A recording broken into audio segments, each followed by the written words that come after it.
right. Just get organized here a little bit.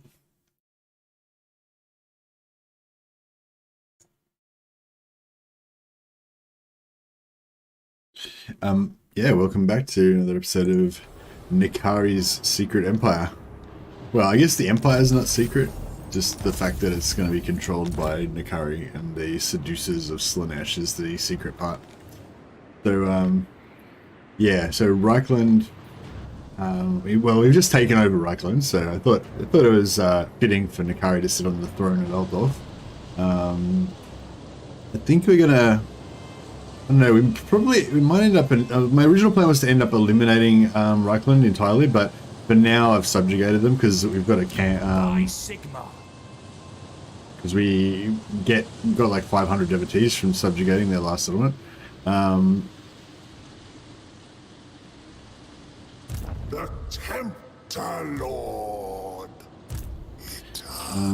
Yeah, the rifts are going to go open any minute. Could be like next turn. We don't know exactly when the rifts are going to open. They burst and roars at turn 25, and then sometime in the next 10 turns or so, the rifts open. So when the rifts open, we want to be close by so we can get onto it straight away. Yeah, Brockwater, I'm not really bothering too much with. A crude attempt to subjugate. It's a shame that it's going to get taken over by these. Going to get taken up by these rebels. I was hoping to use Brockwater to gift it to Middenheim to make Middenheim like us more, but it kind of hasn't worked out perfectly because Sigma's will. we haven't been attacking. Well, we attacked Marienburg a bit, and that's probably made Middenheim like us. What? But not, not enough to not still hate us. Deliver your missive and then get from my presence.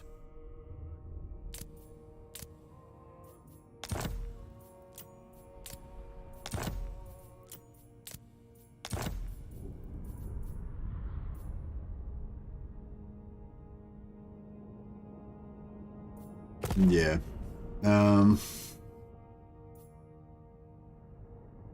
If we did just like bash Marienburg constantly more, then we could get there eventually. What we might have to do is just sort of try to avoid war with Middenland as long as we can until all of our cults take effect. We've got a few cults, but they're not really dominating yet. Anyway, yeah, welcome back, guys. We'll get into this some more in a second. Hey Nico, hey Branislav. I'm sort of, yeah, I kind of had a clear picture of what I was trying to do, when I was awake yesterday, but then get up at 4:30 a.m. and it's like, what are we doing again? So just give me half an hour or so to get my brain back around this already. I mean, we're not going to just sit here for half an hour. I'm going to do stuff. I won't be, I'll be doing stuff that doesn't make any sense for the first half an hour ago or so, and then spend the rest of the stream trying to recover from that. To savor. Such wondrous suffering this will bring.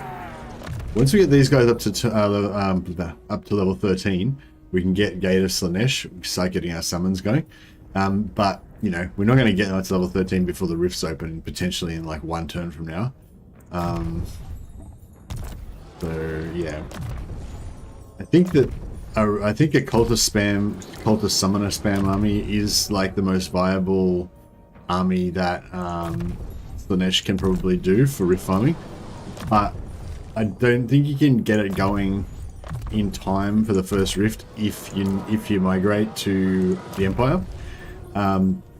Like I've done. If you just stay at Nikari's normal start position, like you're supposed to, and just build tier 3 as soon as possible, then you possibly could get the stack up and running in time. But we might have to just sort of, I don't know, we might have to just take I think we should be able to survive. We should be able to survive the Dark Prince's realm. Like if we want to go in and just get just go in and get a bribe. But yeah, I don't know. We'll see how it goes. Okay, so we've reduced the prices a bit. That's going to be important. We want to get the seduce budget up, because that could be good for some, like, we could have some really hard fights later on. We might need that. A gift from my master. I want to kill these guys. Ever vigilant. I might try and go for an ambush here.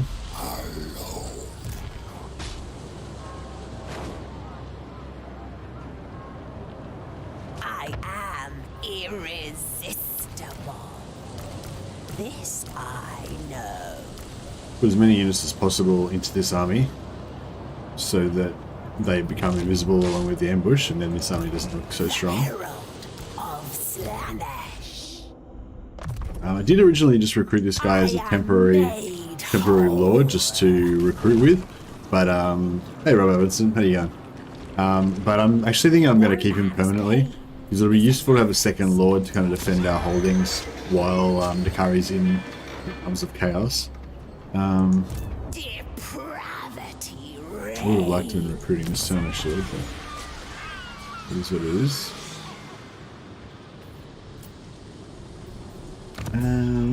Is there anything else we can do? I am aware that I just woke up and I need to. Raiding, but you have my time, without doubt. So yeah, every time you do any sort of diplomacy with a human, you get this little bit of more seductive influence. So yeah, I'm gonna keep that. We've got maxed out already with a bunch of these guys, which is pretty good. Bring death. But yeah, we haven't really made much impact with Midland yet. Oh, that's a good point. So we've got lots of devotees. Warrior of Sigmar. You know what we can do? In my excellence. I think one of these, yeah, that one. Yeah, this one here, she's off her cooldown. Like, she can make a new cult. So I'm gonna put a cult under here. The cult of unfettered pleasure.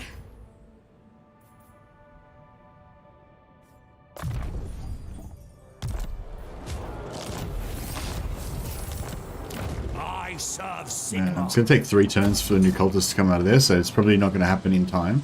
We can almost set up 2 more cults. We can set up 1 more now. My desires are boundless.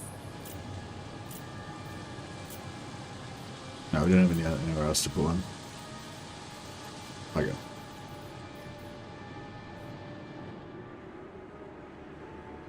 Alright, I think that's good. Hey, here we go. Sims for the Sim God. Indeed. It's me. I'm simping for Nakari right now.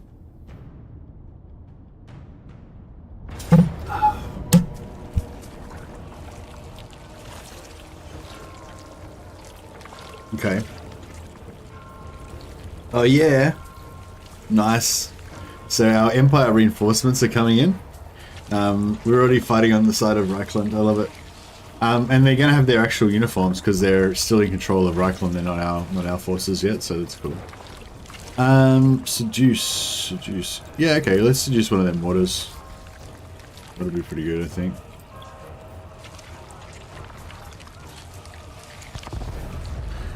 Oh, I didn't seduce. I forgot to seduce some shit.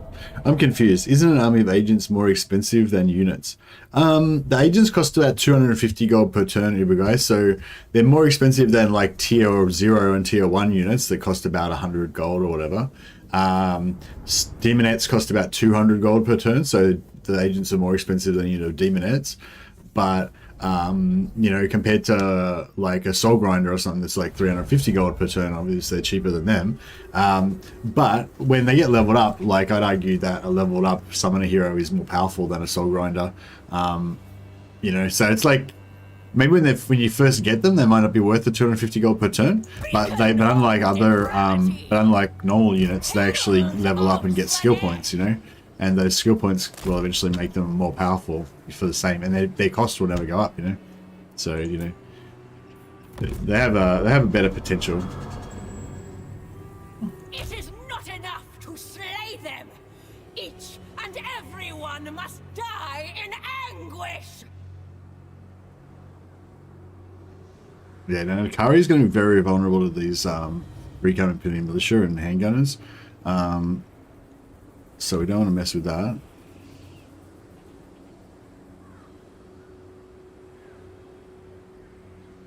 Yeah, Reikland's going to come in behind them.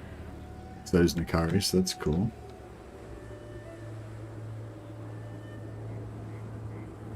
I really want to get the cultists. The cultists are really nasty surprises. They leveled up. Yeah, they're badass. I love them.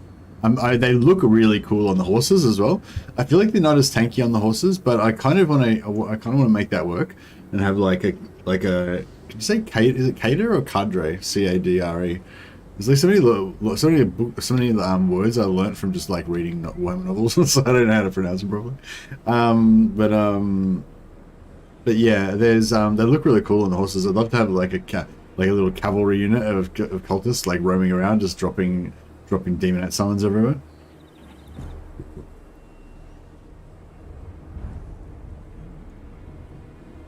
Alright, what's happening? See, this handgun is coming back. Like, do they know that we're coming, or like what's going on there?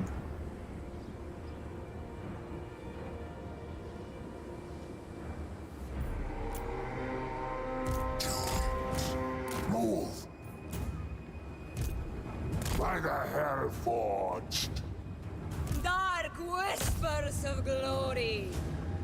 Worship Journal.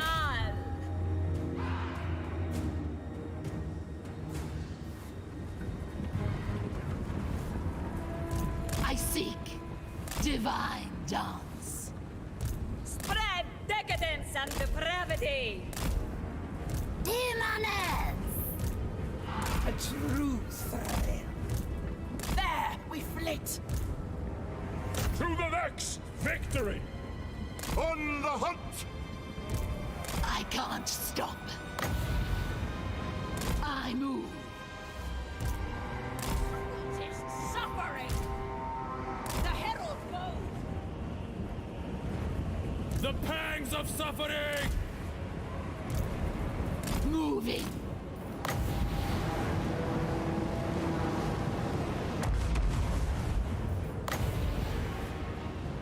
The darkest of desires. The cult wakes. Stride with perfection. I need souls. There. Yes. Yes. The thing about being mostly missiles is that they're going to get disrupted quite a bit by I accept temptation. Hear the discordant choir. Bring us a joyous degradation. For Slaanesh. Bringing agony. Kai. you know, carry out of the way of those guns. Hell Scourge. The Eternal Hunters. Oh shit! We Gonna get tied up in that. Finding fresh souls. The serpent strikes. The Prince of Chaos rises. Lay their souls. Hell Scourge. Marauders. Guided by hunger. Pain and despair. We yearn to.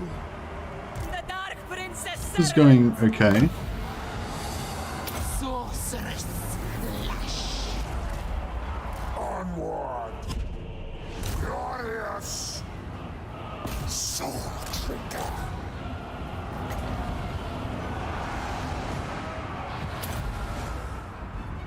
Marauders of Slaanesh!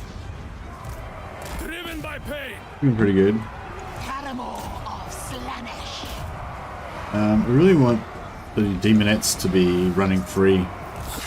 Just ripping into these guys. Marauders of Slaanesh! Don't want the carry to get too fucked up.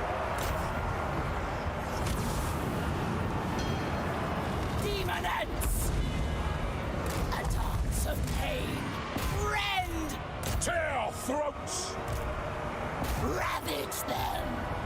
Yes! Endless craving. It pleases Slaanesh. Sensuous diversions. Is there a way to make an unlimited magic bug with Nakai? Apparently, one of the guys said that they do have an item. Said they do have an item that gives you reserves, but I haven't seen it, so I can't confirm that. But yeah, one of the guys said there is an item that they can get that gives the reserves, unless I misunderstood what he was saying. And if that's true, then yeah, we should be able to use it to do the infinite magic bug. But yeah, I don't know. Slaanesh just isn't really a good. Like, a lot of stuff doesn't work very good with Slaanesh. Because Slaanesh isn't very tanky, you know. Like, so. Well, I suppose if we had infinite magic, then you could just ride around really fast and kill everything without letting them touch you. That would work. Try and get some demonettes onto this, but I don't know if we're going to be able to get them there. Trying to like get as many kills as we can. Nikari's healed up here. Yeah.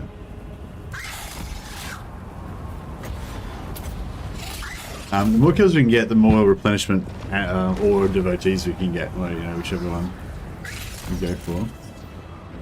Marauders of Slaanesh! Flow like wine.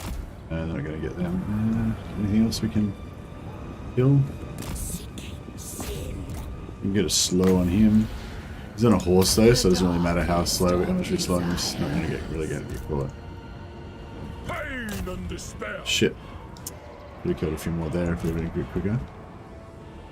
Marauders of Slaanesh! We might get someone over here. Flens flesh! Kill! Feast! Guided by hunger! Alright, well yeah, I think we gave him a good flogging. Looks like your viewers are getting a bit lazy. Nearly 50 viewers and 10 likes. This item that we're talking about is for Cathay. Oh, there is one for Cathay, the jade thing. It's what Dash Dash is talking about. Chromatic Tome, yeah. Yeah, I haven't actually seen the Chromatic Tome drop, I don't think. Or maybe for one of my other campaigns, but yeah. Yeah, no, it's the Jade Amulet you're talking about, Indrik. Yeah, that's for Cathay. But the Chromatic Tome is, yeah, for Demons. But I don't know, it's pretty rare. Like, I'm not aiming for, like, infinite magic is not part of the strategy here. Like, if we do get a Chromatic Tome, then we can, like, start building towards doing that. But, you know, I don't, yeah, it's pretty unlikely. Like, it's, yeah. Maybe late game if we farm heaps of Slaanesh gifts or whatever. Slaanesh bribes.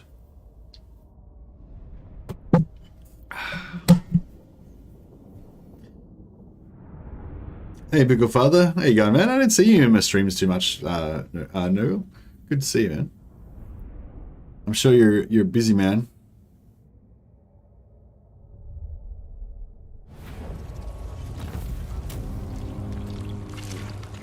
How, are you actually? I haven't really chatted with you for a while, Noggle. Are you actually playing Warhammer 3, Noggle, or are you with the giving it a rest until it gets better crew? 274 devotees out of one battle.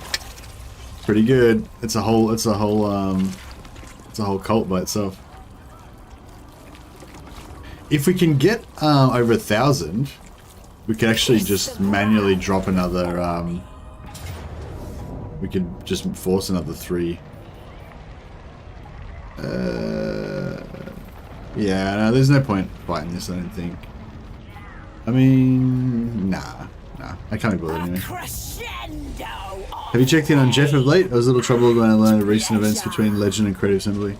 Oh, I don't know. I don't even know about that, Ragnarok. What happened?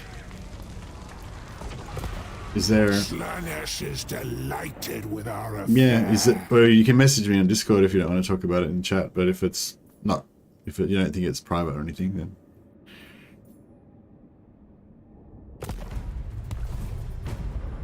No, the only thing I knew about The only thing I knew was in a bit a few weeks ago. Elden Ring came out. It's taken over the last 3 weeks of my life. Yeah, nice. I think that's a lot of people have had that Elden Ring thing. Read his community post from 30 days ago. Oh, you mean like him not streaming anymore because of the state that the game is? Yeah, I knew about that. Or do you mean something else after that?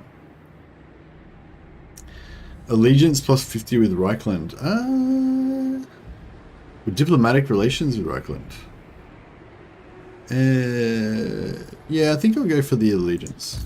The Tempter Lord. Waiting for Mortal Empires to come out. As is now, there's not much to do once you beat one campaign. Well, I would argue that is not correct. I would argue there's still shitloads to do. And I'm going to demonstrate that every day. Until I run out of shit to do. I can see I will run out, but I haven't run out yet. But I think maybe I'm a bit more, maybe I'm a bit more imaginative than most people. Or a bit more, I don't know, just a bit more obsessed, maybe. No, that was it. Oh, okay, yeah. Yeah, no, I didn't think anything really happened between Legend. I don't think anything really happened between Legend and Creative Assembly. He just, thinks the game's in a bad state, so he's not playing it. I remember what happened with Thrones. Yeah, but, like, with Thrones, like, I don't know, some people say that he got banned because he gave Thrones a bad review or whatever, but the actual reason, as far as I know, was because of a misunderstanding between him and the One man's pain. between him and the then the guy who used to look after the creators at that time. And like, as far as I know, Legend hasn't done anything wrong, so I couldn't see why he would get blacklisted again. I can understand they might not be happy about him like shit getting the game, but I don't think, like, I don't know, like he might have, yeah, I don't think he said anything that was like too unfair or anything, I just think, I think maybe he was a bit more like emotional or whatever, or a bit, a bit more colorful about it than he could have been, like he could have been a bit more diplomatic or something, or a bit less like, aggro about it, but, that's not Legend style. He's honest, he just tells you how he feels. So that's cool. But yeah, the only thing that bothers me about that whole situation is that I feel like a lot of people have like gotten on board, like, I don't know. I probably don't really want to get into it really. So I think like Locus of Grace is the one I want to go for. Physical resistance 22%, melee 24%. It's like pretty good. I would actually probably get two Aluruses in there, so I can pop this, fairly often. 22-second duration. If we got two of them, that's like 44 seconds out of 90. So you can have that up like, about half the time when you need it. Speed and charge bonuses, yeah, cool, whatever. I don't really care about that. This one's pretty good. The melee, leadership and melee defense minus 24. If I had like a whole Alurus Doom stack or whatever, then I'd probably go for like 4 of these and a couple of these as well, so I could debuff and break units and stuff. But I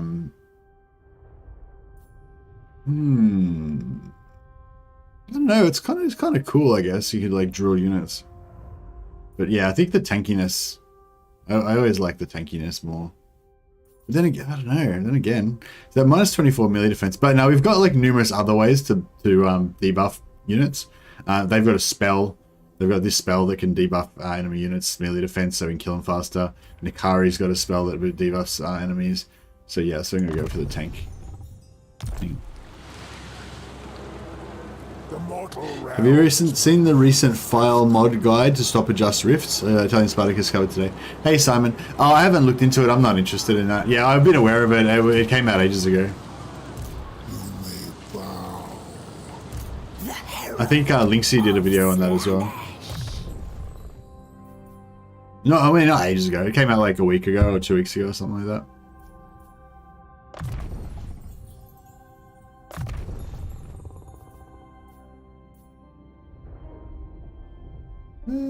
Yeah, we'll take that. I don't really care about this speed 10% buff when you're casting. Like, I suppose it's kind of cool, but it's not really. I know, I'll probably cycle back and get it after I get everything else that I want. My deepest desire granted.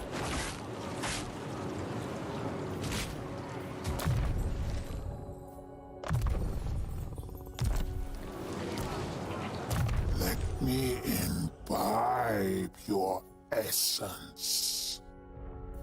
I really want to get like missile resistance. Yeah, I might just get that and get missile resistance there and get like armor and yeah, missile resistance, armor, and health.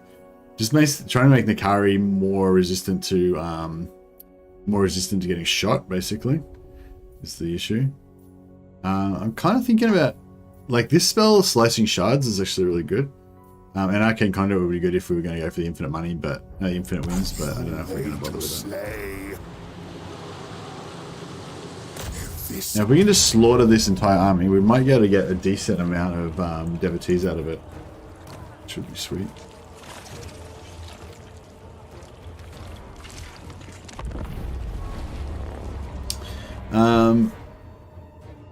But yeah, so they're good. Thanks for bringing that up, though, Simon Edwards. So yeah, there's a way of modding the game files so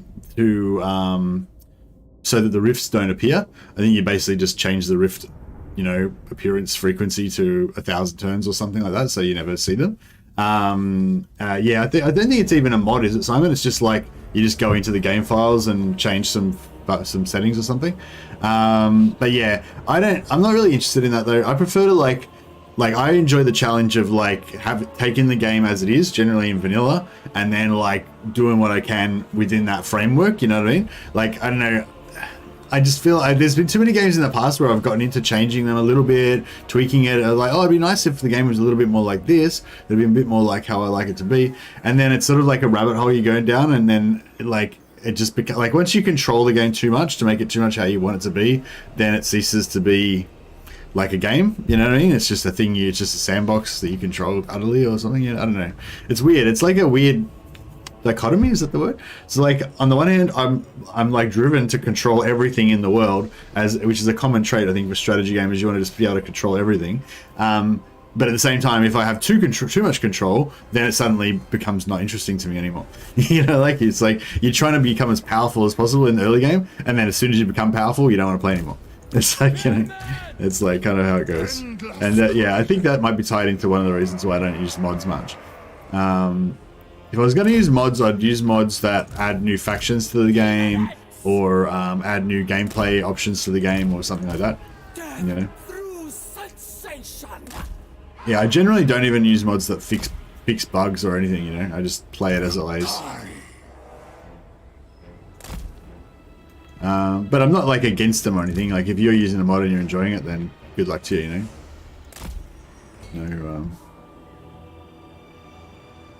Definitely some replayability, but the Realms of Chaos mechanic frustrates me enough that I didn't want to do another run for my Nurgle campaign. Game is great though.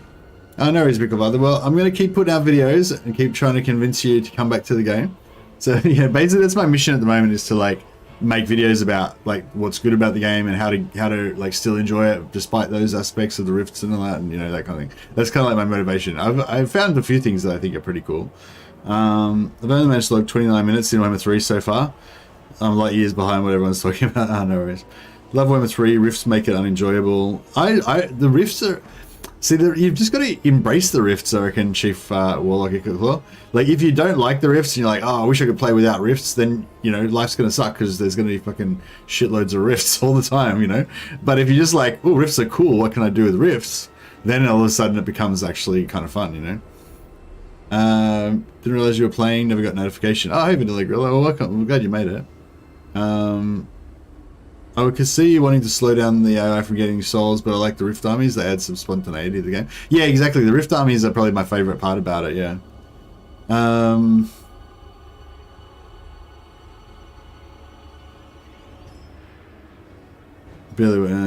Big issue Rift is winning is meaningless. Yeah, it is. Like, there's a bunch of issues with the Rift. I won't go into it too much now. There's lots of other people have talked about it, but yeah, it's like you don't get enough rewards for doing the Rifts. After you complete the campaign, you don't get a choice of whether you want the Rifts to go away or to keep staying. I feel like that would be a really illogical thing.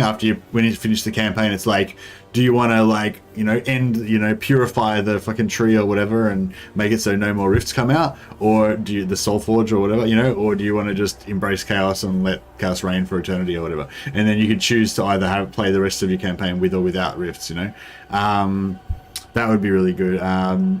Great Book of Grudges did a really Great Book of Grudges did a really good video about how he would change the campaign, and I agree with a lot of his suggestions. And also Moloch. Moloch's been doing some really good stuff lately. He did a couple of videos about changes he would make that I really enjoyed as well. Anyway, let's get in and play some battle. Yeah, I want to flank them again, because that will like influence the shit out of them, and it'll reduce the amount of just getting shot in the face that we're gonna have to deal with. Damned. They shall acquiesce. Stride. Moving. This will do. I need souls. There, we flit. Seeking sin. Demonite of Slaanesh! Join my troop. Make them scream. Moving. Sensuous diversions. Moving. Yeah, see, they're all screwed up now. Darkest of desires. The Prince of Chaos rises. There we flit. I can't stop. Behold magnificence! Marauders of Slaanesh. Drinking pain. Demonets! Sweet depravity. Ravage. Bring us souls! No one faster. Seeking. Yeah, the mission here is to try to kill like every living thing. Mikari's really good at wiping units. Who can I play?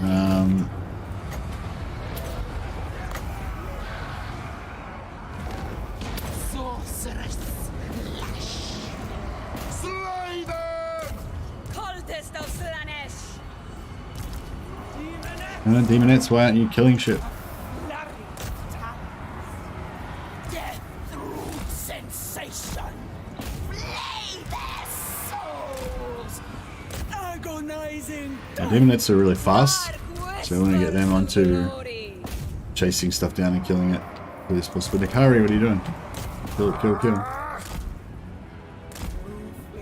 So if we kill like every single living thing, you get heaps of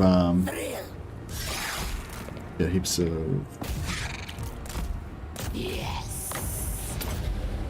Marauders! activities. We submit. Souls for Slaanesh. Worship Shornan. A flurry of talons. What's going on here? Harry, get over Your there. desires are mine. Chase them. Kill them. Demonettes! Agonizing death. We go. An intrigue. You've done a pretty good job. You've like worked out nearly everything. Yeah, I don't think too many. I think Wissenland's ruining the day that they ever messed with the glorious Empire of Nikari. Do not touch the Kari. Don't really need Power of Slaanesh. debuff on them, but Unleash thy power. The debauched one. nice. Should get a decent amount. Not as many as last time, but we should get a decent amount. 19 cultists with summons. Yeah.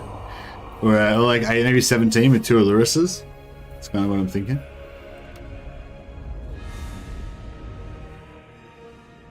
Yeah, the Rift should have an option to turn it off because you literally control the Forge of Souls and you beat the dude causing the invasions anyway. Exactly. So it doesn't make any sense that they would keep going. I think all this stuff will get tweaked, you know. I think a lot of well, I don't know if a lot of people are like that, but for me, I know like I get a lot more frustrated with things if I think, oh, they don't know about this issue. How could they not know about it? And why would they make the game like this? And it's a stupid way to do it. And you know, but you know, if you're like, oh, it's just a mistake. It's not meant to be this way. It'll probably get fixed in a couple of months. Then it's like, you know, it still sucks that it's going to be shit for a couple of months, but you know, in a couple of months it'll be a lot better. So yeah, I think they say the balance. Yeah, the balance patch is in 2 months, I think. So I expect that's when. Oh, another 182 devotees. That's nice. That's the devotees. A 20% replenish is good too, but I don't think we need that. Dance to my will. Yeah, that's one good thing that Slaanesh has got advantage over every other faction. Slaanesh is like the best faction at like running shit down and slaughtering everything. Because it's so fast, you know, nothing escapes.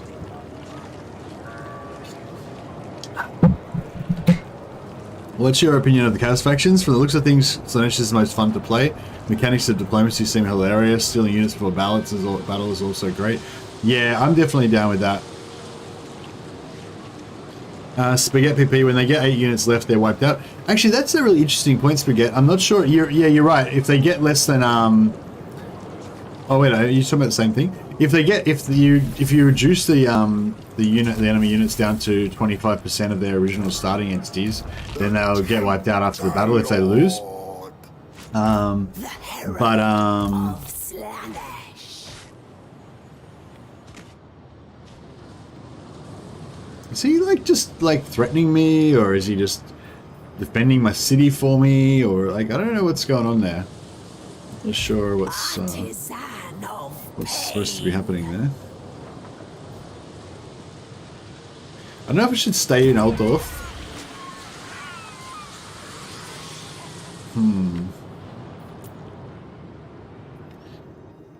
Maybe we should just follow Nakari, keep all our strength together, because we don't have that much. We don't have that much strength. How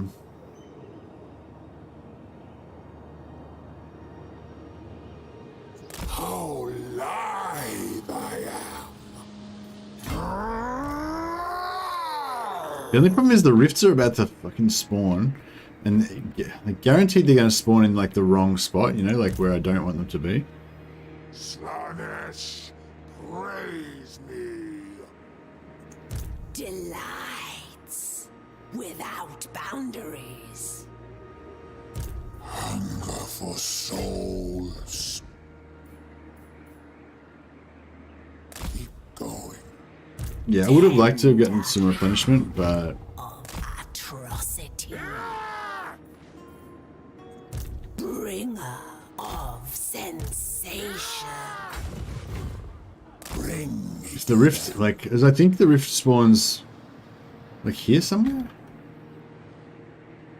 So if it spawns there, and then another one spawns like here, we might be stuck in the middle and not be able to reach it to any of them, which would really suck. Oh man, so close, like 42 short. Hey Andrew Jones, there you go, man.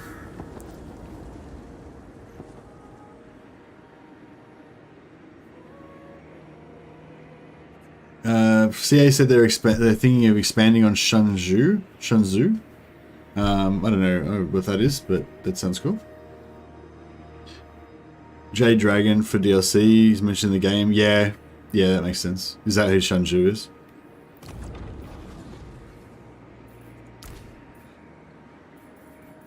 so many souls to feast on.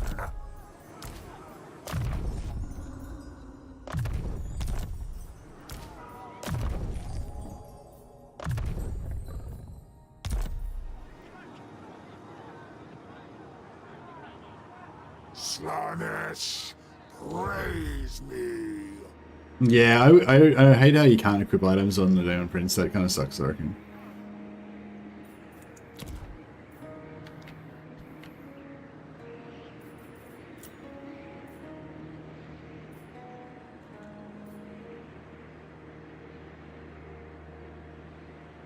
Shunzu is the sister that Cathay is trying to save, right? Okay, yeah. Makes sense.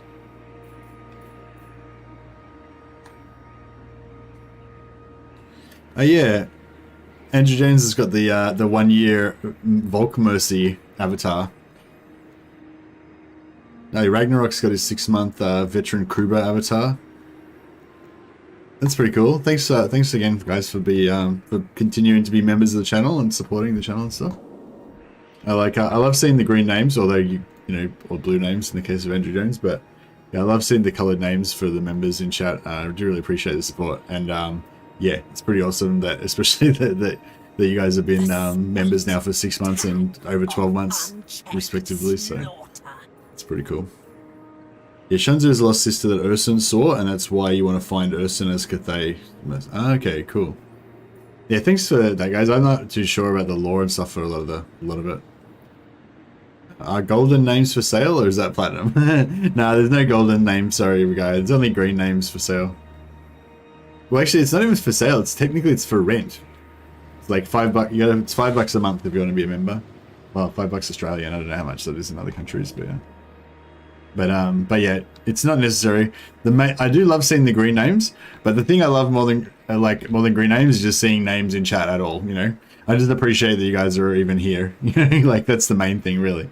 Like it is really nice. Like don't get me wrong. Like when people get memberships and stuff, it does like kind of, you know, make me feel pretty good. Like, you know, you guys are supporting me and stuff like that. But like the real thing that makes the channel is people watching the channel. You know, so.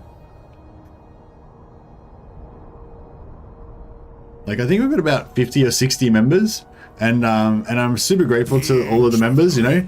But like, you know, if I only had those 50 members and I didn't have the other like 1,000 people that are going to watch this video later, probably, then you know what I mean, it wouldn't work. So it's really the people that are just watching the content and commenting and chatting and stuff also keeps the stream going, which is really good.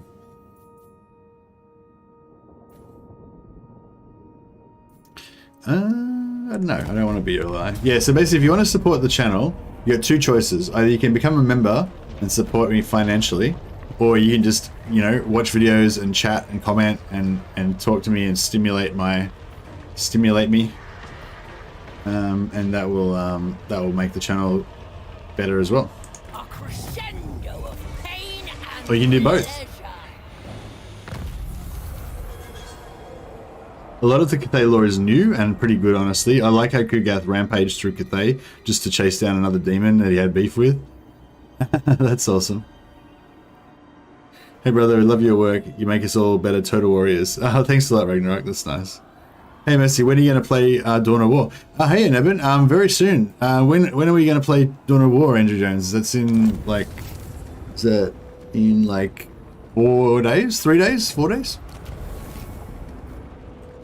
I'm probably going to put the Dawn of War I'm going to probably do a bonus stream that day, so I'll still do the normal Total War stream, and then, because I don't want people to like tune in and be like, oh, Mercy's doing some Total War, and then like they're watching some other game, you know, so I'll probably do the normal Total War stream, but we might do like a bonus stream as well for Dawn of War.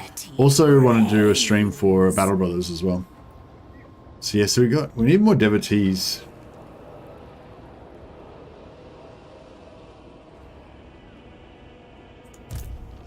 Me imbibe your essence. What's here? Is this tier 3?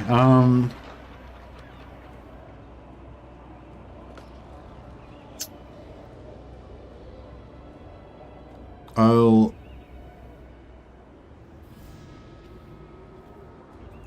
Grace and cruelty. thing is, like, we can save movement on Nikari. The rifts haven't spawned yet, have they? No. So the rifts could pop any time. We are going to need an army here. Sorry, to defend Alt. Oh, actually, maybe we won't even need an army here to defend Alt Love because we've got all these dudes like defending. Drink in my excellence. Like, it would save movement if I attack with the other Lord, but Nikari will get less experience then. And the main thing, actually, not so much the experience, but the damage. Like, if I go in with Nikari, I'll be able to like hide the army and we'll be able to dominate it really easily. Slaanesh. Yeah, we'll just go in with Nikari. It's fine. The secrets are mine. Hello. But I'll sack it. I'll sack it first with Nikari. Me imbibe your essence. Yeah, we'll just fight it manually so I can cheese it a little bit. Surely playing Slaanesh is stimulating enough. You've produced great content. Oh, thanks, Simon. Much appreciated, man. Yeah, Slaanesh is definitely stimulating enough. I don't want to replace Slaanesh. I want to add to Slaanesh. So we're going to play Slaanesh, and then as well, we're going to be playing. Dawn of War 2. So yeah, we're going to play Chaos Rising, which is like the expansion for Dawn of War 2, which is really cool. But Andrew Jones hasn't played it before, so I thought it'd be cool to go back and play play from the start, because if anyone doesn't know, Dawn of War 2, like the storyline continues on from Dawn of War 2 into Chaos Rising, and you can actually import your characters and your items and all that from Dawn of War 2 into Chaos Rising. So it's really cool, and personally, it's probably the best co-op experience I've ever had in any game. Granted, I don't play that much co-op in games, so you know that's probably the main reason, because I just haven't really experienced many co-op games. But yeah, a few years ago, me and Castigator played it, and yeah, it was just so much fun. Because I love 40k, I love Warhammer in all of its crazy forms. I love Blood Bowl, I love Mordheim. Yeah, I love everything Warhammer basically. Except Age of Sigmar. I don't love Age of Sigmar, but I don't hate Age of Sigmar. I feel like maybe one day I'll come around to it, but I haven't quite got into it yet.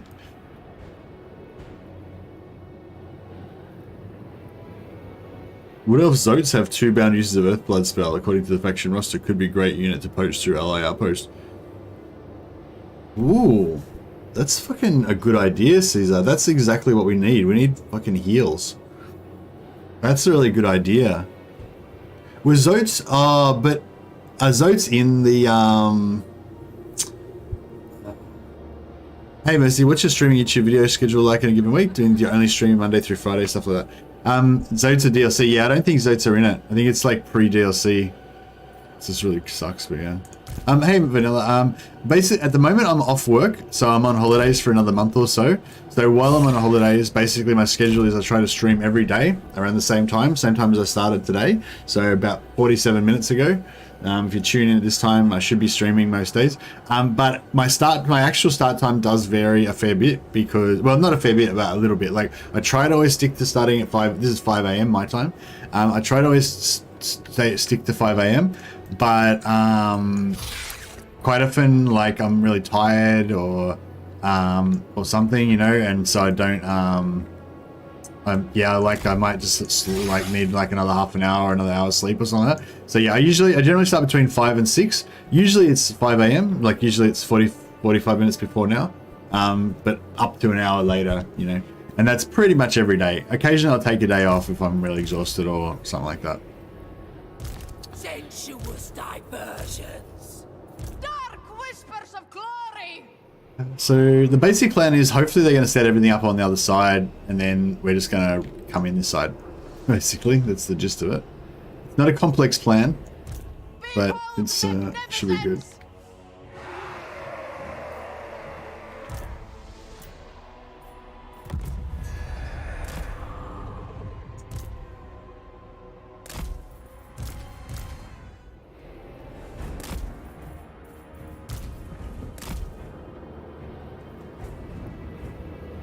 Everyone moving? Yep. Nikari's getting fucked up. That's good. Oh, Nikari could take out these archers. That'd be fun. Zotes DLC, yeah, there's no DLC, and it's yeah, bummer. Seen River Troll Hag? Oh, have you seen River Troll Hags? Okay. Hey, Pug Jesus. These heroes get summons later on in the game, so they're extremely powerful. But yeah, they don't have them at the moment, so at the moment it's a bit lame. They're not leveled up yet, but should get better. But yeah, damn, that was a really good idea, Caesar. Was that how you say it? Caesar? That was a really good idea, Caesar. That's what I desperately need. I need some sort of replenishment, you know, or something like some sort of healing or something. I need to keep an eye on these guys when they get into the city.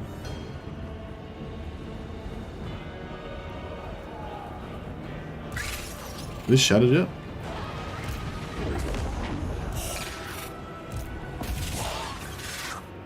No, not really. What's going on over here? Right, just take over that. For starters. I want to spread out and take points, but I don't want to like get anything isolated and die, which can definitely happen.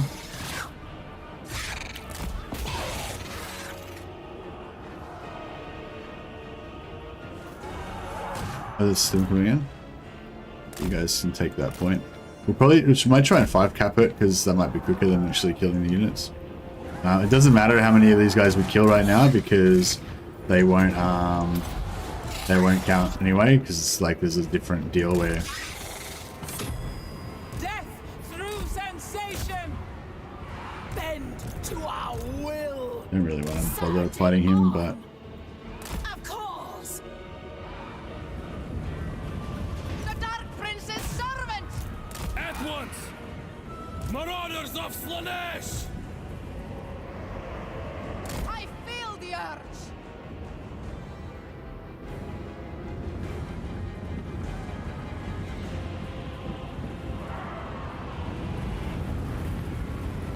Yeah, it doesn't matter how many of the guys that we kill while we're in here, we won't get any more devotees out of it, so... Excess Yeah. in all things! It's a bit crap, but it is what it is. Is this done? Yep. Avatar of torment. Sweet suffering, my Alright, we should get the 5-cap pretty soon. pain is a gift. Slither! Free! Check a debuff on them. The cult thrives! I am not done. Make They die! How we going? sing and brotherty. Yeah, we got the 5-cap nearly done.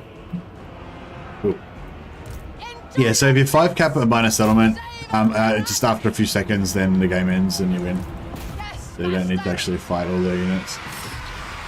There we go, 5-cap, and then 3, 2, 1, -1, -2. Takes a few seconds for it to like kick in. There we go.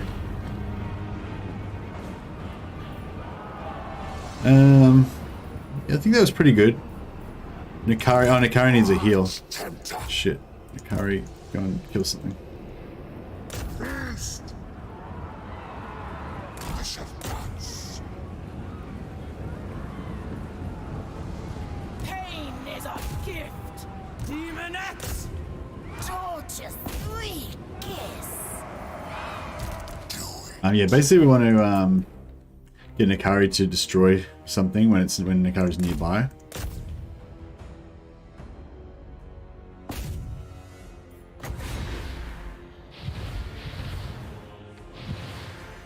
Did Nikari get it? I don't think she got it. I don't think of Nikari as a she for some reason, but I don't know if that's actually correct. But... There we go, got the heal on that.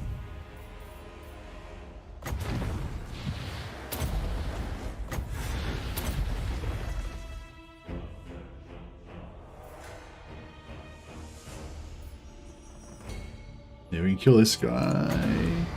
No, I'm not going to get the kill on that one. God damn it. Where's another unit we could kill? Must be another one somewhere. No. No, I'm not going to get it. Alright, it's fine. Whatever. Nikari's description calls him a he. Yeah, he's a he in the game, but I know, I get confused. I quite often call him a she. Yeah, no. I suppose I should call him a he because he's a he. But yeah, I do get confused. So you've seen big river troll hags. That's strange. Because the explanation that somebody suggested to me was that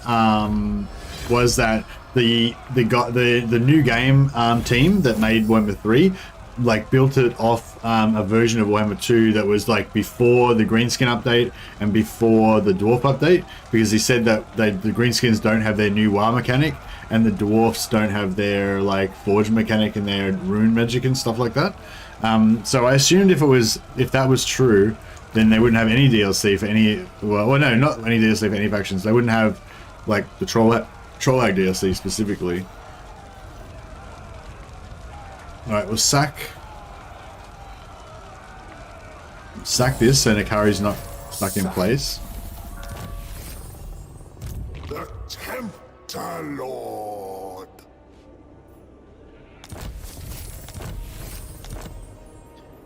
Yeah, now soon we're going to get the we've got a quest going. We have to sack or raise 6 Empire places. Yeah, just spoil it. I'm not sure exactly how many we've done. I wonder if we could actually figure it out. I'm not sure if we sacked either of these. We might have just occupied both of those. Yeah, actually, I don't even know if we've done any sacks or not. Sacks and occupying. And we might still have a fair few to go.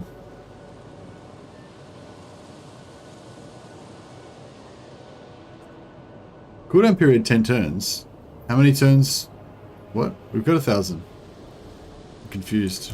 The Tempter Lord.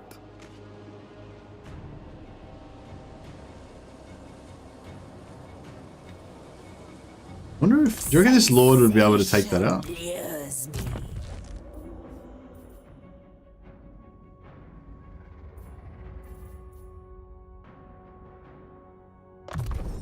It will be drenched in bodily fluids. I wonder. And then I wonder. dancing on.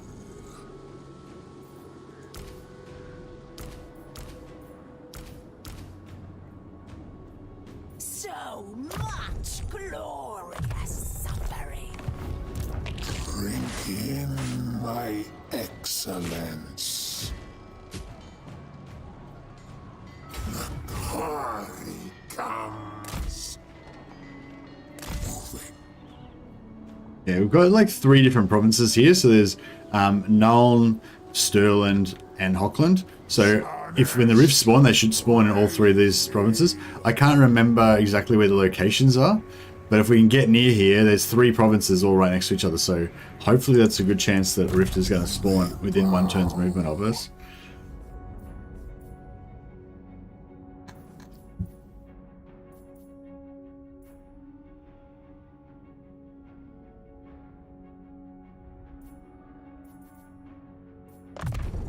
I am enlightened.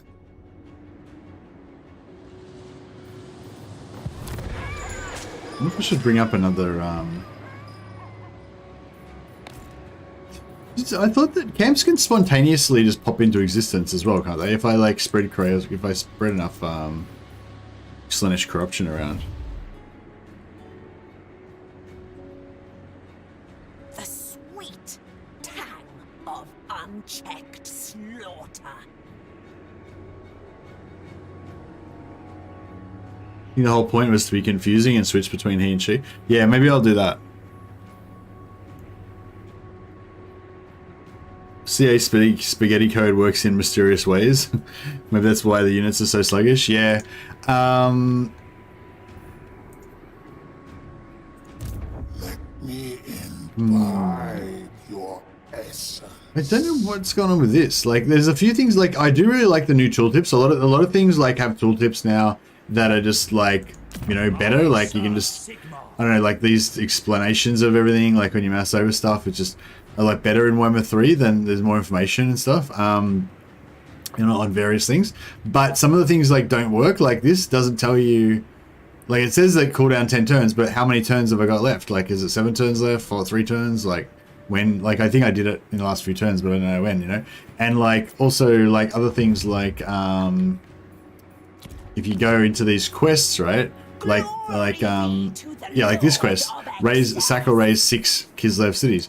So then I click on it, and it doesn't, like, how many have I done so far? It doesn't have a tracker. Like, it doesn't say 5 out of 6 or 3 out of 6 or anything, you know? So yeah, I've noticed a few little things like that. Like the tooltips and the information, like there's more, but then like the basic thing of like, where's the tracker to tell me how many there is, you know, is not there. But yeah, it's like, it's okay. I mean, I could go back and review my streams and figure it out, I guess, if I really wanted to. I wonder if Dakari can handle the rift battles on his own. Nah, he wouldn't have enough healing cap. But yeah, that's a good point, Andrew Tobias. And yeah, Nakari's. I've been trying to find a way of using, getting heals. Like Nakari's got heals, so we can heal Nakari. And he destroys demons like because they melt, so they destroy really fast. So he'll get lots of heals constantly when he's fighting demons. Oh shit! See, this new thing now, it's like if they're threatening me, so if I reject it, it'll result in a war. So it's like, normally I'd be like, "Fuck you, Scrag," but yeah, I don't want to go to war with him, so I'm gonna pay the 850. It's not because I'm a little bitch. It's just because it's the wise thing to do in this situation. All right. So nobody's. Oh, here we go. Is Ursun's growl? Roars in pain. A death rattle felt. I didn't think it was a roar. It was more like a growl. Its arcane energy rips across the mortal plane, creating rifts and scarring the world with gateways into the Chaos Realms.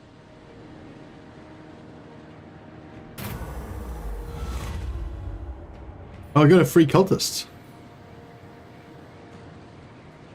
Except sometimes, so I've noticed this is really annoying. When you get this hero recruited at the Altdorf thing, if you couldn't normally recruit a hero at Altdorf, then like sometimes it won't work or get blocked.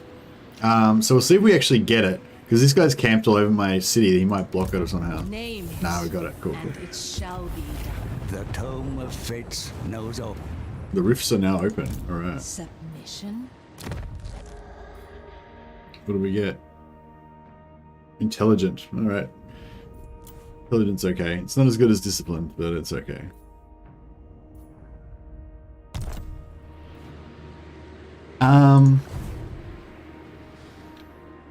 Nothing else matters but sensation. Oh shit! This guy's here. Absolutely not. Hunger for souls.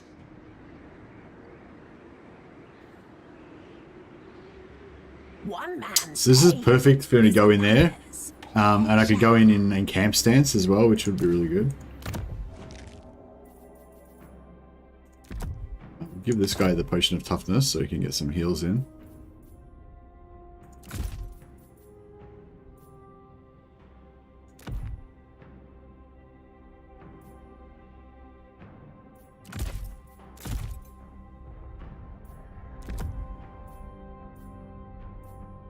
Sorry. All will die in rapture. Yeah, I think we need to go after. There's a girl, my friend. I'm not good at. I'm blind to gender, alright? Or I'm just blind. To trespass upon the Chaos Realms is to step into a nightmare. 4 domains ruled by their cruel masters. Nurgle, the master of plagues. Slaanesh, the lord of excess. Tynch, the changer of ways. And Khorne, the blood god. We must visit each realm and steal a soul from a demon prince. For it is these souls, one from each of the great powers, merged together, that shall light the hidden path to the Forge. Soul merging. Alright, let's do the Dark Prince's realm first. So we're gonna take the gift. We're not gonna go for the soul, we're just gonna get the gift. Of chaos. We're ahead A place of everyone. unbound. The constraints of the mortal dimension. So if we can get out of here by turn 7. I normally like to get the I normally like to get the movement buff, the follower that gives you the sycophant, that gives you the bonus movement. I feel like that's the strongest one for early game kind of rampaging around like I'm doing. My divine Oh, we can pop proliferate cults. We don't need it now though because we've got a cultist to divine master. spread some more cults.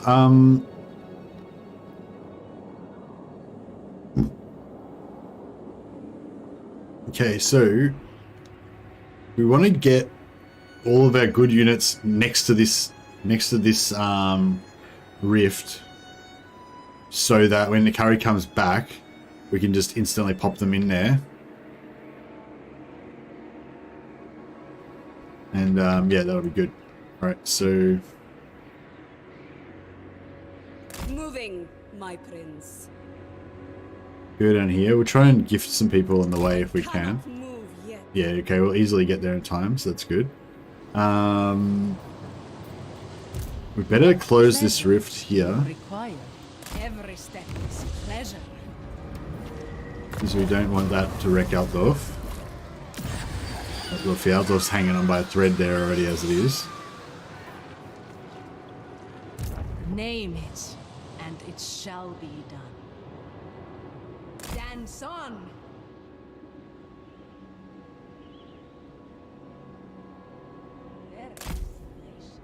Now, I wanted to raise this. Slaanesh, bringer of I don't know if we can actually pull this off or not. Pyrrhic Victory high. Okay, so we could do it.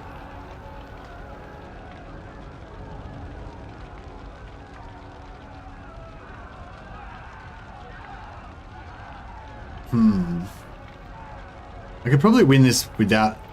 I could probably do better than the Pyrrhic Victory, though, couldn't I? Yeah, let's try and do better. I was seeing one of the Legends One Man Doom stacks, and he implied Bellicor was not great. Yeah, I think Bellicor's pretty good in combat. I think he's got a couple, like one or two unique skills, but I don't think they're unique like that good or whatever. But I don't know. I haven't looked at it yet, so I probably shouldn't even talk about it. I don't know. Yeah.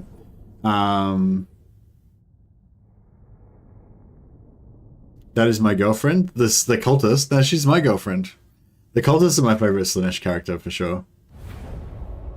I didn't like them at first because they were bald and they look kind of weird and stuff. But then I saw them on the I don't like their combat animation where they crouch down and they're kind of looking like they're in combat and stuff. Like when you look at their character screen, I don't think it looks that great. But when you see them on the campaign map and they're just standing there like kind of strutting, they look really cool, I reckon.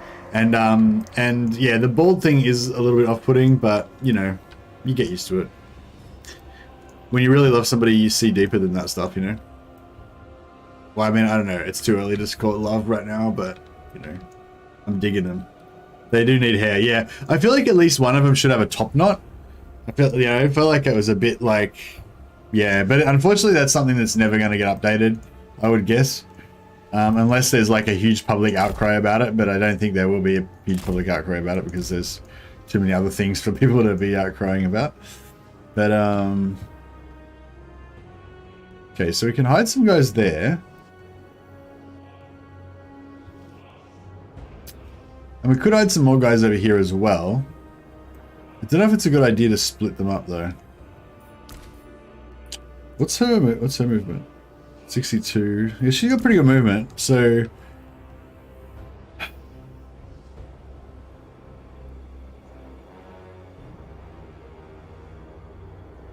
yeah, we'll put her here and we'll start running around the outside.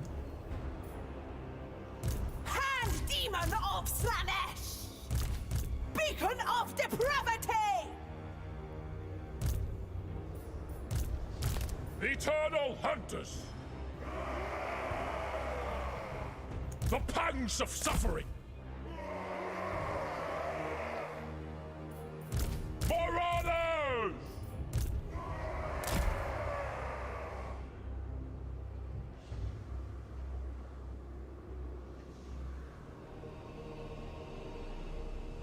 Where can we get one like tied up here somewhere?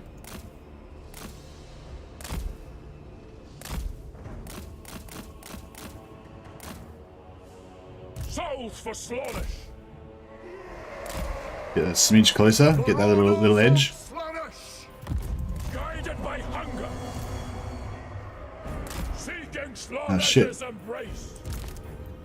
I think they're onto me. Beguiling They didn't put any units over here. What's up with that? sweet Too smart for me. suffering awaits. Sorry about that sneeze.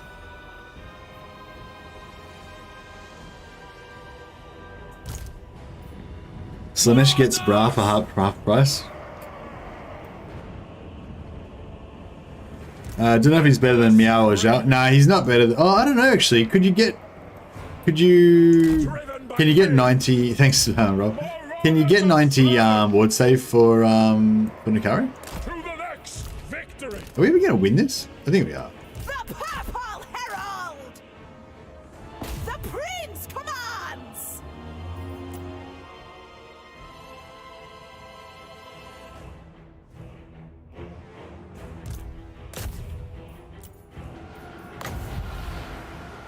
Decadence and subjugation! I win. None can resist me! That's why you shouldn't hit girls. Pain and despair. On the hunt. Bring us souls. Yeah, we'll kind of go for the... should we just bum rush them down? Are we going to take less damage rushing them down, aren't we? I'll send this guy over here in case. They're doing their thing. You need to keep moving. Take this point.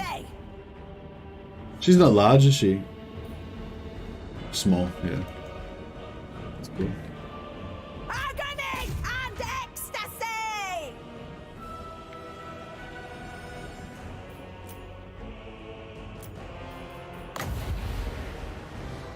Purest sensation! Oh no! Captivating and horrifying! Eternal hunters. For Lord Slaanesh! The pangs of suffering. Marauders! Finding fresh souls. Sweetest suffering! Darkest Doesn't really do waves anything, but below! Alright, surely these marauders are beating these guys in combat.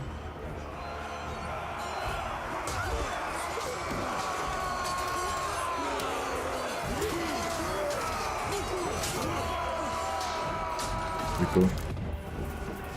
Okay. Yep. Torture is rapture! A captivating path. Breathtaking Right. violence!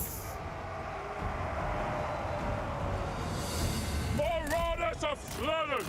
We got this? No, I got this. For Slaanesh himself. Oh, we got it. Cool. Souls for More sensation! More! A rite of pleasure!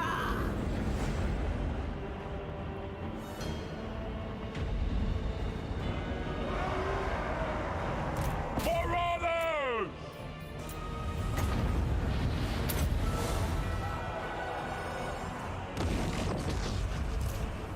On the hunt! For Slaanesh himself! Guided by hunger. Lacerate them. A journey to pleasure!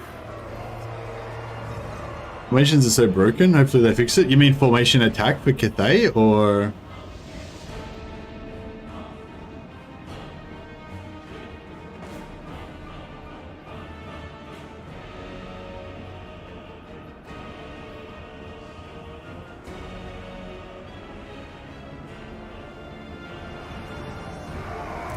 Tear throats.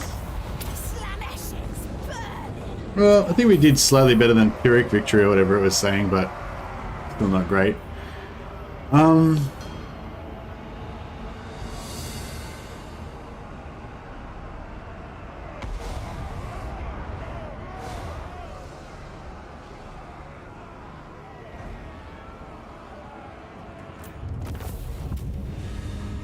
I wanted to raise it so we could get another point towards our quest, but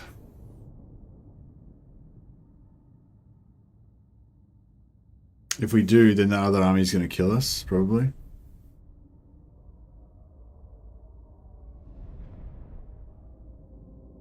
I'm not really that like caught up with this lord though. Like I could let this lord die.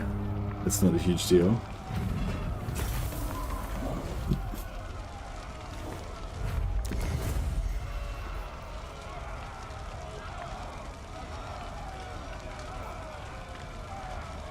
Rip all hope from them. But wonder if oh no, I don't know. I don't know if I could have beaten him. Herald of Slaanesh. Slaaneshi Herald. Yeah, it might be a good idea if we GTFO. Depravity reigns. March. Back over here, and we'll recruit some more dudes. Glory be to the Lord of Excess.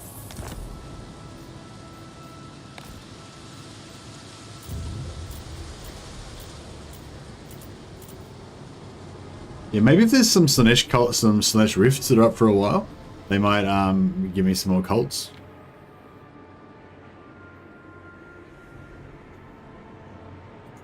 Delights without boundaries.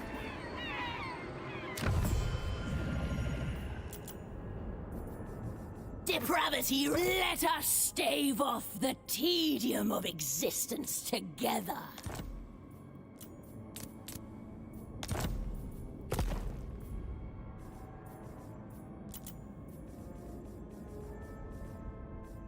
Yes, to be honest, I'd rather be raiding, but you have my time. You have my favor. In agreement. Put them a little bit more. Your will.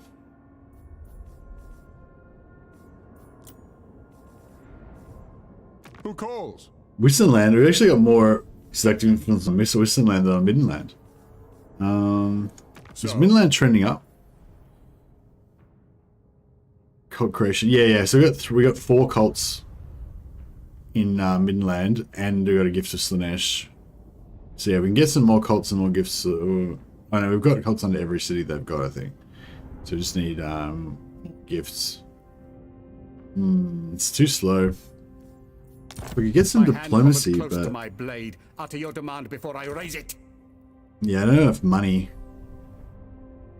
Oh no, they'll do it. They'll do it. Perfect.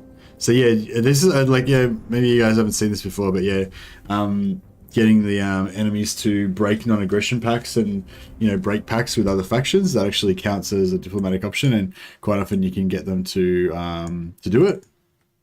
So yeah, that's something, a little trick I found today that I thought was cool. I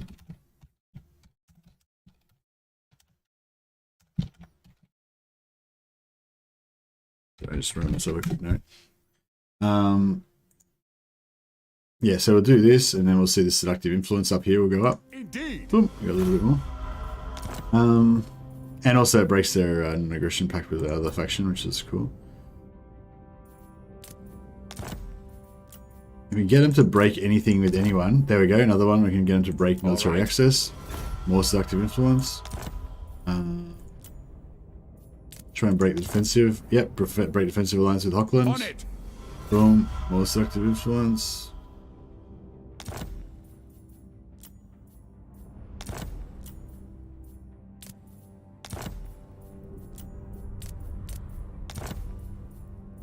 We can pay them to break Agreed. that.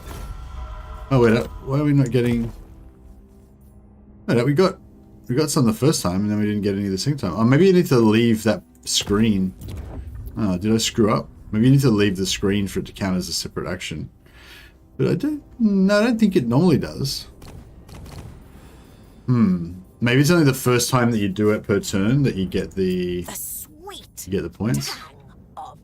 That sucked. That cost me like 2,000 gold and I didn't get anything out of it. Now, I'll see if I can get him to do another one. I don't think I'll be able to get him to do any more, but...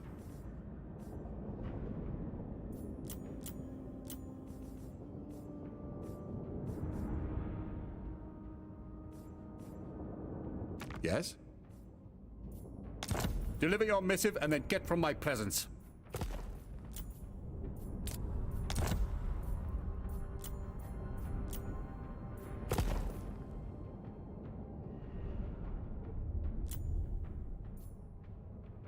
Oh yeah, I could cancel my status with somebody.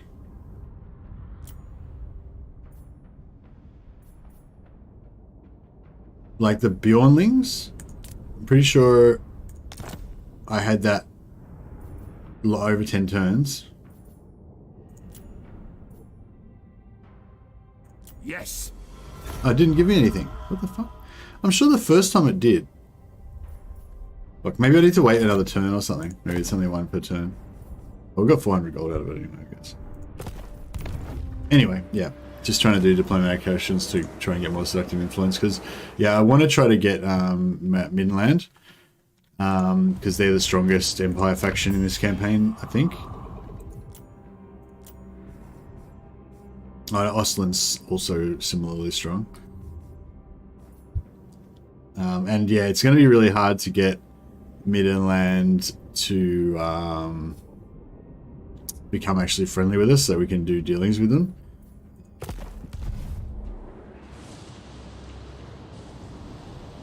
So yeah, we want to get that seductive influence if we can.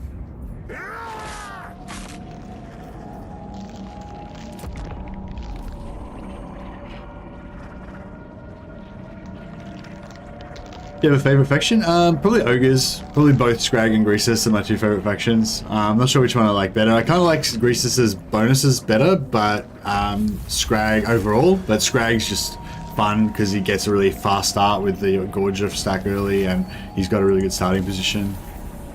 Dark Prince's Realm or Ice Court. Okay, so the Ice Court are in here as well. So the Ice Court, we've basically neutralized. No, we haven't neutralized them. The Tempter Lord.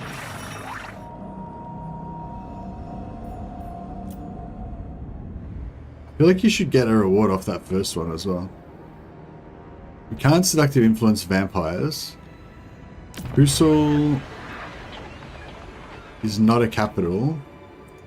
My divine master. On we go. The cult of pleasing perfection.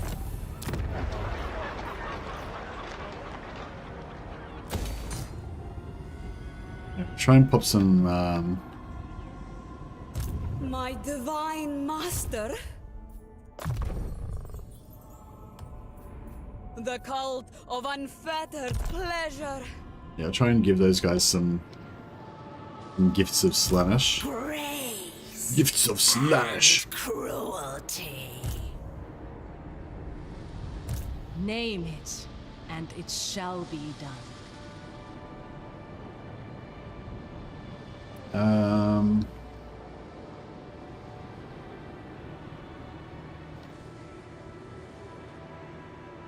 Wait up, so we haven't got a cult under this town or this town. Oh, do we get? Oh, maybe we get. Sorry, we get 6. We get 6 for each cult.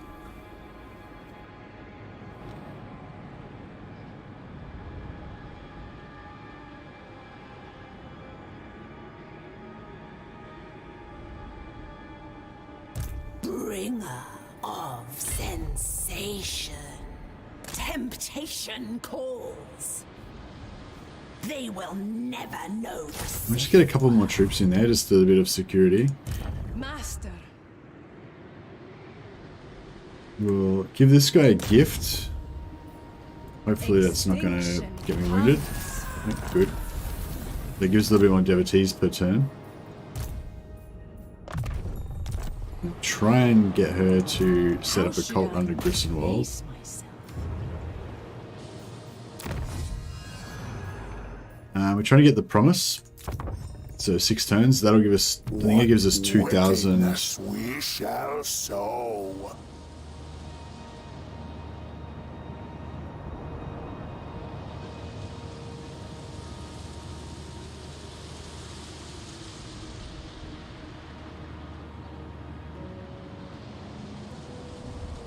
Yeah, if we get the promise, we get 300 devotees out of that. Plus Armor of Fortunes are quite a good item.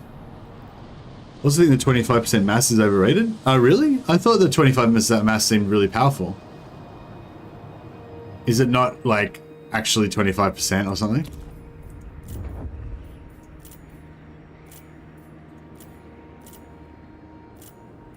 Just making sure we can't set up any more cults anywhere.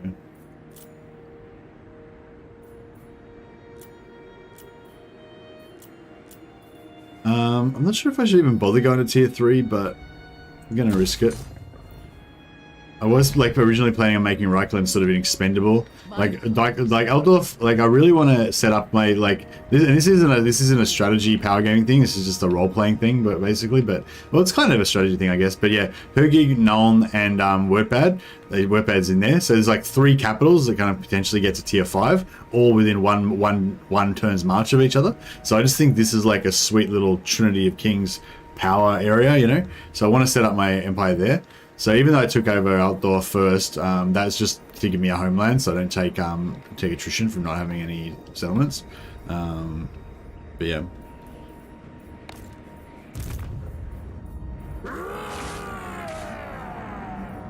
Yeah, turn. Hey Alexi, how you going, man? I deliberately lost Demon Prince campaign after the Ogre campaign bugged out. Oh no. How many agents are there? 2? There are 2 types of agents. Yeah, I've only got 2 different types of agents. The Alluress, which is the spellcaster demonette, and the Cultist, which is the dark elf summoner. Close a rift. Damn it, I just closed a rift. Literally just closed one. Yes, this annoys me. If I had like a tiny bit more movement, I could actually get there and still be in defensive stance. But we're pretty much replenished. We're only going to miss out on that tiny bit of replenishment of this demon out there, so not too bad.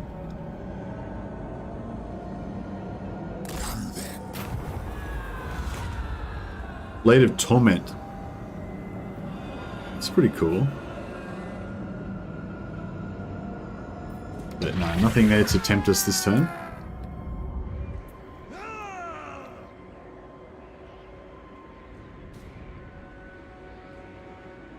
Okay, Chance set up a this is Helmet Valbach.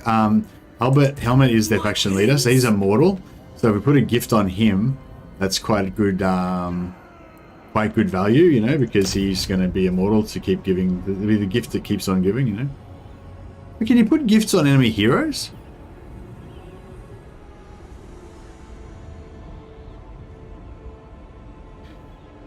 It's the 10% movement and the 8% is a big name he can get. What? What? You're saying Greasus? Could Greasus get a big name that gives him extra movement? Oh, 10% movement, right.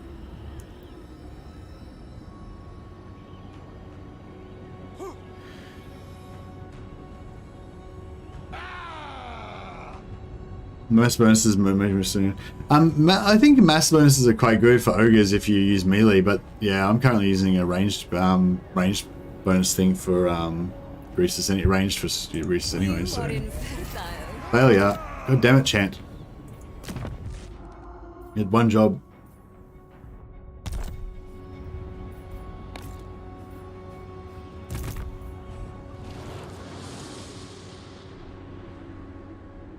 Are they? Is this under siege? No. Well, no, that's not the one. Oh, Grissom. Oh, they took Grissenwald. Speak. The cult of unfettered pleasure. That's cool. Meager, tedious soul. Yeah, does anyone know if you've got a hero and you like wound another hero or whatever, does that wounded hero get a gift, or is it only lords that can get gifts?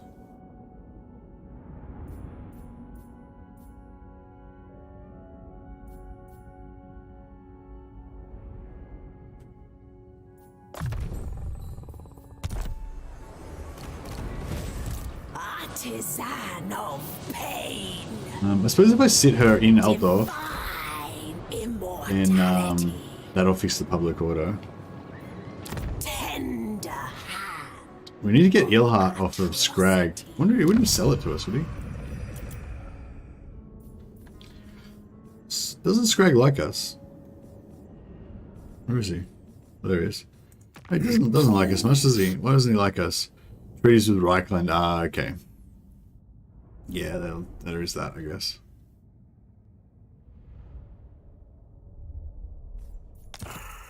You But how about you just give us Isle Heart for free anyway? The Nope, only for not into butchery. that. Dick.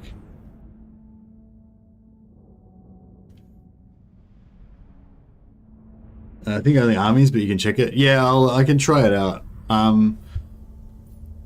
Lead belchers can't destroy towers in a siege. What the hell's up with that? Hey Simon, they can destroy the buildable towers. They can destroy the buildable towers in minor settlements, but they can't destroy the wall towers in major settlements. Yeah, it's complete bullshit. I don't know what the fuck is up with that. It sucks. What's this medium reliability? Is that because we broke the agreement with the with those bearslings, whatever. See if I can get another one. Like, I wasn't imagining things right when I got Midland to break their non-aggression pact. I got more seductive influence, didn't I? The Empire. Pretty sure I did. My hand hovers close to my blade. Utter your demand before I raise it.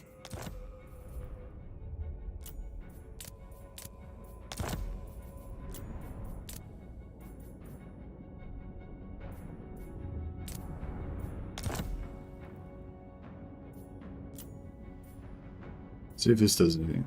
Affirmative. Oh yeah, it does. Yeah, okay. So, but maybe it's only the first time you do that particular thing per turn that you can get it. You're doing actions against your vassal. That's why you're unreliable. Oh, true, true. Yeah, put cults under the vassal. Yeah. Thanks, Tinkerclaw. Yeah, that's correct.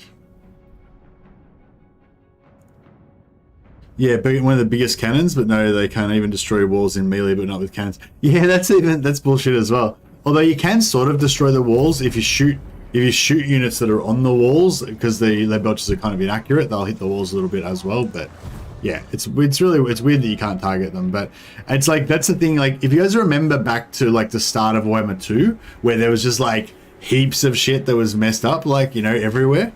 That's kind of where we are with Warhammer 3. You know, it'll be years till all this stuff gets fixed up. You know what I mean? There's like so much stuff that needs to be fixed up.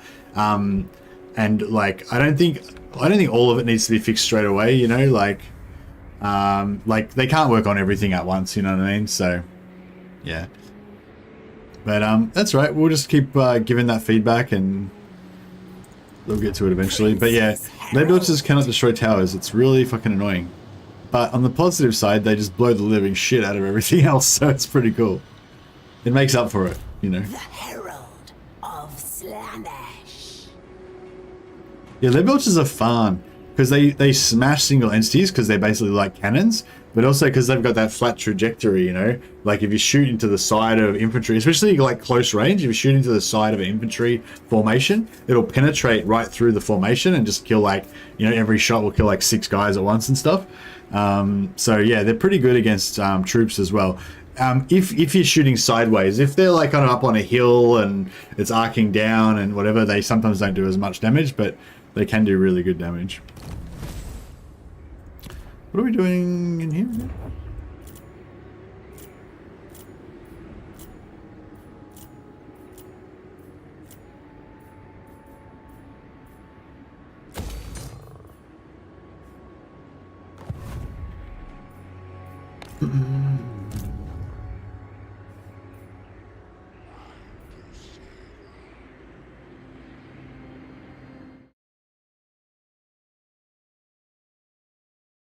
Just make myself another quick note here. I'm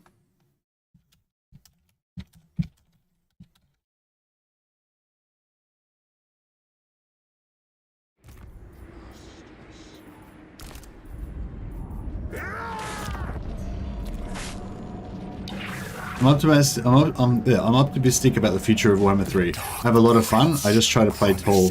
I like how you teleport and change the game. Oh, thanks a lot, Ryan. Yeah, that's it. You just got to play. You just got to accept that you got to play tall. If you want to have just an easy, fun, dynamic feeling campaign, you just got to play tall, especially in the early game until you get really powerful economy. If you try to play wide and go crap stacks and all that stuff, like then you will just have a bad time. The Dark Prince's I think the mission to get 300 devotees from gifts doesn't work at all. Should complete a long time ago. I have 330 gift devotees per turn. Lol. Slaanesh is a big problem for them. If you don't destroy their formation and bait faster units, they destroy you. Yeah, when I'm rift farming, Slaanesh is probably the hardest one to deal with. Although I found once I completed the Doom stack and I had like 7 hunters buffing the damage, and also having you need to use the hunters on Stonehorns to tank for you. They can easily tank those fast units, you know. I'm trying to play wide and it's frustrating. Yeah, I don't recommend it. Like, you can later on. Like, once you get organized, once you got money and you got heaps of agents and all that stuff, then you can play wider if you want. But at the start of the campaign, it's not really. If we can't click on that, oh man, I'm gonna be jacked. I can't get it. Do you reckon I'll be able to make it that way? Oh yeah, we'll go this way, safer. Because sometimes if you go, like, I've had ones like this where I was sort of like on the edge like that, and this little gap here is not enough to be able to click into it, so you're like stuck here and you can't get there. So yeah, I don't want to get stuck. I'm not worried about the stack, although I would like to avoid fighting the stack as well. But yeah, I just don't want to get stuck and not be able to actually translate through the portal.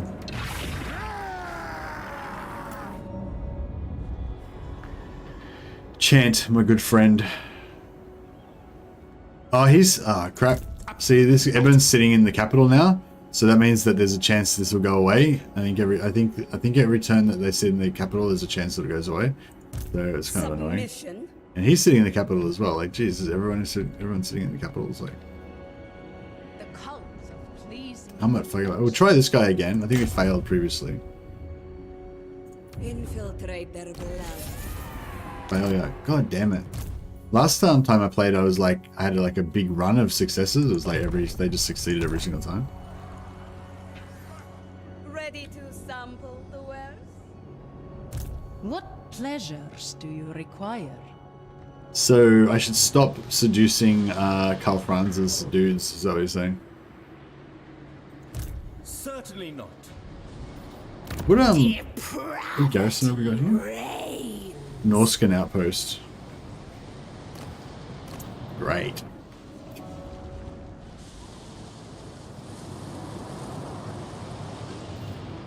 Delights without boundaries.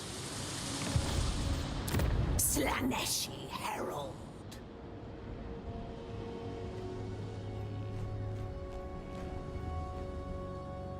Cultist.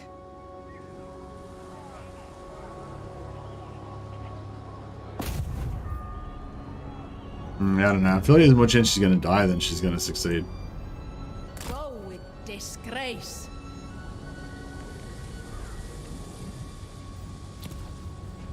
The cult of pleasing perfection.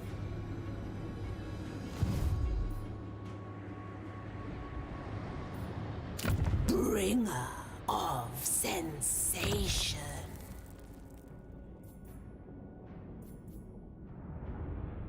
You get this cultist building up fast enough, that'd be really good, but yeah, we won't. I don't think we will, unfortunately.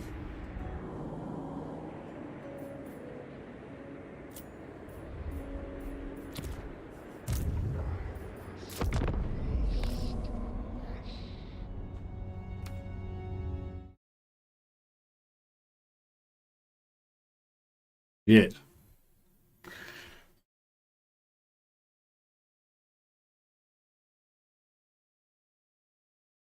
I don't really want to go to War with the Disciples of the Maw right now.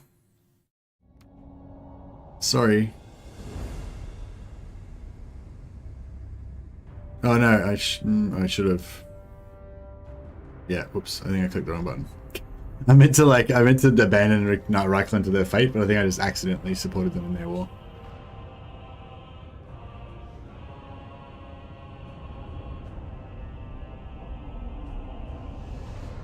So yes, somebody was telling me, I don't know if this is true or not, but somebody was telling me that the Paramore So if you get, so basically you need 8, there's 8 circles, there's 8 turns you need to go through. It takes a minimum of 8 turns to get to the bottom of Slaanesh to get the soul, right?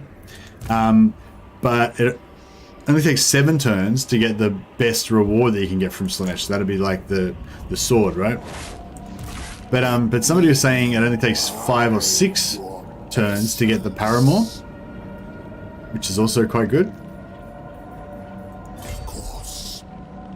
I am thirsty. But yeah, I was wondering if anyone else's can confirm that as well. So I feel like I've gotten the paramour from like maybe this circle or maybe this circle, which would be in line with what the person said. That they get the paramour from like 6 or 7 turns in here. I mean, 5 or 6 turns, I think they said. So basically what I'm saying is they were making out that it's like you always get the paramour from like the 5th circle or whatever, and you always get the sycophant and the sword of Slaanesh from the last circle. But I thought that I got the sycophant from other circles as well, not just the last one. The sword, of course, you always only get it from the last one. Nickett confirmed you got it from the 5th. Okay. 1, 2, 3, 4, 5. Yeah, so this one. Yeah, that's what he said as well. Oh, 5th or 6th, yeah. Yeah, that's what he said as well. So basically, yeah, it's like the paramour comes from the 5th, and the sycophant comes from the 6th. I mean, the 7th. But I think you can also get the sycophant. Wait, maybe, can you only get the sycophant from the last circle? I'm not sure. The sycophant, I don't know, I love the sycophant because of that 20% extra movement, especially because I'm usually rocking some sort of doom stack. With this particular campaign, it could be kind of good to get the paramour for that mad growth. But Divine immortality. I'm not looking forward to trying to fight up Scrag with an army full of fucking these dudes. It's not going to be much fun. Grace and cruelty. Alright, we got a new cultist. Sleek, another sleek. We got a lot of sleeks in this campaign. Your imperfections are abhorrent.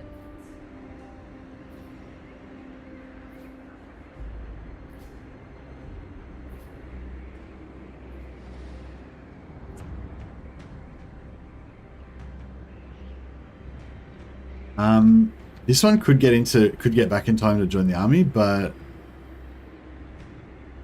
I feel like I should drop another cult somewhere. If we went this way, would we get a cult faster? Oh, Beckhaven. We can put one there. The cult of endless delights. That's okay. I think we should still be able to make it back in time to join in. The cult calls, and Well, actually, we don't even need to get back to... Actually, we don't even need to get back to the original rift. We just need to get to any rift, right? Because we're going to be rift farming, hopefully. So I'll head to, like... Yeah. I cannot move yet. I move in the next way. Hopefully none of these,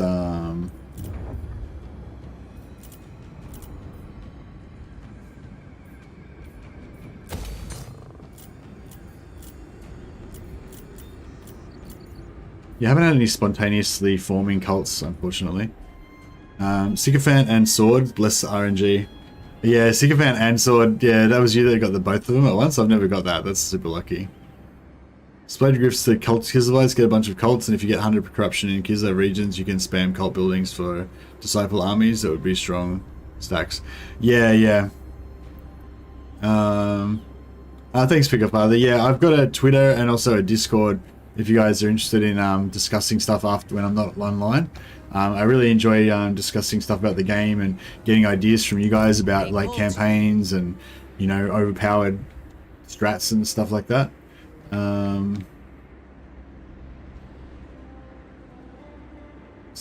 Yeah, please join the Discord and get involved in that. It's good fun.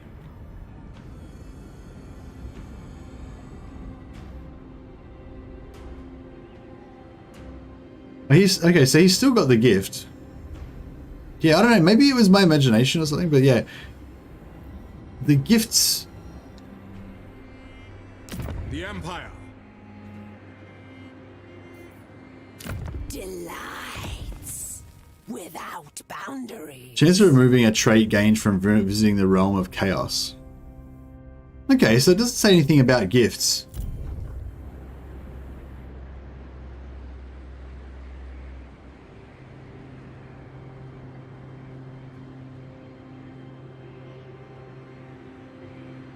You can't get rid of gifts? Yeah, I thought you couldn't get rid of gifts, but then I saw one like disappear off a unit.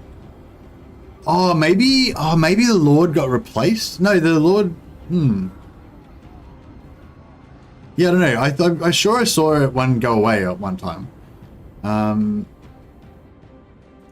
Cultist of the perfect prince. But yeah, alright, well, we'll just start... we'll put some gifts down on people and just see how we go. Extinction comes. Hell yeah. What a dick. Submission?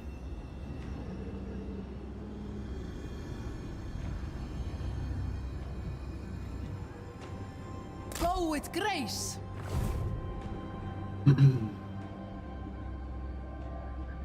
Yeah, this could work out really well actually. We can get like cultists everywhere if we're lucky, and then go and pick them up when if we can rift farm, if we can finish the rift farm, and then the new cultists can replace the damaged units. So you know, if we get a bunch of our marauders get fucked up, then we merge them, make a space, transport to a new rift. Like, our stack won't have any movement because we're rifting, but the hero will have movement, so the hero can go and join the army. Then we continue rifting on to the next point, now with a full 20 stack again. You know, so so that might be the way that Slaanesh can do the rifting. Like, the only thing is that the other cultists won't be leveled up, obviously. I wonder if you get the bonus in Slaanesh's realm that gives you plus recruit rank for heroes and lords. Do you know if the heroes that spawn when you create a cult, if they come out with the increased rank, or does it not apply to them unless you actually recruit them manually, you know?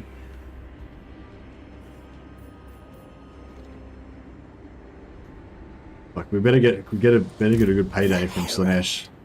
Money's gone. Oh well, I guess as long as we can farm the rifts, we'll be okay. If we can farm the rifts, that's the only problem. Did we already do a deal with Vinland this time?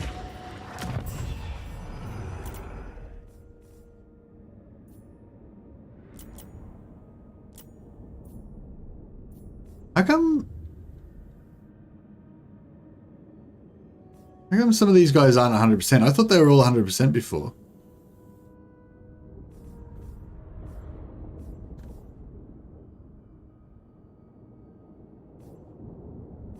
What?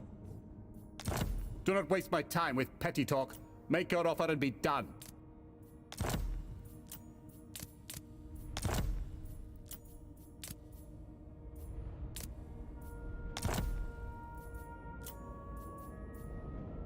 I will.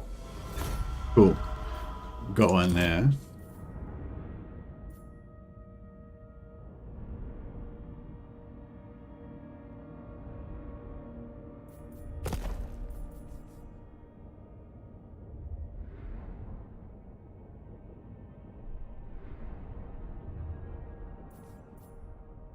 He's starting to like us a bit more, but we need more. Spawn heroes don't have recruit rank boot. Okay, thanks, Nickerclaw.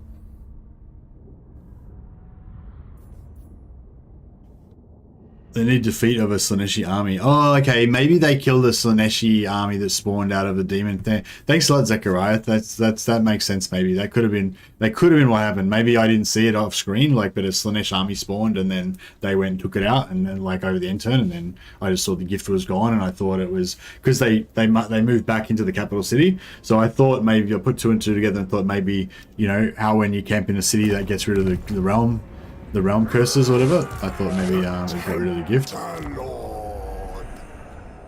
Nico Claw. Yeah, no, I saw the strat that you said. Somebody actually emailed me explaining that it's very similar strat to that. Basically, it's a way of like.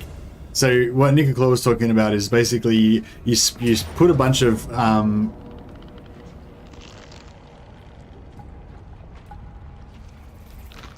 What the actual fuck? Oh, it's optional, right. Shit. I thought that, if I intercept, I can't retreat, can I?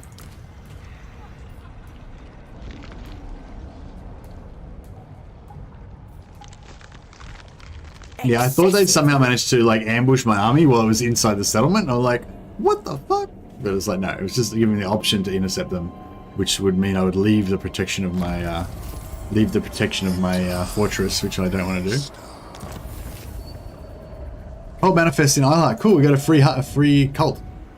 That's super cool. Super, super cool.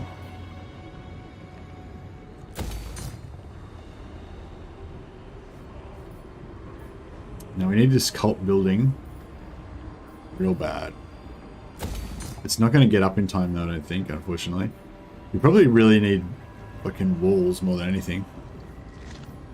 Not walls, garrison. I don't think we'll get the garrison up in time though. I don't think we're going to get the cult building up in time either, but... Tender hand of atrocity. Okay, the Rift Army's just spawned. Ha! You wouldn't pass initiation. So we aren't going to make it for the turn 5 Rift Armies, obviously.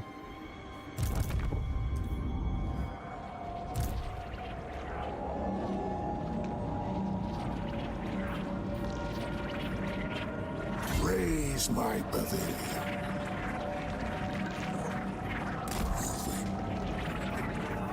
The sea. I wonder.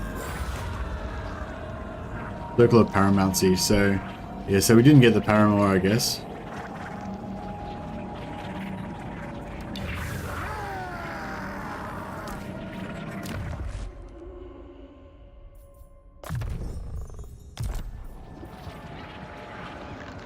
Every sensation is mine to see.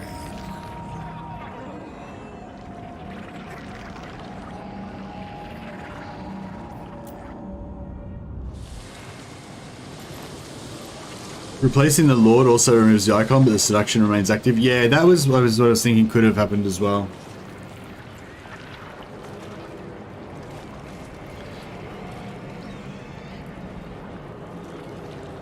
When you get rid of gifts by winning battles versus Slaanesh, yeah, somebody, that's what Zachariah was saying, that you get rid of gifts by winning battles against Slaanesh. Contest.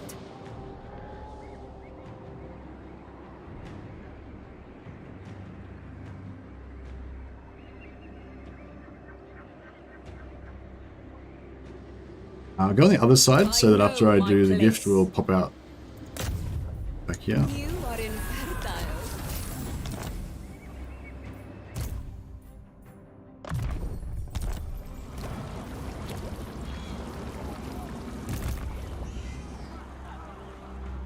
The dark Chance trying to put a prince gift on this doesn't dude, but he want you. doesn't want none of it. Onward. Infiltrate their blood. Oh yeah, again, Chant. Jeez, you're a disappointment to me, Chant. You're not much good to me alive, are you, Chant? No, this won't do at all. That's what I'm saying. I'm saying it's unacceptable. I'm saying it won't do. You can't say it won't do to me. I'm saying it won't do to you. You are not worthy of our attention. Well, okay. You are inherited. Fuck, why do I keep failing all the time? Fuck, I'm nearly broke. Your imperfections are abhorrent. I think it's going to be okay. Even if we do lose Altdorf, I think it's going to be under siege for a couple of turns, hopefully. So that should be enough time for Nikari to get in, get a heap of money, get out, conquer a heap of crap, and, you know, all will be well.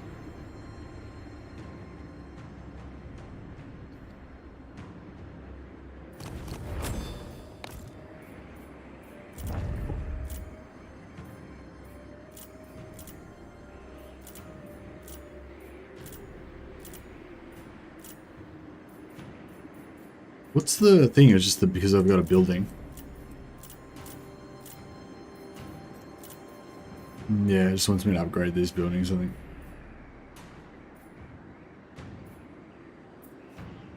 But no, I'm not interested in that. No, this won't do at all. So what's our plan for these rifts? We want to go to that one, basically. Yeah, I don't think we're gonna even make it there. Oh, maybe. Yeah, we come out of here, we sack that, don't occupy it, then move to here, then get into the rift. That could work. That could work.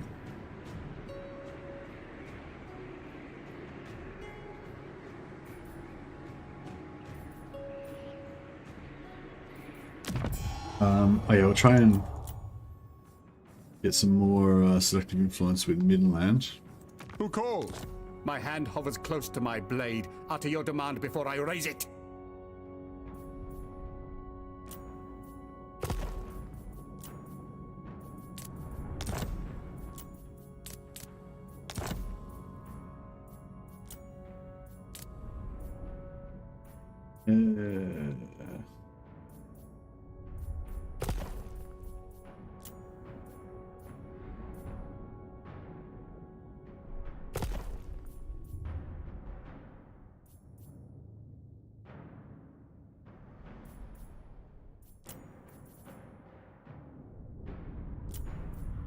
But break military access with the Greylings.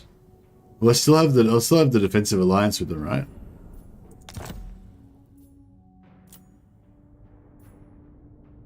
As you say, sir.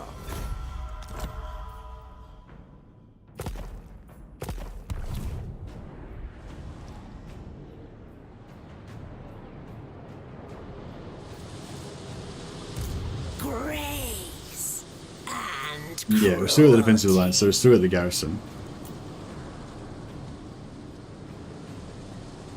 What have we got from them? Don't we have a garrison? None of those units are... None of these units are Norscan. Oh, it doesn't provide any garrison unless they upgrade it, I guess, maybe? That sucks.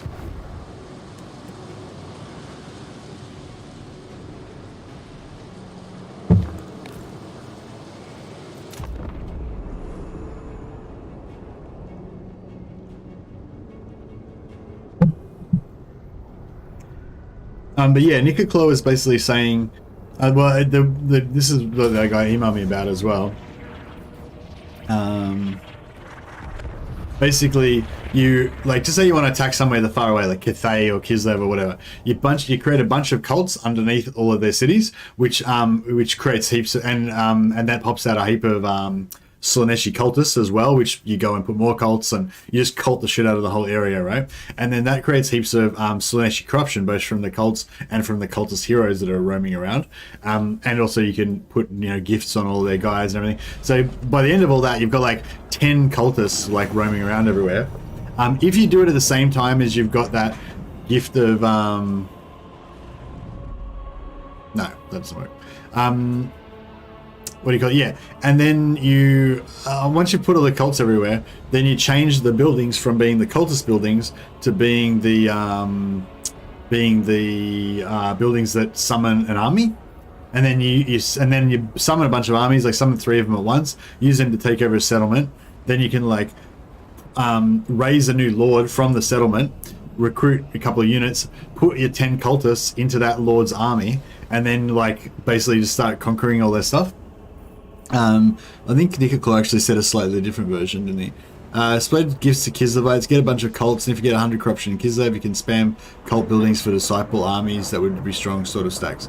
Oh yeah, cool. Yeah, you can spam disciple armies. But yeah, you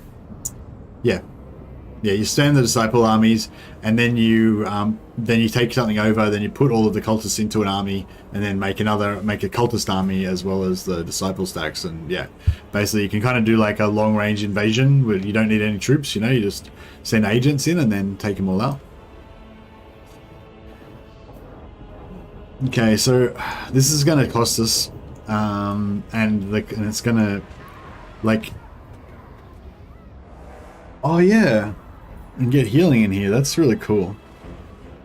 But yeah, this is going to cost us men. and that's going to hurt our ability to farm rifts afterwards.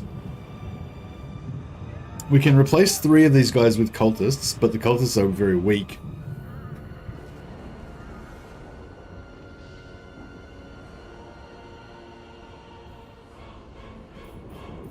Pain and despair. I'm not sure how I want to do this. The Eternal Hunters! Marauders!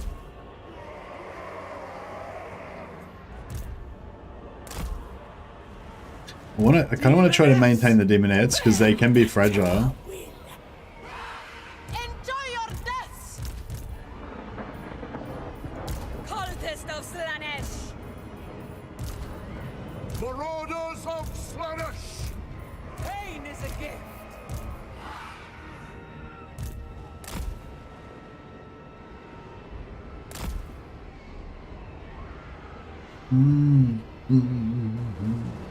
Marauders of Slaanesh!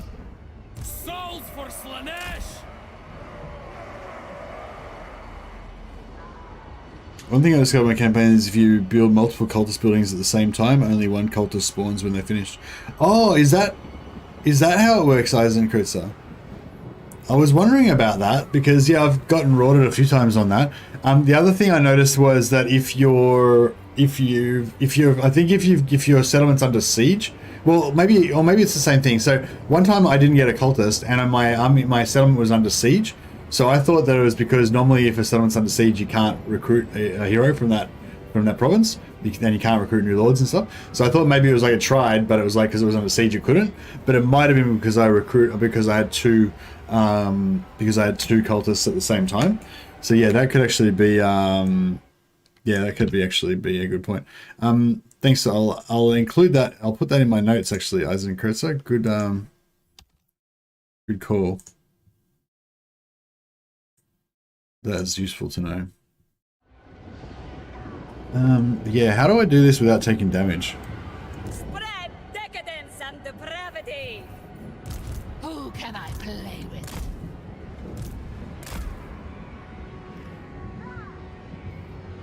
On a scale of 1 to 10, with 10 being Kislev, how fun would you rate Slaanesh? Is Kislev, is 10 like good or bad? I find Kislev quite fun. Although I feel like, I don't know, it's hard to say really. It's sort of like food, you know, it's like, if you haven't played it for a while, or if you haven't eaten it for a while, it's going to be a lot more enjoyable. Like right now, I can't imagine wanting to play Kislev instead of playing Slaanesh. But when I did play Kislev, I really enjoyed it, so it's like, yeah. 10 is good, okay. Well, yeah, I guess I would rate Slaanesh like an 8, maybe? Or a 10. They're very different experiences, you know. What I really like about Kislev is it's a lot more of a low power experience, a bit more like a normal Total War thing where you're building up and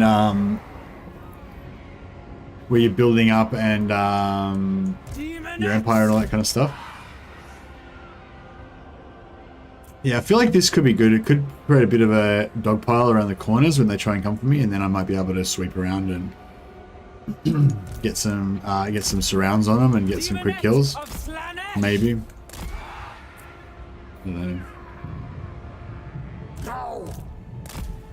Do you reckon these guys will be good against Furies? I don't know. The Furies do good against monstrous infantry. I feel like Furies do good against you when the AI has them, but when you play with them, they're not that good.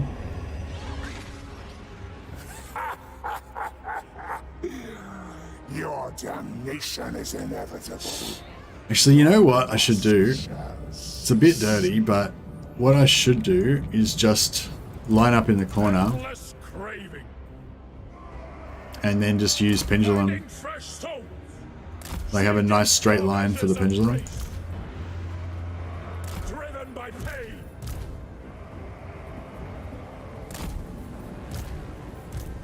Get them moving! Yeah, I think that's actually going to do the best thing that we could possibly do. Torture's sweet kiss of flurry talons. There we flit! Demonettes! Yes! Yes! Death through sensation!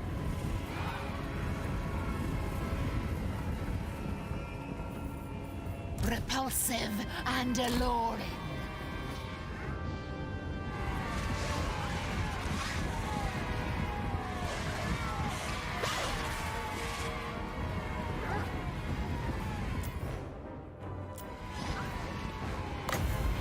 Hear the discordant choir.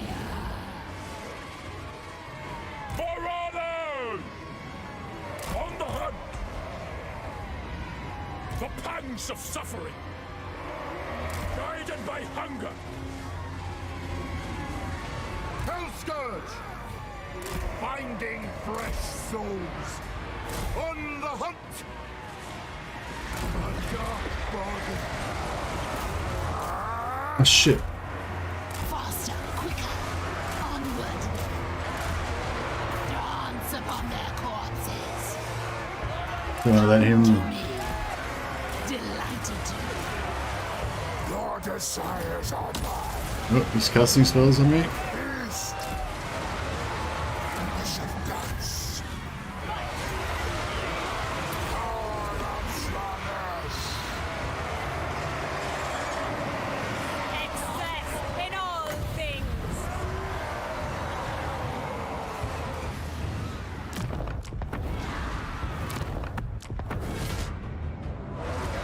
I haven't got a super strong army. I don't know, maybe I'm...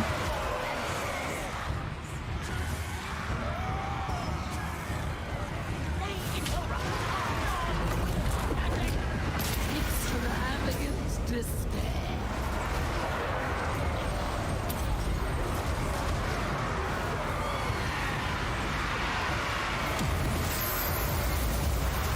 Sorceress flash. Can't see what the fuck's going on. This giant fucking tree in the way.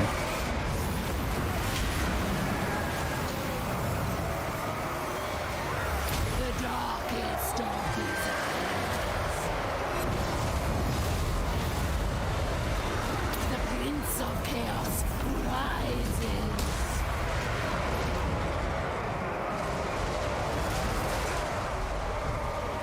Soul Trooper. The Maiden of Ecstasy.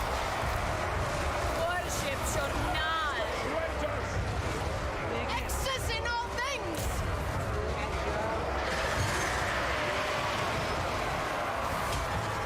Sensuous diversions. Hear the discordant choir. No, is that guy attacking? Oh, Nikari.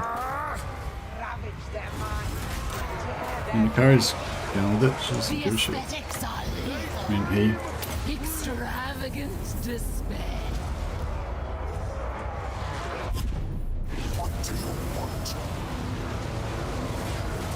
Yeah, fuck, we're taking some casualties.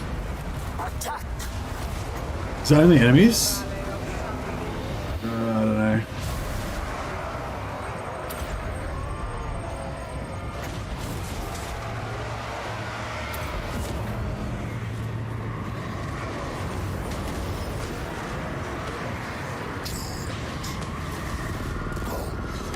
Slash. No. The cult thrives!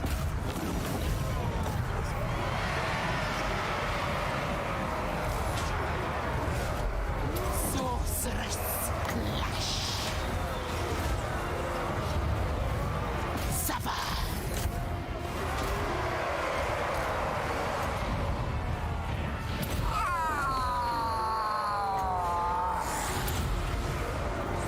Deliver unto Slaanesh, the darkest of desires.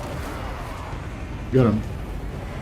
Alright, somewhat. The Prince of Chaos rises. Some of his ultimate spells are really cool looking. Yeah, for sure.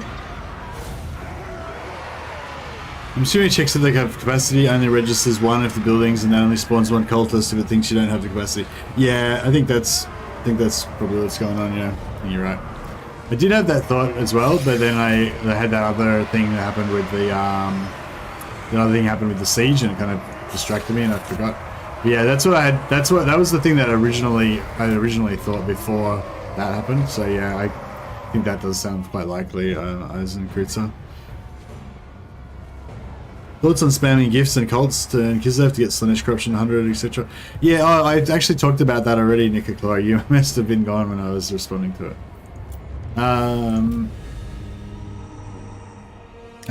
Yeah. Yeah, no, I think that's cool, yeah. Somebody else told me a different version of it, but yeah.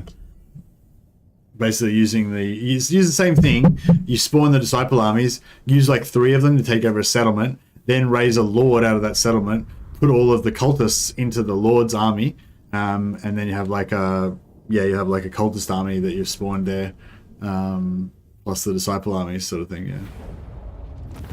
So basically you spawn all cultists first, get them to keep making cults and everything, cult everything, and gift everyone, and then you convert all the cultist buildings into disciple army buildings. Then you pop out all the disciple armies, attack a couple of settlements, take them over, spawn a lord, put all your cultists into that lord, and then hey presto, you've got like an instant army, plus the remnants of the disciple armies. I think the disciple armies don't cost any upkeep, and they don't. If you got 100% Slaanesh corruption, they don't go away either. But you do have to pay devotees per turn, so it's only really good once you've got a lot of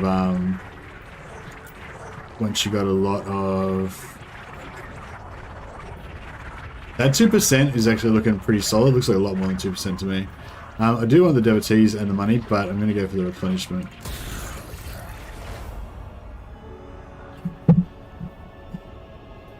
Have you had any problems with the disciple army not spawning? I have very rarely used disciple armies. You might have to ask Nick or Chloe about that. I think I've only spawned a disciple army like 1 time. Because I'm always so focused on getting more cultists going. And mainly in this early part of the campaign. So I don't want to spend the I never want to spend the devotees on the disciple army. But yeah, I think I need to get more. Once I get more devotees going, once I got more cults and more gifts, then I'll think about it.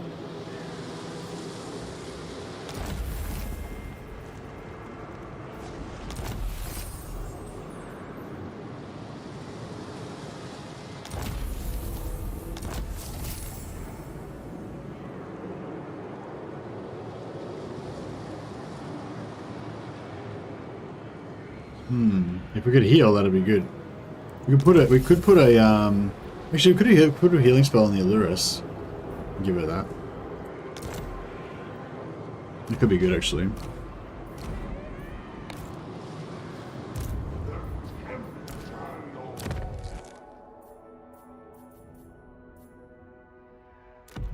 Yeah, give the Allurus the Forbidden Rod. Actually, no, yeah, should just leave it with Nakari, because Nakari's got heals.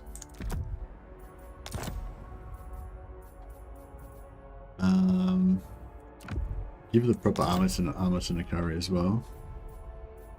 Weapon, sword, talisman. Nothing really worth equipping. Nakari already causes terror, surely. If Nakari doesn't cause terror, then like, what the hell's going on? Yeah, Nakari causes terror. I'd be fucking terrified if I saw that. If I saw this is coming at me in a dark alley, I'd be pretty terrified, I gotta say. Pretty terrified. Yeah, so Nakari can Forbidden Rod and then heal himself. That'll be good. Yeah, we'll make... actually, no, we'll give that to...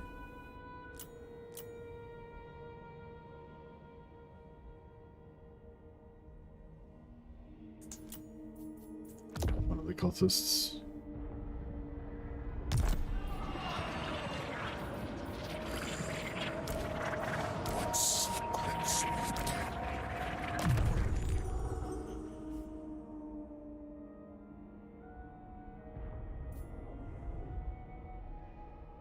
Okay, we will actually want to save their points now, so that when they get to level 13, it'll be like 11, 12, 13, 10, 11, 12, 13. Yeah, we want to save it from turn 10 so they can go full.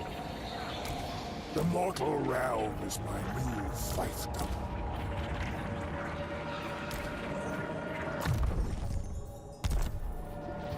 Yeah, I won't do hers either because I want to get the movement from the other, the hero that's got the maximum movement points. I want to leave that as the active one.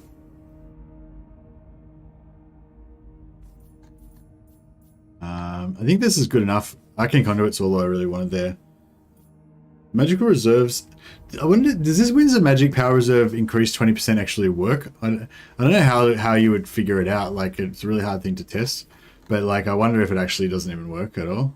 I'm going to put her melee stats up so she can be a bit tankier.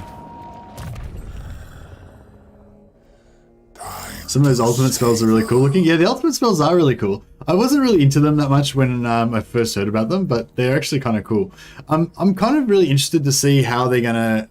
Like, I think the ultimate spells should be in the main game as well somehow. Like, I feel like there should be some sort of way that you can go to the Chaos Realms or get into a situation where you're in that like storm of chaos. Is it Storm of Chaos? Whatever, the storm of magic. I feel like you should be able to have that storm of magic thing in the grand campaign as well, but only rarely maybe, or in certain situations, you know, like less than half the time. Kind of like about the same as it is now with the rifts, you know. So you get to use it fairly regularly, but it's not like all the time, you know.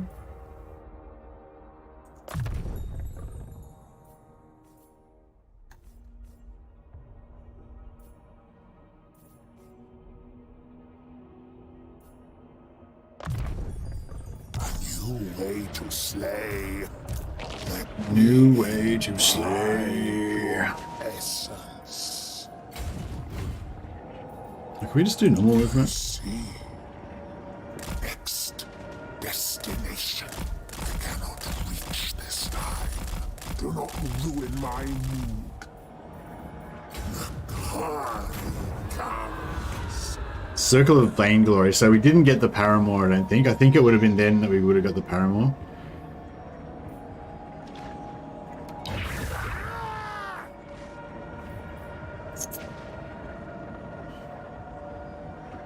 If we can get like even a couple of these heroes to level 13, it'll be so good. I reckon we could maybe pull off this rift farm. Maybe, just maybe. I think it could work. Yeah, I'm pretty excited to try. If you could just succeed like one time, if you just try to like not fail again.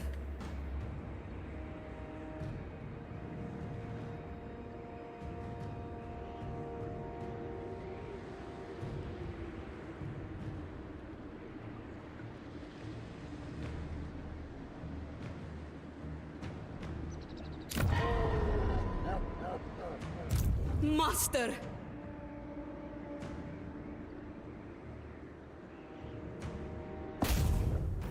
You are infertile. You're infertile. Still of that. Name it, and It's like your dick doesn't work. It's super cool. The Dark Prince doesn't want you. Go with disgrace. Moving, my prince. I know my place.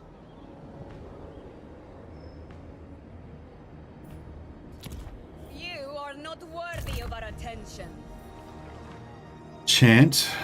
Come on, Chant. Do not get wounded. Infiltrate their goal. Yes, finally succeeded. That was hard work.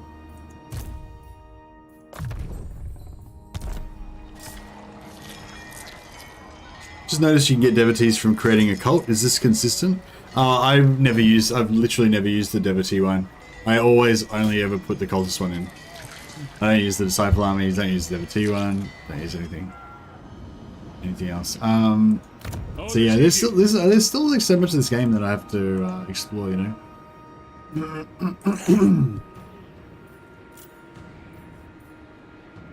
You can't check it.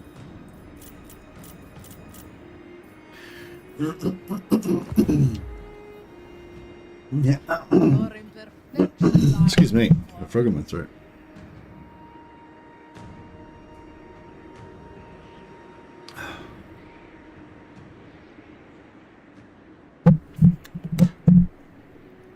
tried the cult building to spawn a disciple army to do just what you discussed, and for some reason it did not show up for one of the attempts, so that sucks. Also, the disciple army I spawned for the initial conquest was pretty tiny, even with full corruption. Yeah, Rob Addison. I think the guy that sent me that suggested it to me originally was saying that you need 3 of the disciple armies together, and they should be able to take out like a minor settlement. So you're going to kind of plan it, figure out where there's a weak settlement that you could take, spawn 3 of them together and get all 3 of them to take the settlement, have all your cultists hanging around, like your 10 cultists or whatever, and then as soon as you take that minor settlement, spawn your lord, start recruiting, put your 10 cultists in, have the remnants of the disciple army, and then you've got like, you know, a small force that you can start trying to, you know, do some work. He actually told me that he took the that plus 10 skill thing, the plus 10 or plus 15 or whatever it is thing to get extra levels, so that the cultists were popping out level 15 when they were spawning. But Nickett, I think it was Nickett, says that they don't get the levels when they spawn out of the cultist buildings. So I don't know, one of those 2 people are wrong. I haven't tested it, but yeah, a guy emailed me and said you do get the levels when you spawn them out of the cult buildings, but Nickett said that you don't. So if you could actually confirm, Nickett, if you've actually tested that, that would be good. I assume you definitely, yeah, I assume you would have if you've got a really late game Slaanesh campaign. Can you confirm you've definitely had that buff with the plus 10 character level spawning or whatever, and you've used cults to spawn cultists and they didn't get the levels?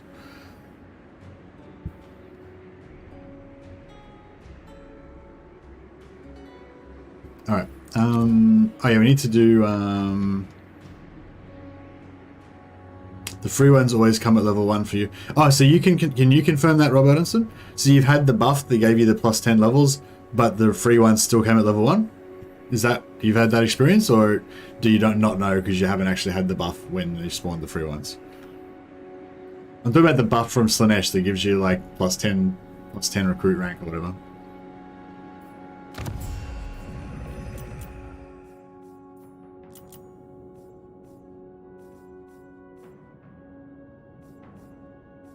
So yeah, I want to get Middenland, and then I want to give Middenland heaps of territory to make him really strong. Hopefully I can wipe out Scrag and give all their Scrag's land to Middenland. And then I want to do the same thing to Druzina Enclave. I want to like take over, like wipe out Kislev and give all their land to Druzina Enclave. So I'll have like all these human tribes, you know, supporting me. That's kind of the plan.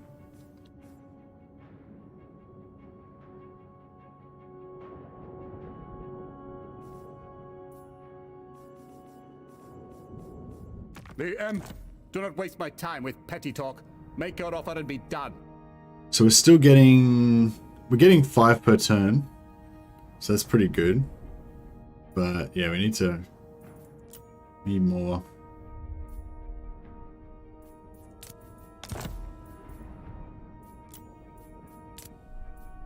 I believe they're friends with Laurelorn. They're knife ears, bro. Kill him. My hand hovers close to my blade. Utter your demand before I raise it. Okay, the Greylings, we can get rid of their military access packs.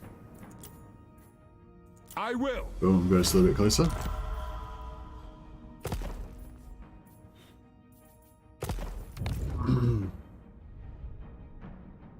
Now this siege, The Herald of Slaanesh. It says if we sell out, we're going to get wrecked.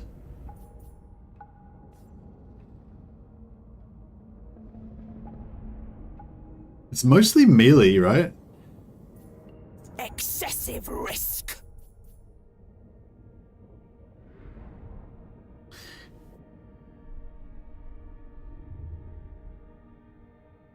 I have not had the buff. Okay.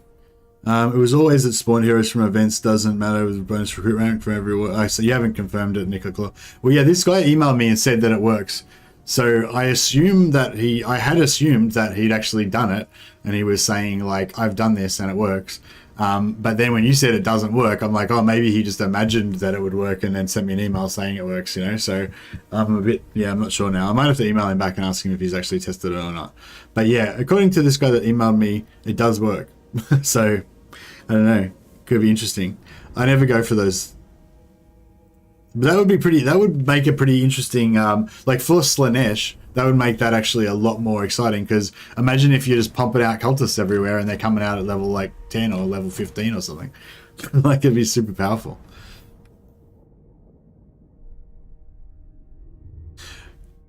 The buff just increase. Yeah, the buff increases all existing. It increases your existing lords and heroes, and it gives you plus recruit rank as well.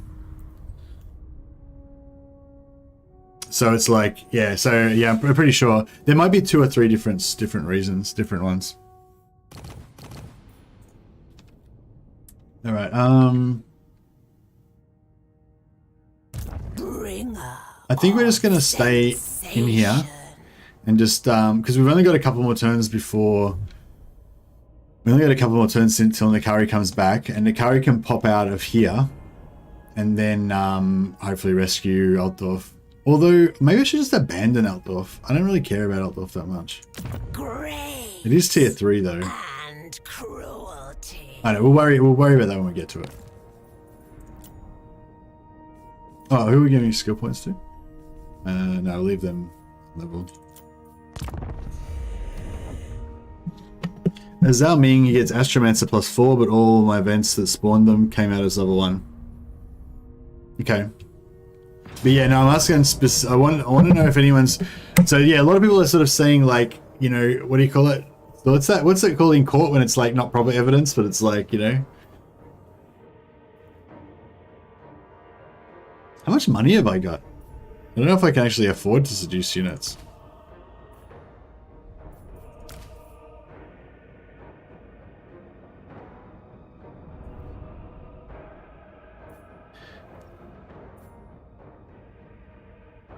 That's right. We'll do the same thing. We're just trying not to lose too many units. I'm kind of coming around to this Exalted Demonettes thing.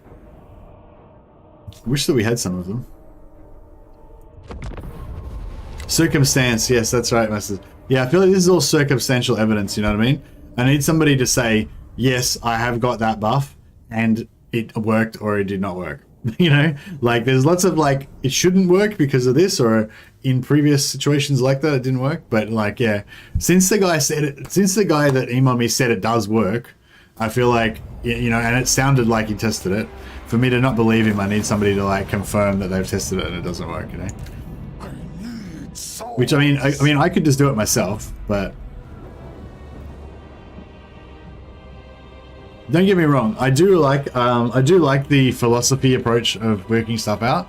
Like, that's what they used to do back in the day, you know, the original science, like with the ancient Greeks and stuff, they used to just sit around, like, kind of talking about stuff and be like, because the air is blue, probably blue, you know, the air comes from water or some shit, you know what I mean? Like, they'll just, like, kind of figure stuff out from, like, logical discussions and stuff before we got the whole empirical science thing. But the empirical, so yeah, but that sort of like working stuff out type way of doing it is still pretty good. But I think empirical science, so you actually test it and just observe what happens, is like, that's the better one.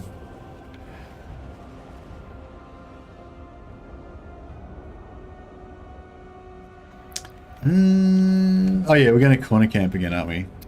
Feels a bit dirty, but it also feels good when it works.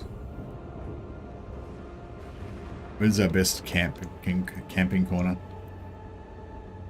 I guess here's something. Oh, is that a rock? Is that a rock? It looks like a rock.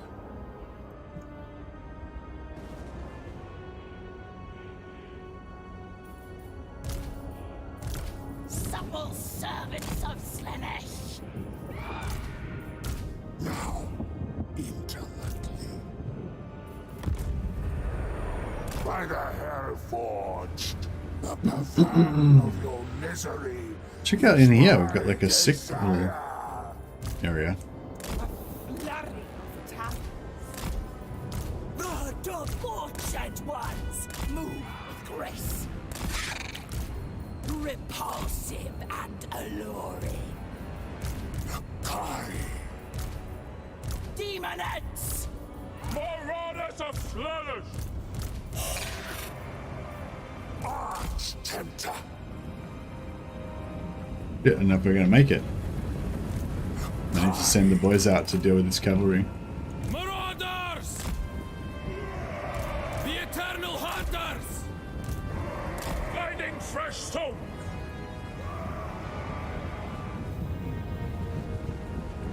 What do you want? Stride. The darkest desires. The eternal hunters. On the hunt. Finding fresh souls. Feeding our addiction. Driven by pain. Death through sensation. Daemon of Slaanesh. Come to me.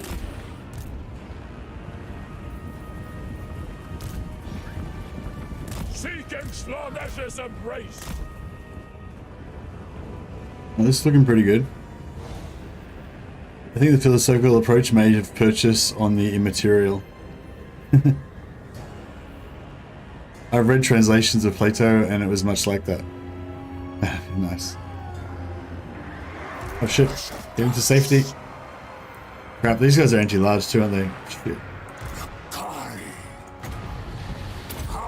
of Slaanesh. Get out there, my fiends.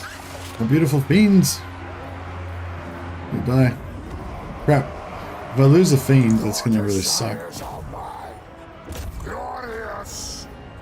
We didn't lose any. I don't think. Oh, we got one. We might lose one. Feast. The aesthetics are lethal. Sorcerer's lash.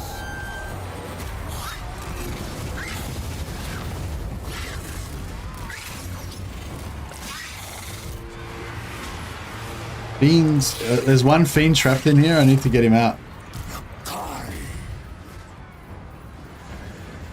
Deliver unto Slaanesh. Moving. Oh, they cool this. They escaped. Extravagant despair. That's a moving. I didn't check what that was. If it's a moving thing that's gonna wreck me, then that will suck. Yes.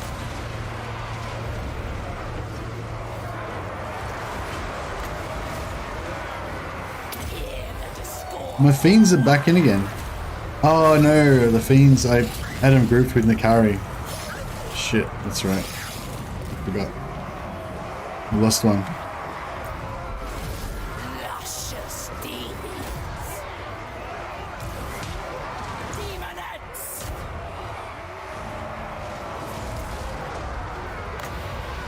The prince of chaos rises.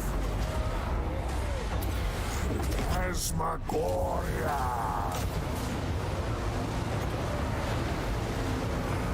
Unleash my power. Death through sensation.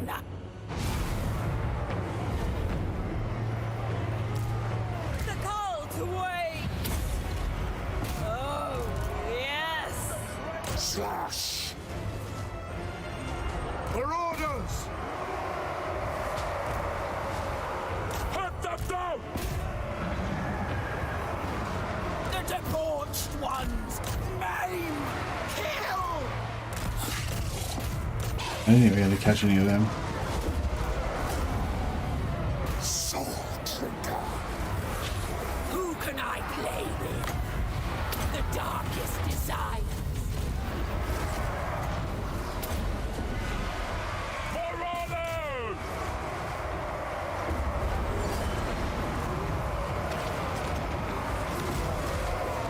Behold the magnificence. Lava.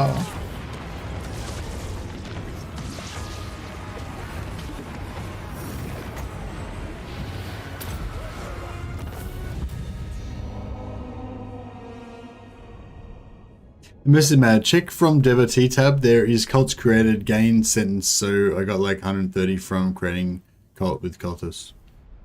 What?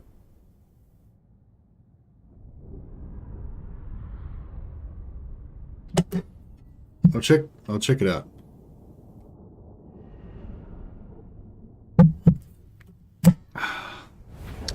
Hey, Grant Albury said, I'm fairly sure this has been brought up before, but just in case, have you seen that Miao Ying can build bastion buildings and then demolish them the next turn for profit? No, I didn't know that, Miao. Didn't know that, Grant.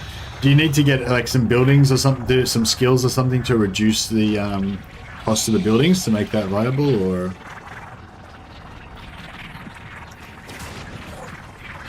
Extra money would be nice, but we're just gonna have to keep taking replenish like every time just to try to like minimize the damage.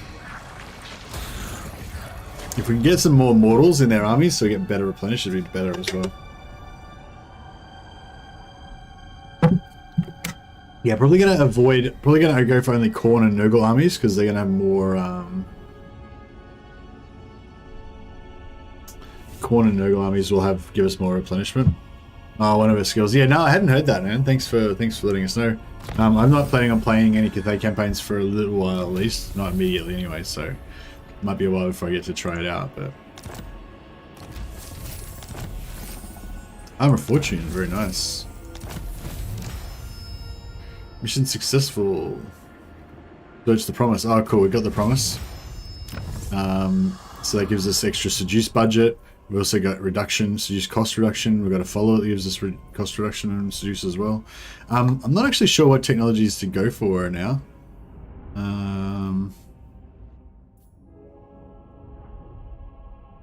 Oh, this army ability, army ability Carnaling sense that it stops units from moving. It's actually pretty good.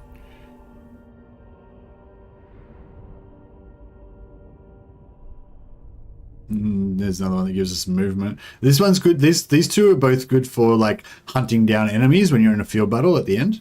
Just to reduce all their speed, you know, so you can get onto them. Income from all buildings plus 5%. That's pretty good, I guess. Growth plus 15. That could be good right now. Because we're about to start building up our empire finally. Proliferate cults minus 20. I still haven't bought that yet. I feel like we're at the point now where we're going to start getting so many devotees that we don't even really need that. Maybe the growth. Well, the army abilities are pretty good. The final one gives back vigor. Yeah, exactly. But I feel like maybe growth. Like 6 turns is not enough for this rift anyway. Because it's going to spawn in 3 turns. So we've got to get out of the realm of chaos this turn. Otherwise, we aren't going to have enough time.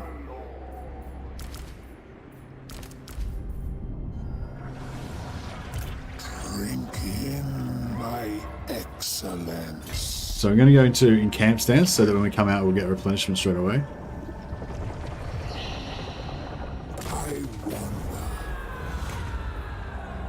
Oh, bummer. So we didn't get the sycophant and we didn't get the weapon. So we could have got all this and got a sycophant. Sometimes you get that, but yeah, we didn't get it. So yeah, we got 2 crown of commands which are really shit. We got obsidian lodestone which is really shit. Got eternal blade which is pretty cool actually for a weapon, but I usually like defensive items. Wailing banner, it's okay, nothing special. Talisman of preservation is probably the best in slot for a talisman, but yeah, overall that was a very bad haul.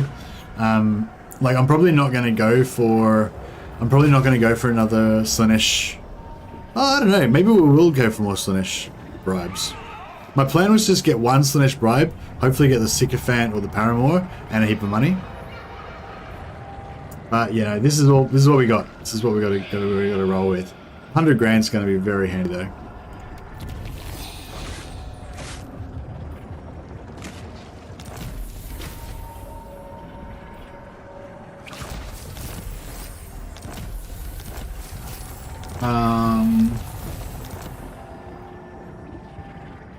Raise your hackles at me. I didn't. What happened there? There's a red blob on me.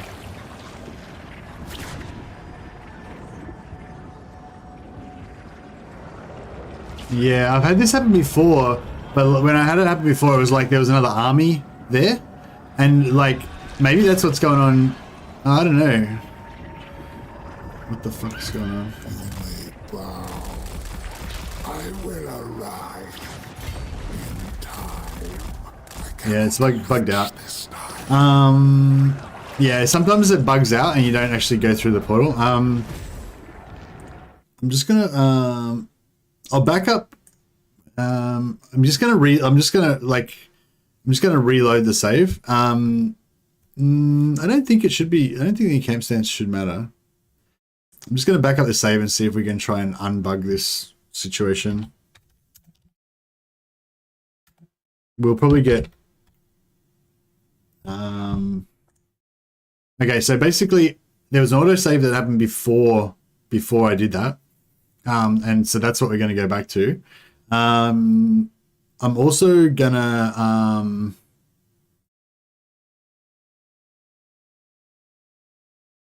yeah, we'll just do that. Yep. So you're just gonna load. We've already done heaps of reloads in this heaps of reloads in this campaign anyway, so that's fine.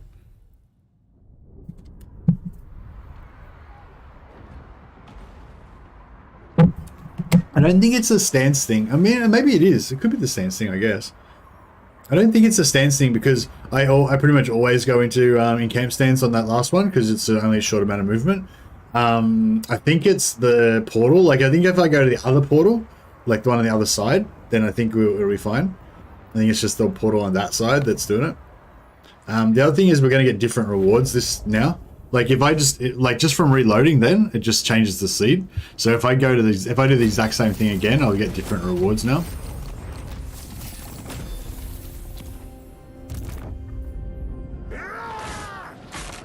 The Tempter Lord. Oh no, we got the same. Oh no, we got different. We got fused armor, void armor, polyglyph. What the fuck's that? Summons a unit of Chaos Furies. That's really cool. I mean, like, Chaos Furies are crap, but it's still cool. Rod of Command and 2 Crowns of Command and 75,000 gold. Alright. Yeah, got the same thing. So yeah, I think it's this portal that's actually bugged. I'll try it one more time. I'll try it in a different stance just for you.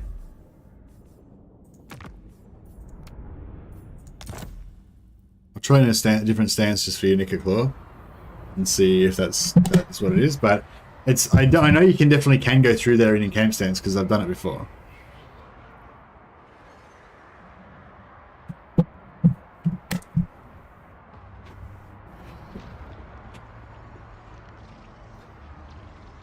But yeah, I think what we're going to do is we're going to fight the army again and go the other side. And then I think we'll be fine.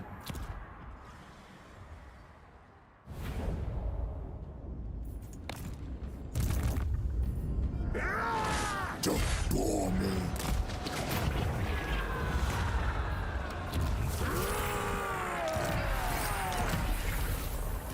Yeah, I think it's this portal that's bugged. So I was in normal stance and still didn't work.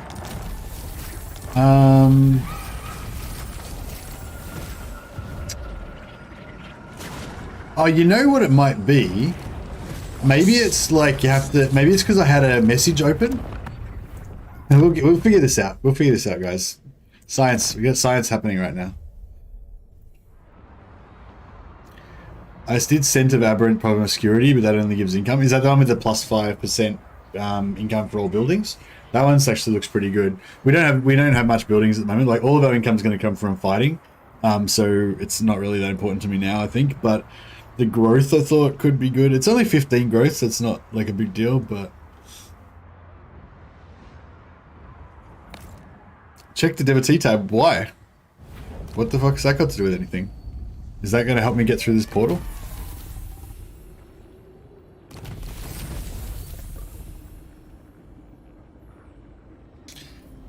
Alright, where's the devotee tab?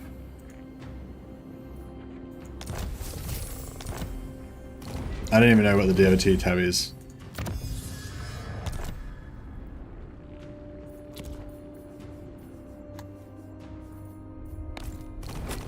Alright, now there's no messages that need to be cancelled. Thought maybe it was like thought it was like a message needed to be cancelled.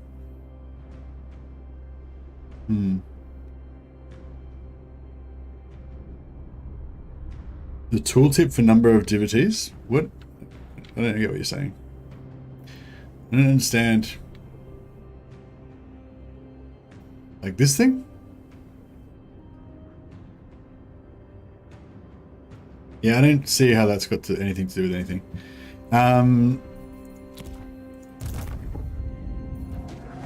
Right, now I think if we fight this guy and then we go to the other portal, then I think we'll be okay. Actually, we could even just run around the other side. Of course. Check the DLT tab. There's cults created gain sentence, so I got like 130 from creating a cult with the cultist. I don't feel like that's relevant to the current situation, Nicoclaw. How about we talk about that later?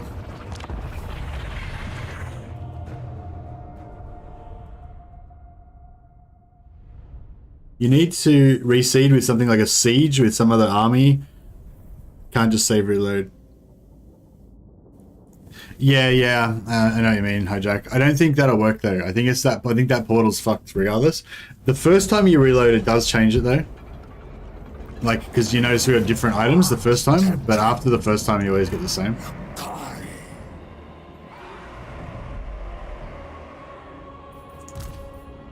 Marauders of Slaanesh! Demonettes!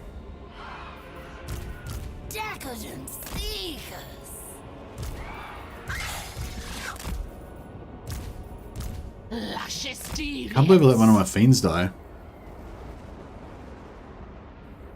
This battle should change the seed. Yeah, well, we could have just gone and... Behold magnificence! I don't know, yeah. I don't think it's the seed though, I think it's the...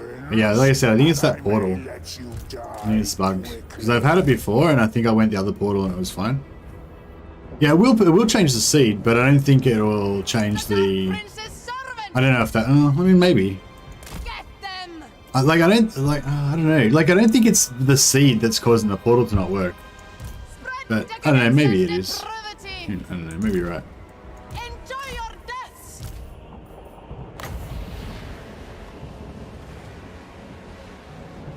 The Prince of Chaos rises. Sorceress Slash.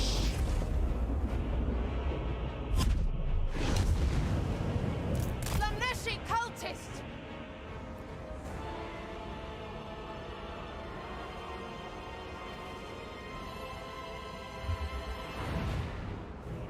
The serpent strikes!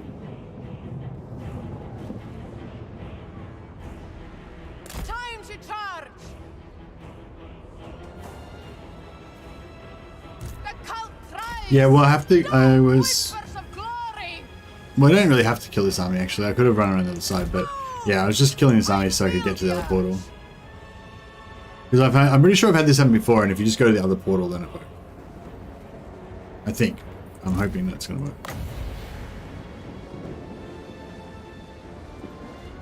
Extravagant despair. Crap.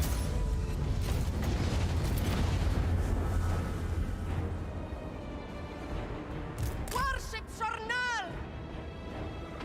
Yeah, it's not kicking me out of the realms of chaos, yeah. The cult wakes! Sauntering! Hear the discordant choir!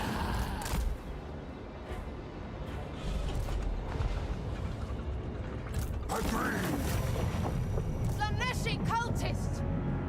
Slither! Savor their agony! Beautiful! Excess in all things! Run! Phantasmagoria! The cult thrives! Free! Now! Faster! Stride! Yes! Man, this Lord's wrecking us. Sensuous diversions!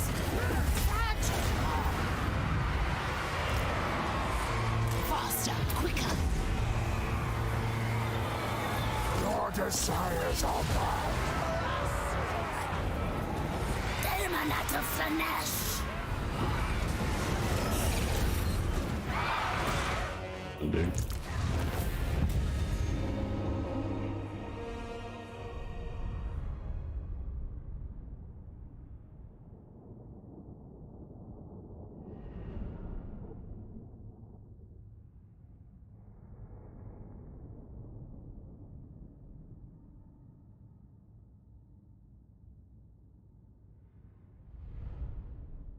I try and core Nurgle and Slaanesh. On balance, I think Slaanesh is the easiest, but it's mainly down to starting in the corner of the map with friendly factions surrounding it.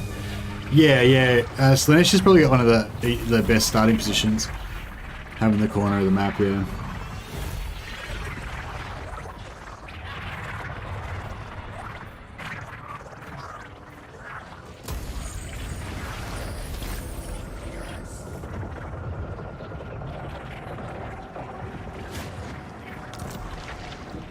The Tempter Lord. Just back up this save as well, so we can play around a bit. But yeah, so if we go, oh yeah, we'll go through this one. Onwards. Go 50,000. Leave them on sales. Yeah, cool. All right, come west. Ah, nah, still not working. What a bitch. This is mine, and mine alone.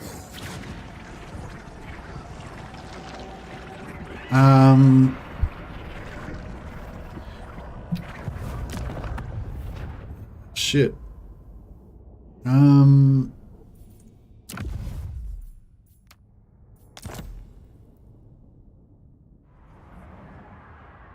Crap. This sucks.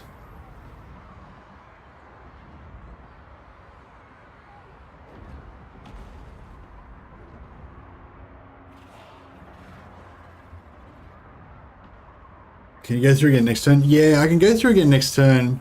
It'll probably work. But if I don't get out this turn, then the refarm is like ruined.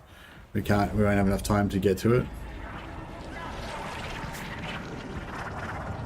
The Tempter Lord. My divine master, come!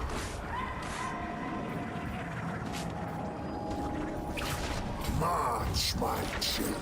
There's no like dilemmas open or anything.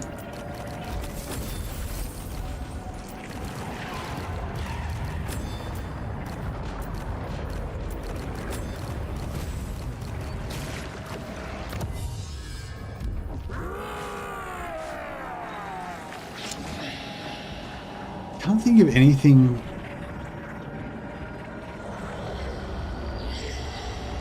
Maybe it'll spit you out eventually. Yeah, it'll spit. Oh, actually, no, it won't spit me out eventually. Actually, I'll just be in there forever, I think. Bide your essence. Come then. How live I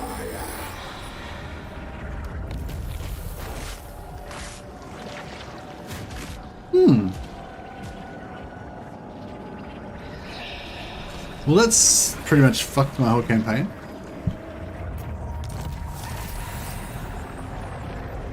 It's pretty cool. That's a really cool item.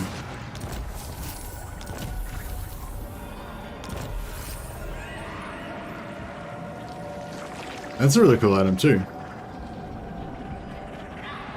Oh, it's pretty cool. Pretty like rare. See, I got the trait for leaving the Circle of Indolency, but I haven't left the Circle of Indolency. What the absolute fuck? What the fuck are you talking about, Nicoclaw? Like, I'm trying to get out of, like, dude. Like, can you not see that I'm, like, trying to deal with the situation here? Like, what the fuck has Devotees got to do with it?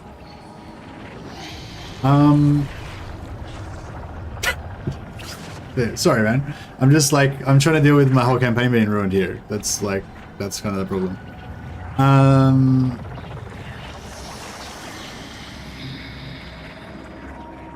I guess it might spit me out over the end turn, but I doubt it.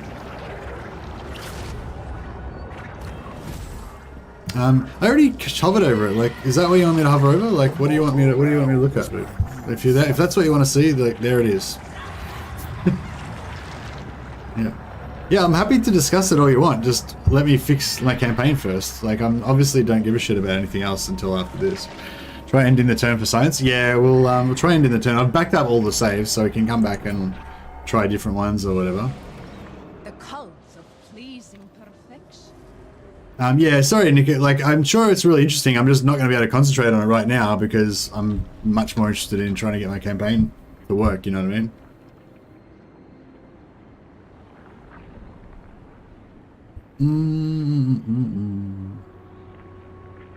Yeah, we'll just end turn for science. Name it, and it shall be done.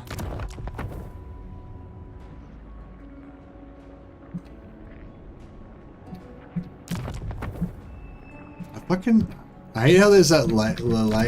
Ah. I'm trying to like pause it, but I keep like unpausing as well.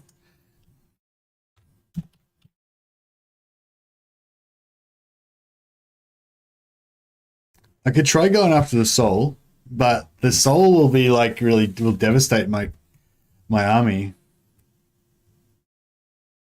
and also be too late. Yeah, no, I can replace Nakari, but that's the nuclear option because that will also mean that I won't be able to rift farm because Nakari is the only one that can rift farm.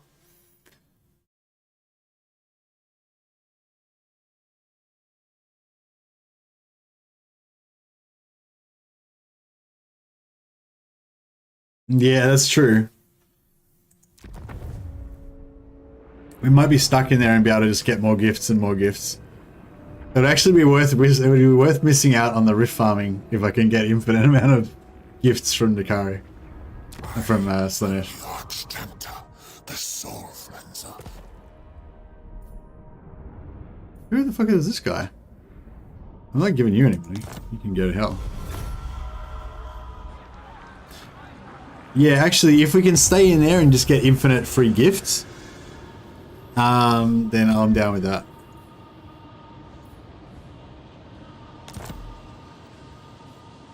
So Nakari did not get out. She's still stuck in there. Okay, that's fine. We'll just go.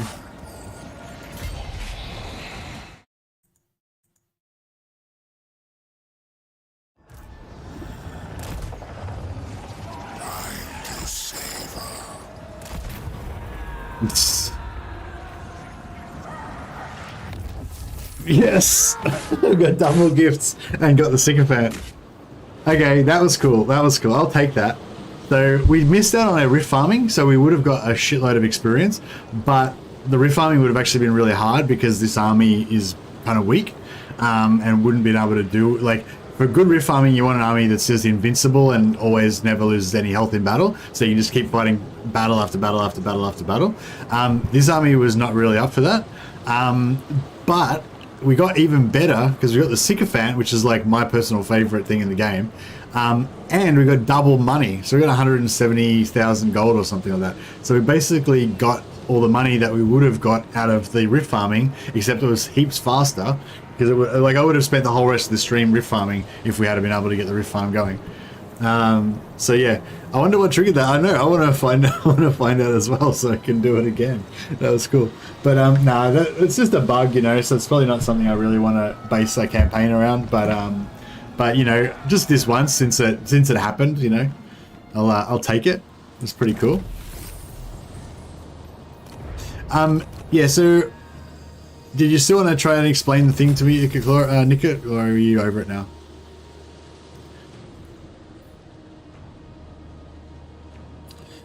The thing about the item gifts is the AI gets more cheats because the more items you have, the more cheats the AI would get.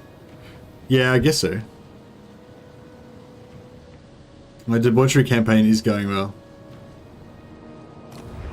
Cult creation? I don't think I can create any cults at the moment. I don't have any spare. My divine master. I don't think I've got any spare cultists. Oh no, I've got a couple of new ones. There's...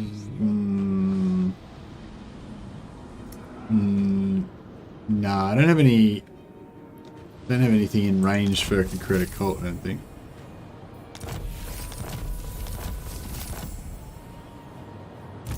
My divine master. Can I... no, I can't. Oh yeah, there's one thing I thought was cool. You can put gifts on camps, right? Which is pretty cool. I mean, I guess the camps could get killed, but... Greece is already at war with us anyway, so there's not much to be lost by... Well, maybe I should...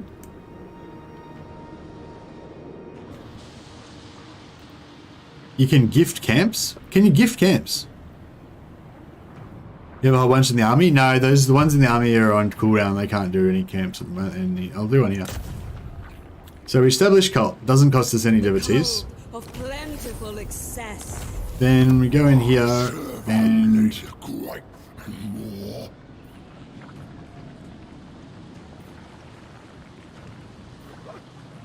I don't know, none of these give us like bulk devotees or anything. Camps are treated like characters. Yeah, exactly, yeah. So yeah, what am I looking at in here, Nikitla?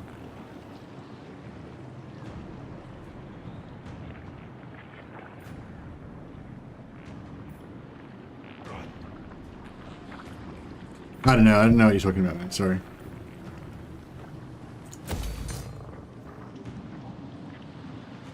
The one with the face, yeah, it gives you like 5 devotees per turn. So eventually it'll pay off because it normally costs you 250. How I gain devotees from created cult? Well, yeah, if you create a cult, then you create a cult, it costs you 250, and then you get 5 devotees per turn. So after 50 turns, it'll pay itself off.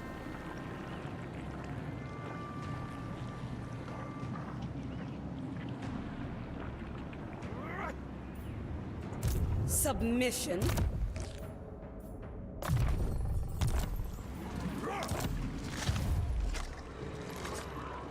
Your imperfections are a bore. Talking about this? The cult creation on with the little symbol of the cult next to it. Mine says 0, just above Gift of Slaanesh.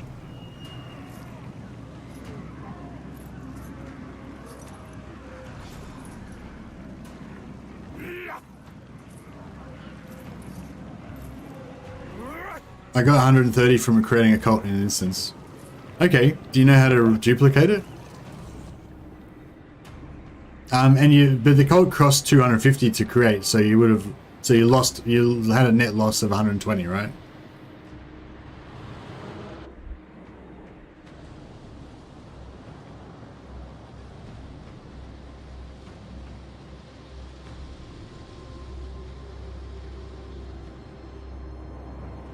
It only costs 250. No, it can only cost 250 to create cults.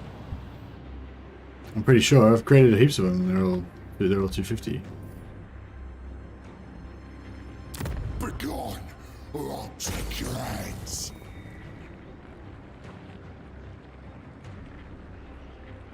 $250, yeah.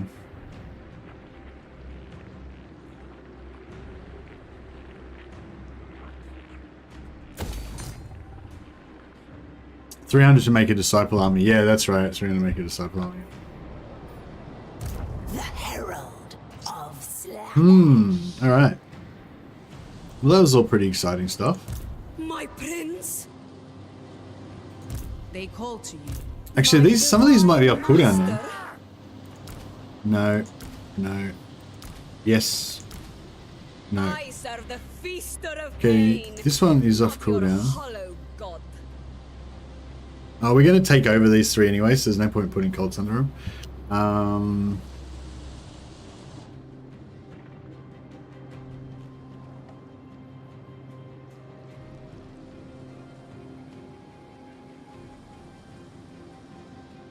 Hey, PvP.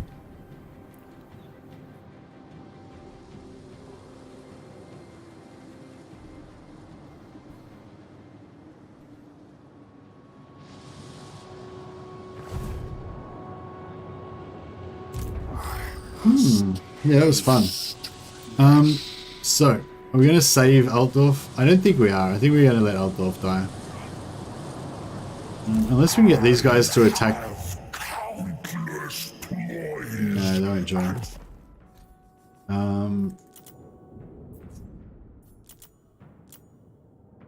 Where's Minland? Minland's The getting there. Empire. Do not waste my time with petty talk. Make your offer and be done.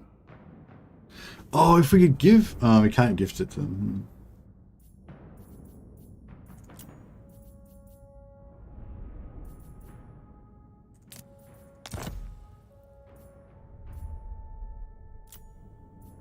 Affirmative.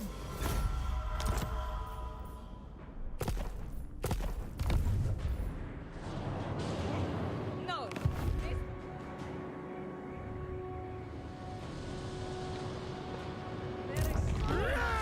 Yeah, I don't get why I'm only getting one from that, because, like, you can definitely get more than one lot of seductive influence from diplomacy in a single turn, because I've done it before. Like, you know, I'd get like a military access and then I'll get a trade or whatever. I'll get 2 bumps in one turn. But it seems like I can only get 1 from getting them to break stuff. What's the, Do you wish to be titillated? Cultist.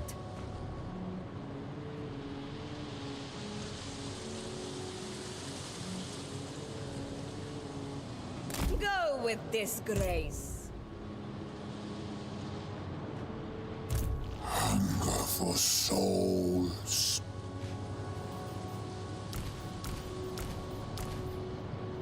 The cult of plentiful excess. maybe I'm mixing it up with some other price. Yeah, what does it cost for a hero to actually create one before you go to the building? Yeah, it's like 750 gold or something like that, I think. Or okay, I can't remember actually. Maybe it depends what level they are and that sort of stuff.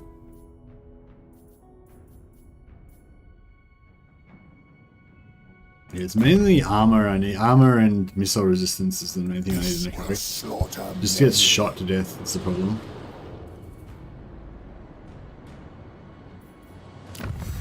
Oh yeah. So what technology do we want to go for? Growth.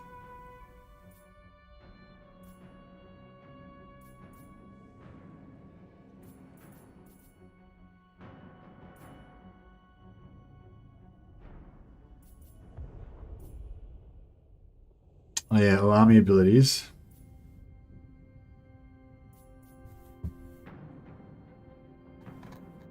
Growth. I think I'm going to go for growth.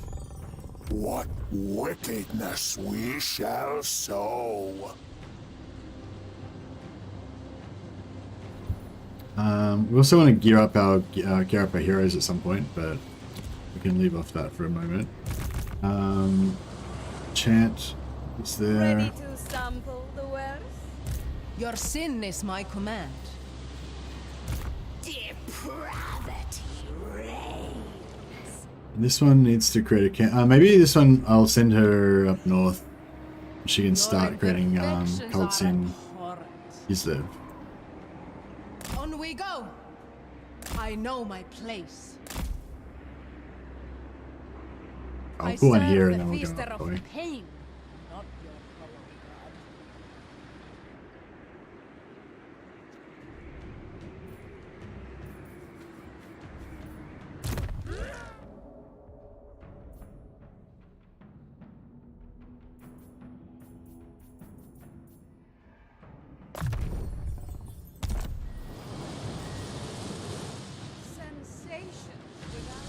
I'm trying to think if I should just like abandon this or what.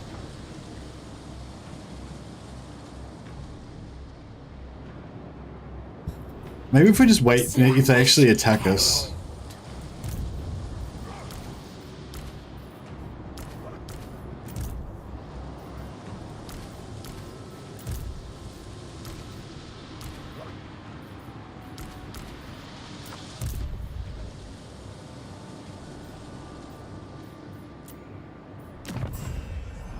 Outpost, yet. I'll just double check this thing with Middenland and just make sure I can't get a double thing out of him. What? My hand hovers close to my blade. Utter your demand before I raise it.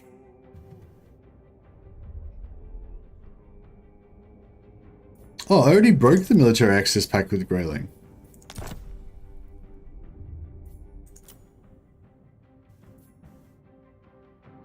All right. Didn't I already break that?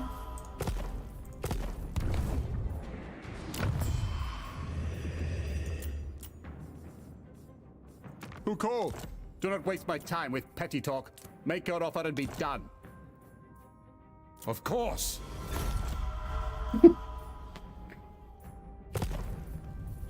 Yes? Yeah, I've broken it about 17 times now.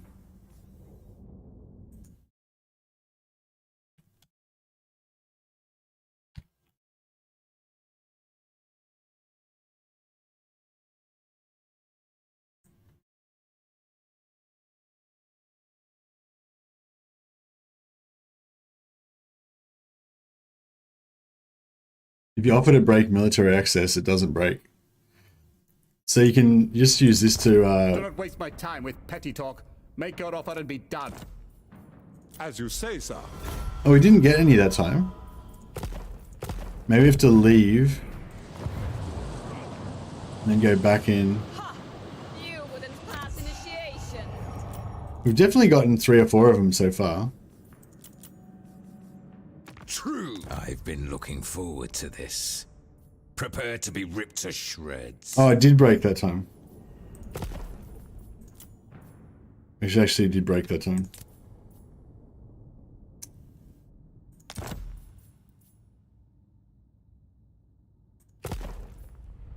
Oh no, I'm offering it to the wrong person. Wait up.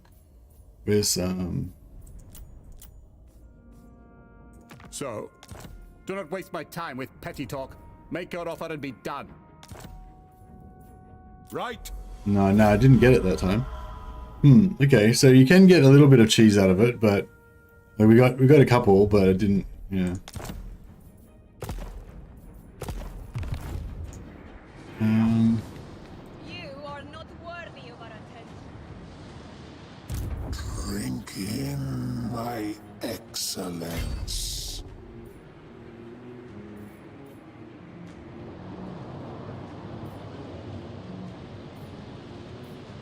Oh, was I just in camp stance, then I changed out of it and lost all my replenishment? The secrets are mine alone.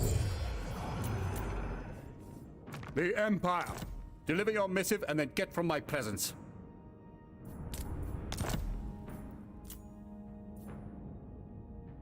Indeed.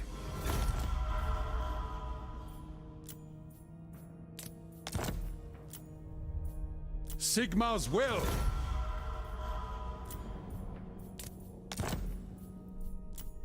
On it.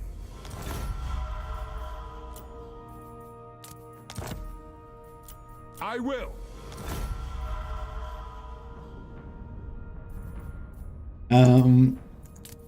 This is kind of amusing, but yeah. Yes. We don't really need the 160 gold or whatever. What about if we do it with a different faction?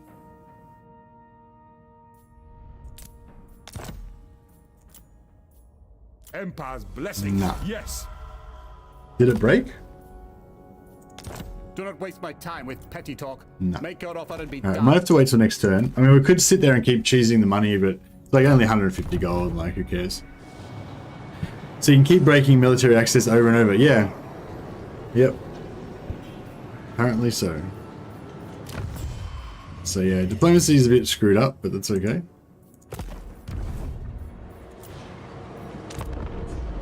If all goes as foreseen, our intimate relationship will last an eternity. Reliability doesn't seem to do anything in this game, so not worried about that. Demons Chaos want to declare war on us? Go for it. I can afford the 10,000 gold, but fuck those guys. I'm not paying them 10,000 gold. maybe before I got my like double gifts from Slaanesh and I became like the most powerful faction on the map. But now it's just like, you don't know who you're messing with. I mean, I may not look that powerful right now, but give me a few turns and it's going to be all good. I'm guessing alliances always provide military access, so it can't actually be broken. Yeah, that's probably what's going on actually, Eisenkrat. So yeah, so it's like I'm offering to break the military access, but then the fact that I've got a defensive alliance means that they automatically have a military access, so it just keeps putting it back on again.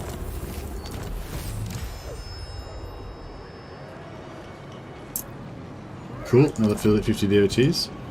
I just need to make sure I save 300 because we're gonna get Midland really soon. What? My hand hovers close to my blade. Utter your demand before I raise it. Yeah, I'm back up to very high again, so I only lost a tiny little bit of reliability from all that. Which is good. Fine. Got him back up. He's like only 1 or 2 away now. Alright, just go out here and do some stuff on the campaign map for a second or whatever. Doesn't want you. Eternal taster. Bring rule.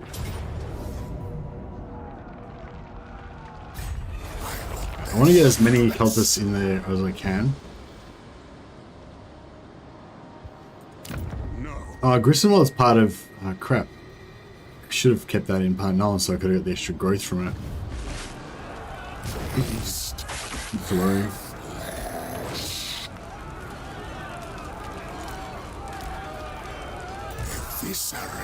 Oh, crap.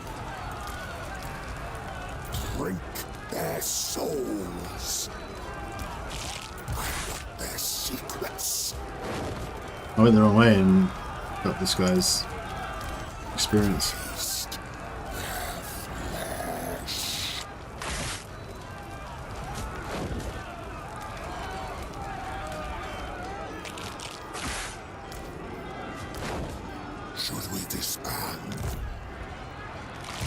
Name it, and it shall be done. Come.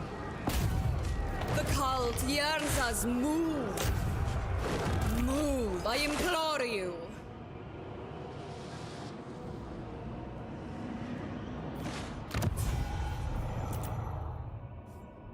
Right, Who calls? Deliver your missive and then get from my presence.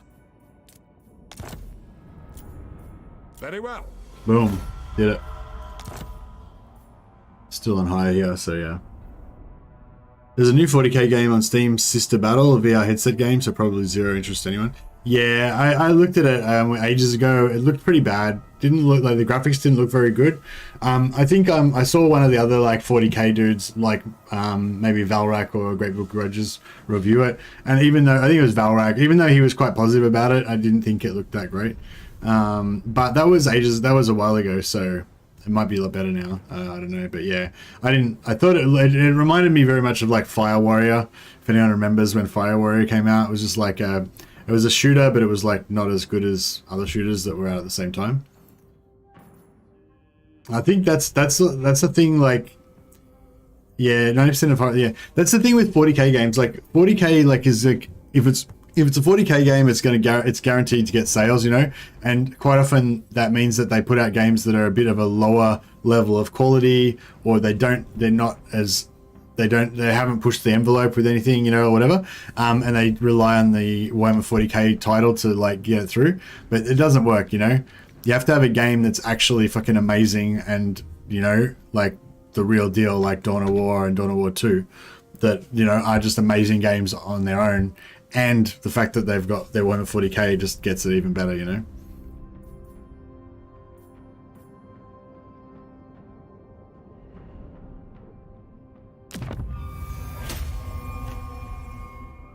Midland will be mine. All right. Our first slave culture is taken over. But Scrag is wrecking him, so we're gonna have to do a crusade on Scrag.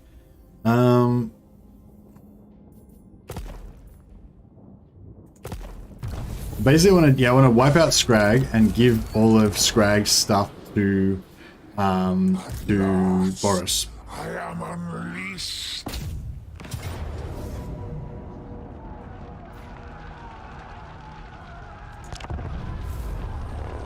Warhammer 40k Total War is going to be awesome. Yeah, well, I don't think they've announced it yet, but Johnny Cartoon, are you around for Fire Warrior as well? Yeah, it was pretty bad. Like the first really good 40k game, I think. Well, my first favorite 40k game was probably Vengeance of the Blood Angels, Space Hulk, Vengeance of the Blood Angels. That was actually really cool for its time. Super old now, like it'd be so bad to try and play it now. It's really old, but at the time it was so cool, such great atmosphere, and like it perfectly captured like Space Hulk, both by having some aspects of the tabletop game, but also of having this real first-person atmospheric thing going on. It was really cool. That was back in the days of like Doom 1 and stuff like that. Alright, what are we doing here? But there was also other early games like the Epic one, Chaos Gate. Chaos Gate remake's coming out soon. That's going to be cool. Alright, how would he crack this nut? What's the best way to get in here? Did you equip the items? No, I didn't equip any of the items that I got as a reward. That would have been good. They would have enhanced our strength in this battle. It's alright. I think we can carry it through. If I get some sort of crazy item that gives me like AoE health, AoE healing or regen or something, that would be the ideal. But I don't think that's going to happen. I can't really see any other way to do it, but just to get in there and, just do it.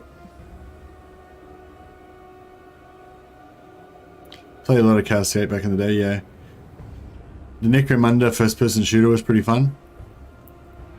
You're talking about the new one? I'm talking about like the really old 40k games, like pre Dawn of War. Like Dawn of War 1 was the first like real success story for Warhammer IP games, I think.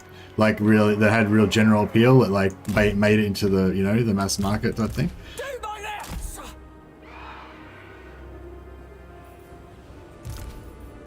Souls for Slaanesh. I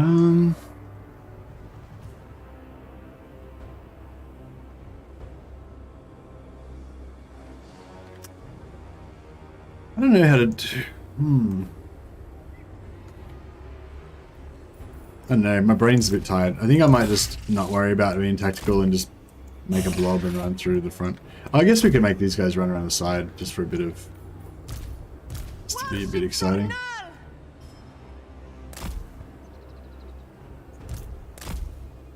Behold magnificence!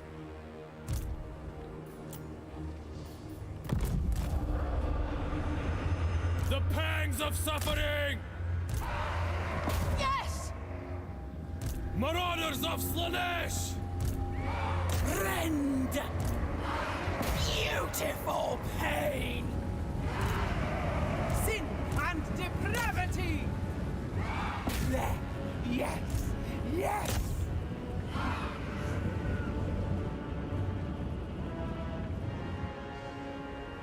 Agreed. Attack. I was really upset when my Squiggoth died in Warhammer 1. Warhammer 1? You mean Dawn of War 1? Or what game are you talking about, Click Monkey? Setting up a brothel on the west side of the city? In this game? I'm not sure what you mean.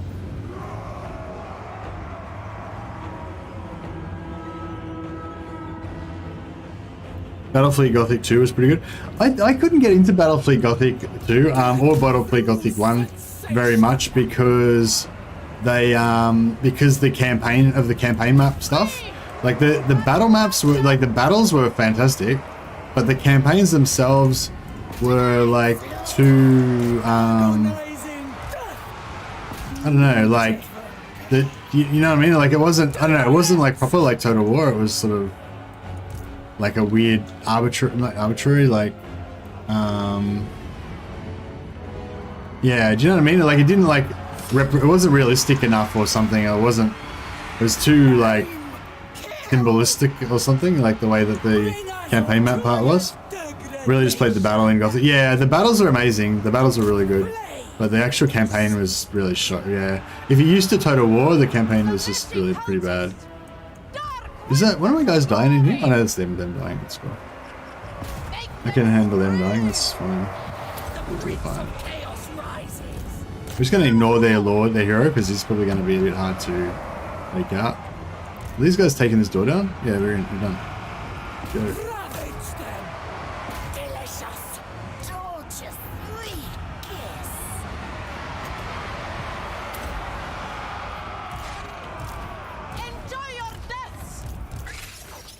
Feel this door open?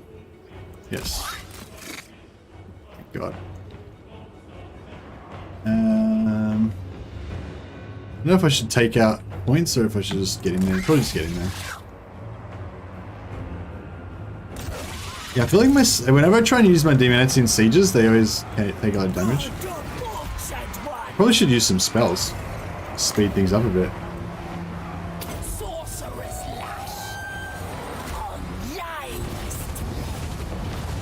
We might have killed a few of our own dudes in that.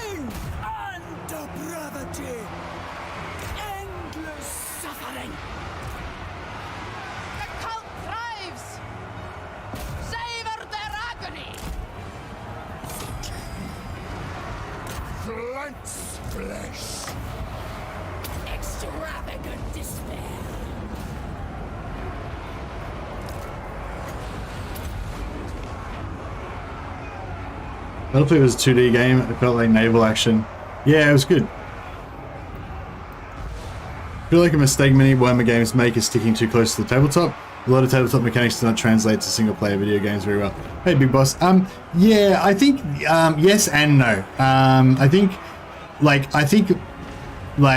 kind of feel like the opposite in a way. Like I feel like more often they make the mistake of not sticking to the tabletop at all and trying to just do their own thing. And like they kind of missed the whole point of like why the game was successful in the first place, you know what I mean?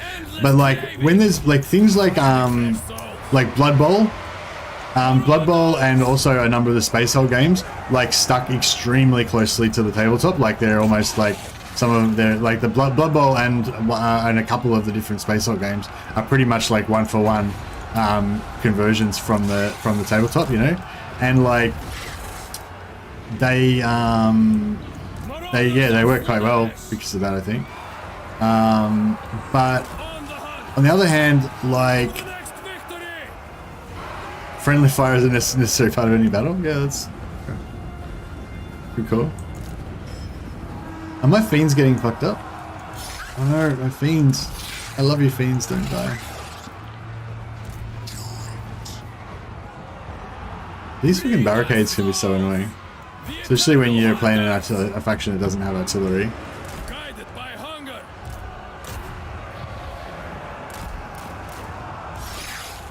Poor fiends, they're getting wrecked. Maybe I'll just pull them out and I'll bring them back to here. Once the infantry come, they'll sort it out. Driven by pain.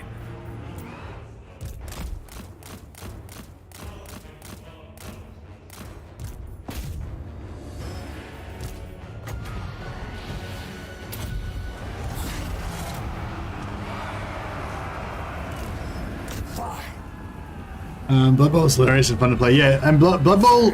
So Blood Bowl is a bit of an example of both of those things. So Blood Bowl games are all pretty much extremely close to the tabletop, and it works because Blood Bowl is a fucking amazing game. Like I think Blood Bowl is as close as I can imagine to a perfect board game. Like it just has. I probably won't go into it too much right now because I could wax lyrical for fucking ages about how much I love Blood Bowl. But just it's got the perfect combination of like tactical gameplay, role playing because you can level up and you know get your characters get skills and stuff like that. It's got randomized skills, so you can't just choose whatever skills you want. You get to choose to a degree, so you get that sort of strategy aspect. But there's also some randomization because you only get to choose from limited options, and those are random. So there's this. So every character that you level up, you have hopes and dreams for them. You try to look after them. If they get a good skill early on, then they straight away become your favorite, and then you're like really invested in them, and then you want to get better stuff, and you start like changing your gameplay around them sometimes, and you know, all this kind of stuff. Like it's got all this like makes that aspect of having like the randomization combined with being able to choose your skills, just gives them like yeah, it just makes it so much more engaging. And permanent injuries and permanent death, it feeds into that same thing, is that you get like this sort of like investment in the characters, you know, and it's just, I don't know, it's so good. And the game format as well, how it's got like scoring touchdowns versus killing the enemy teams, and different teams like go well into that. So basically you can have bashy teams, you can have skill teams, you can have speed teams. There's like all these different teams like elves, skaven, chaos warriors, you know, and they all have their pros and cons, you know. Some teams aren't designed to win, they're just sort of fun, like ogres and stuff are like a really weak team, but they're just cool because you have heaps of ogres, you know, stuff like that. So, you know, for various reasons, but like just everything about it, like it's just, I don't know, I just think it's literally like the most perfect game that has ever been invented. But for computer games though, it's got a bit of a weakness, because it's designed to be played with a group of friends in a tournament style setting where you play a series of games. Maybe you play like 20 games or something like that. You play all your different friends, then you play a final, and over the course of that 20 games or so, your characters level up and all that. And so it's sort of balanced around that. But if you play in an endless league where the league never ends, then that's not really how it's supposed to be played. So then, you know, tough bashy teams tend to get more powerful, and it sort of becomes a little bit out of whack. And the other thing about it is also, in a computer game, I feel like you want sort of itemization and a bit more depth to your characters and stuff like that. So so I think as a board game it's pretty perfect. As a computer game, yeah, it could be improved a little bit, but I don't think that the new Blood Bowl is going to improve it in any of those ways that I think would make it better. But I think it will. I'm interested to see what they do with it though, because the really close to the original Blood Bowl game is the 1 and 2 was very close to the normal rules. Was really good, whereas I think they're actually going to diverge from the normal rules in the new Blood Bowl. So it'll be really interesting to see what they do. New rules of Blood Bowl have removed a lot of randomness on leveling, although it's still the same brutal game of trying not to roll dice. Yeah. Oh, they removed a lot of the randomness of leveling. Oh, that sucks, Ursel. That really sucks. Because the whole thing that because if you if you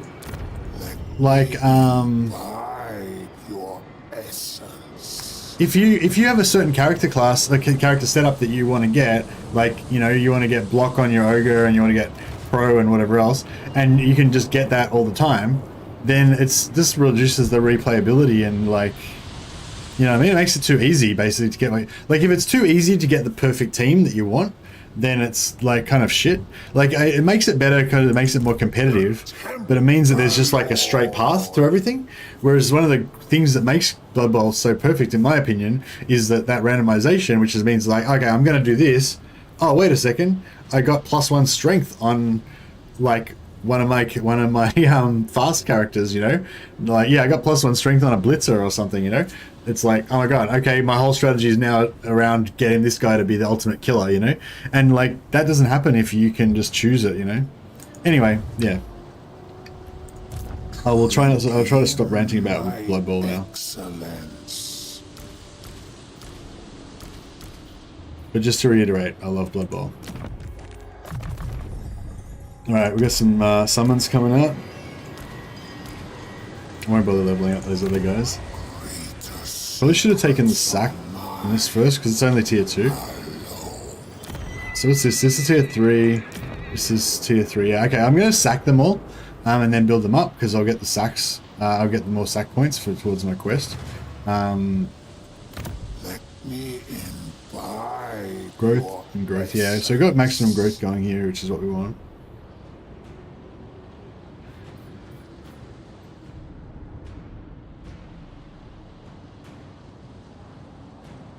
Blood Bowl struck me as a really good idea that moved away from endless war into a happier world where different factions lived alongside each other.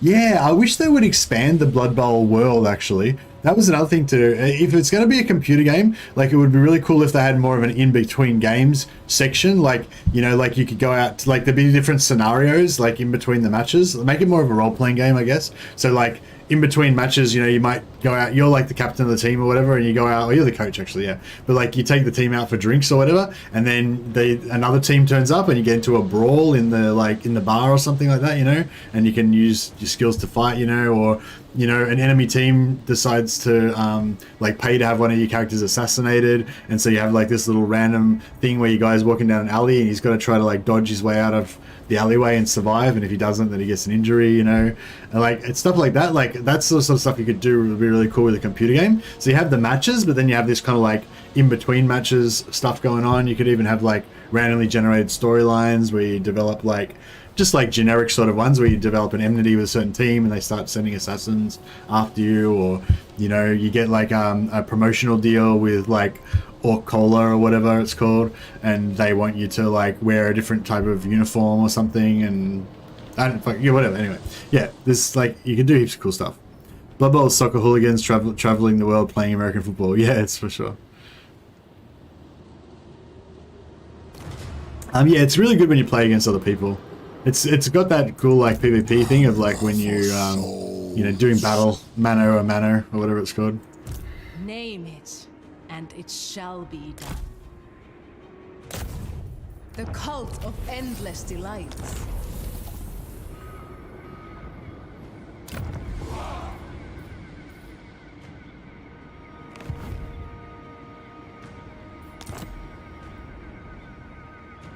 Speak! I move in the next wave.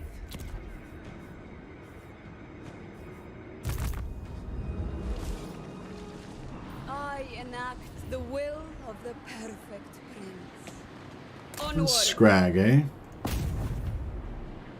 You are infertile. Couldn't give him a gift. You have something in your teeth.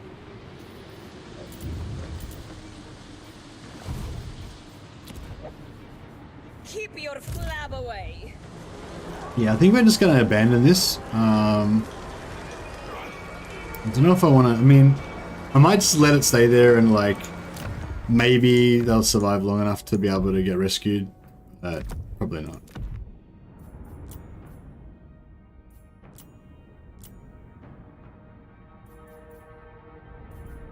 Jewel of Denial. Yeah, if anyone gets that, like, Jewel of Denial. Jewel of Denial. An old joke. It's an oldie but a goodie. Rock of Inevitability. So cool. Potion of Healing. Oh, Potions of Healing are really good. I need those.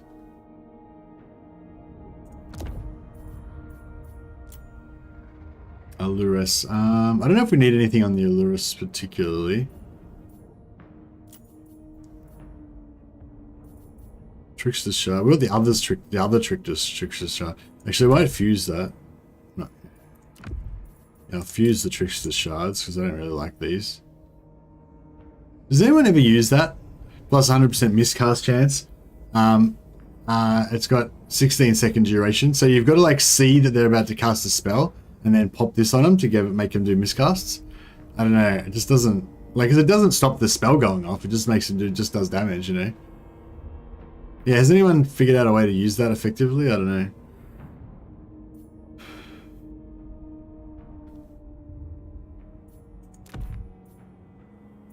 Scroll of Shielding is kind of good, but it's only single target, and it's like just an extra. It's just an extra item that you got to keep track of.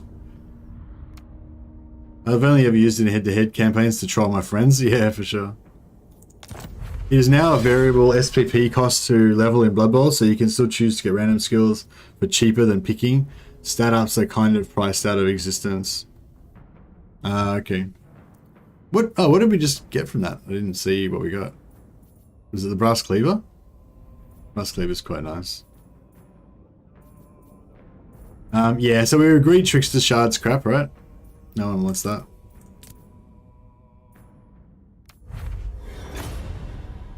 Rod of Command. Yeah. Oh, what the fuck? It's permanent. It's a permanent 35-meter speed buff on you and speed debuff on them.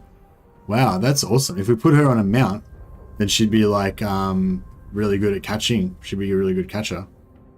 That's a really cool item. I don't know if we're going to use it straight away, but yeah, like at some point. Okay. Forbidden Rod. No, that's a really good item. I like that. We'll get rid of that. Okay. I would like to get rid of the Potion of Speed, but I don't really want to get rid of any of these other enchanted items. They're all really good. Talisman, Obsidian Lodestone, spell. I don't care about spell resistance. Like, yeah, it's spell resistance is weak. Ring of Sensation. Spell resistance. Oh my god! I gave up 2 items that gave me plus 20 spell resistance to get a blue item that gave me plus 10 spell resistance. That is jacked. How bad is that? That green items give you green item gives you 20% spell resistance, and 2 20% spell resistance green items upgraded into a blue that gives you 10% spell resistance. That's like the worst thing I've ever seen. That was pretty funny though. Fortune's very nice. We're not going to brace in. Okay, so everything else is good. We'll keep yeah, keep him out for a second. Void armor. Give you armor of fortune. This cleaver.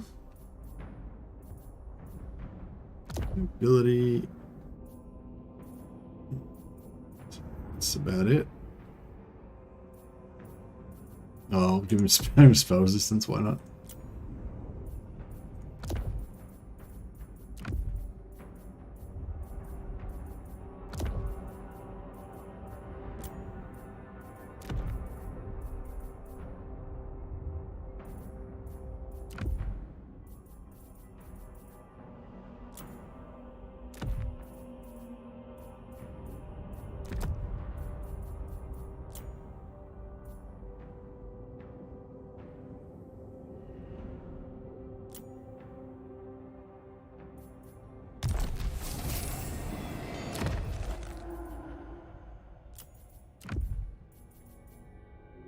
Alright, I think we are fully geared. That was the worst trade deal in the history of trade deals. Yeah, I know, it's pretty bad. Oh dear. Passive aura, lol. Oh, is the blue a passive aura?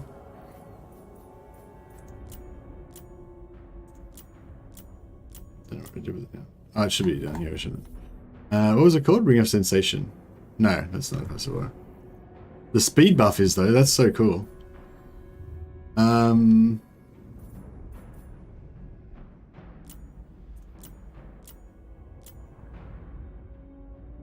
Yeah, well, he's got the Forbidden Rod, yeah. Scipio can have the Rod of Command, yeah. Rod of Command is passive aura. Yeah, I know, yeah, that's what I'm saying, passive aura. So cool. So yeah, if we put her on a really fast mount, say later on, you know, just say we put her on a Seeker Chariot, 133 speed. Oh, they're both the same speed, yeah. Yeah, put her on a Chariot or something later on. She's got 133 speed, but she's going to have the 15% increase. She's going to be even faster, and then it's going to slow down the enemy, so she can like catch them and slow them down for our other dudes to, or our other characters to get onto. But yeah, I think the chariots are all bugged at the moment, so don't know if I want to give her one. Plus, like, she's just going to die faster on a chariot than if I leave her off a chariot.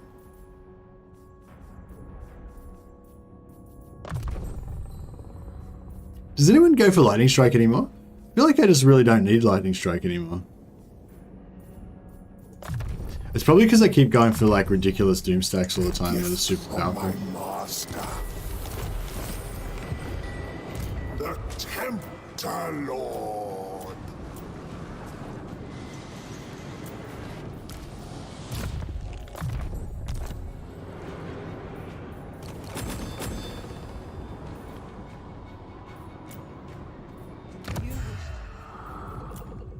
I want to break these defensive alliances just so that we can get... Oh, actually, hey, let's start working on... we should start working on... whoever the next biggest faction is. I think it's Ostland. Oh, actually, there's no point really working on them until we've got some. Have we got anything under Ostland? Ostland, Yes. here we go.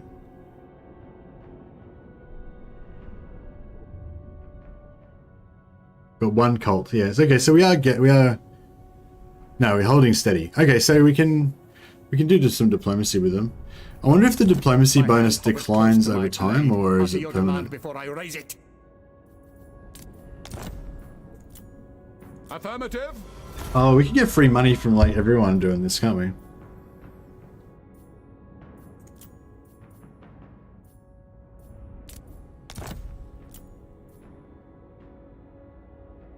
Yes. It's pretty good money, isn't it, actually? Getting like pretty good, getting like 800 grand, 800 pop. All right. Lightning strike's redundant. I still get it. I tend not to prioritize it. It isn't useful very often, but it's still powerful when it is useful. Yeah, it's still powerful when it is useful, I think. Yeah, that's true. You do get more magic items if you fight more battles, so I guess that's sort of a thing. But you get more experience. Just the way that experience works now, like you get so, if you fight like 2 armies at once, you get so much experience. And then if you don't wipe them out, you can then fight them again and get so much experience. Whereas if you lightning strike them, like, well, actually, I think lightning strike's actually bugged. So I think you actually do get the experience from both. So actually, lightning strike's actually really good for experience at the moment because it's bugged, I think. As you say, sir. Did that give us more? No, I didn't check.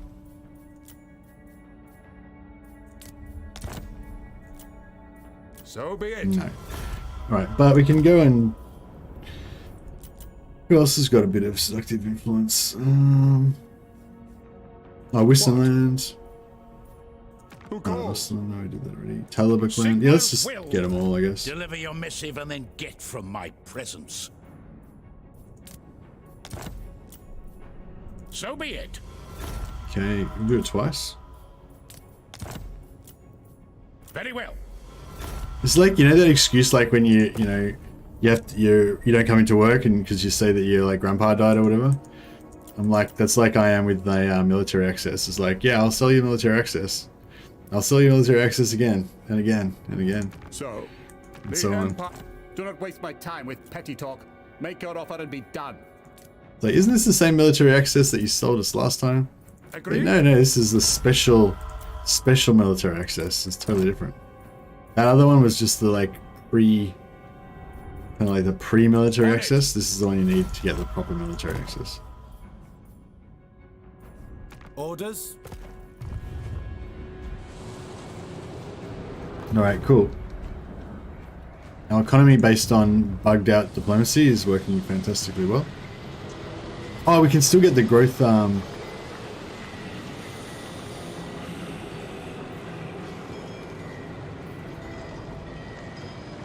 got minus 17 public order, that's not great.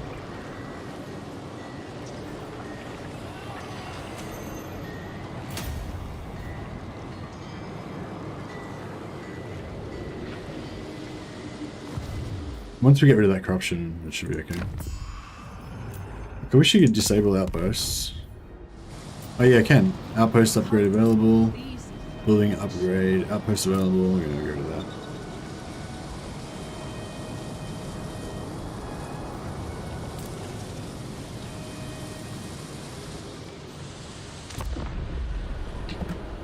Alright, sorted.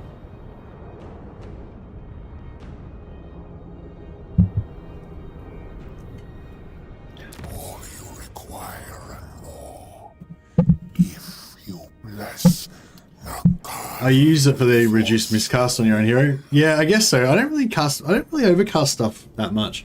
I probably should. I think overcast,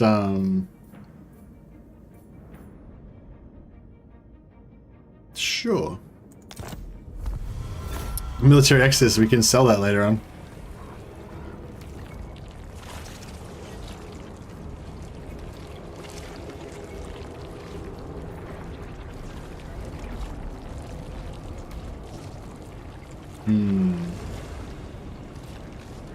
Everyone's declaring war on our allies.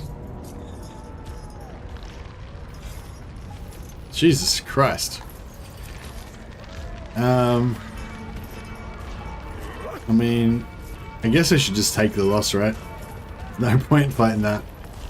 We could do a little bit of damage, but I think it'd be, you know, it'll all be back. By the time we get in contact with any of these armies, all this damage is going to be fixed anyway, so... Might as well just die. It would have been nice to be able to get the tier 3 building out of there, but... yeah, it was never going to happen.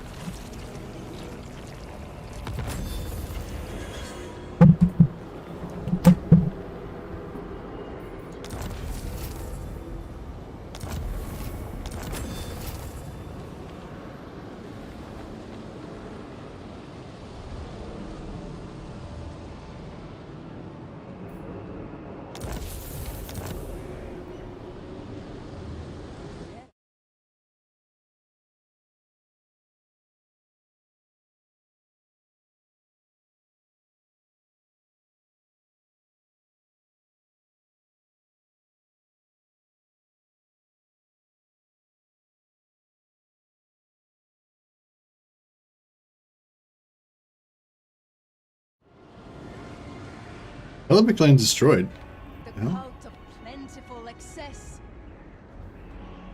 Yeah, so the armies just spawned. The armies, but yeah, we don't have enough movement. Drink in my excellence. Or no, we don't have enough movement to get to any. Yeah, that's a shame. I would have liked to try to farm the rifts, but we don't really need to. We got so much money out of that Nikari mission that we don't really need to farm the rifts. What we really need to do is go and kick the crap out of Scrag.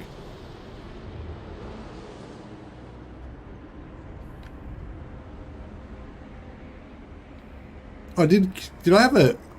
what the... oh, man. I think I had a cult under Kusel, and they just destroyed it. Super uncool.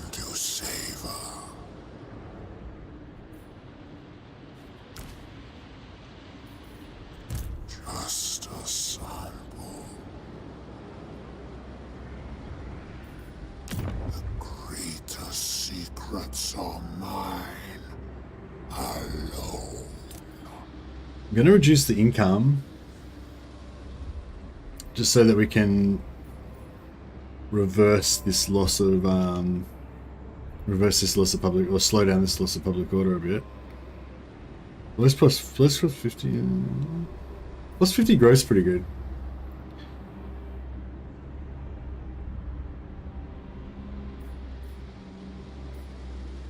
How long does it go for? 5 turns. Yeah, I'm going to do it. So now that we've finally set up, like, it's turn 46 and we're only just starting to build our empire now. So we do need a bit of a jump on it. Ogres, my lord. Hey, Blackwell. I like that Slaanesh is often portrayed as cringe sex lords, but in reality they just want to make everything weird androgynous reincarnations of Sonic the Hedgehog. Sorry I didn't read that out properly, but yeah. Yeah, it's funny. Talibheim, you will be mine. Let's do this.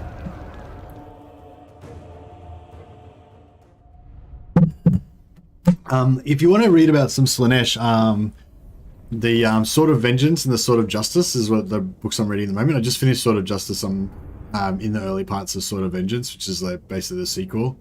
Well, yeah, it is the sequel, isn't it? I think there's more books in the series though as well. I'm only just realizing now that I think that Sword of Justice and Sword of Vengeance are kind of like precursors to the end times. Is that right?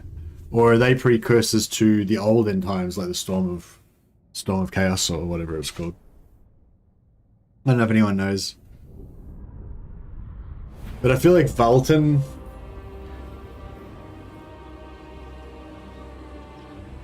in it. Or he's mentioned in it that he exists, I think.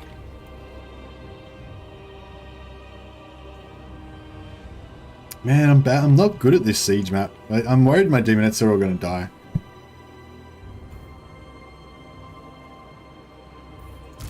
I want to get some of those. Are the better demonettes that you can get, the more expensive ones, the higher level ones? Are they do they have more health? I think it's post Storm of Chaos because Volkmar's going through PTSD from being in the realm of chaos or something. Yeah, that's right. Yeah, that's oh yeah, that was the thing. I thought because Volkmar went through the realm of chaos and all that kind of stuff. Is that was that part of the end times or is that not part of the end times? Because I feel like the like a lot of people said that the end times stuff was really bad, like rushed and bad. But I think those, yeah, I think the sort of vengeance and sort of justice are actually really good. I really like the portrayal of chaos of Slaanesh in it as well. I think the chaos is usually portrayed quite well in the books because authors, like writers get it, you know, writers like look at the source material and they see how cool like all this chaos stuff is, you know. Oh yeah, look at Nakari just eating those missile shots. Whereas in the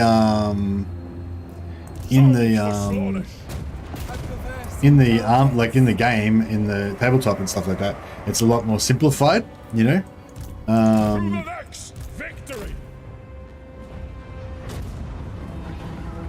Good cannon towers, dicks.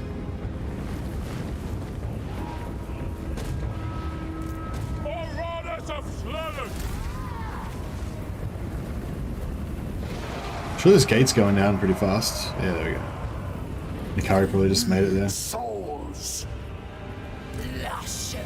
We're gonna bust on this guy so hard.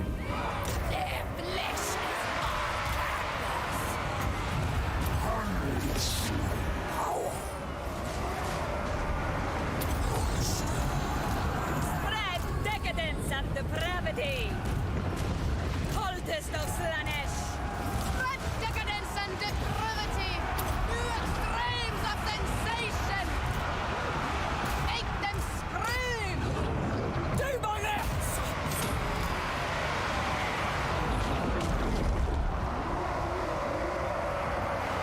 Oh yeah, I forgot to kill that guy with Nakari. Alright, let's get some spells happening. I'll try and finish this a bit quicker this time.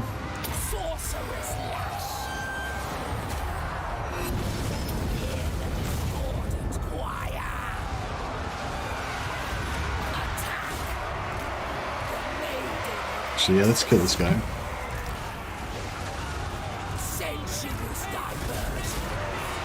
New extremes of sensation.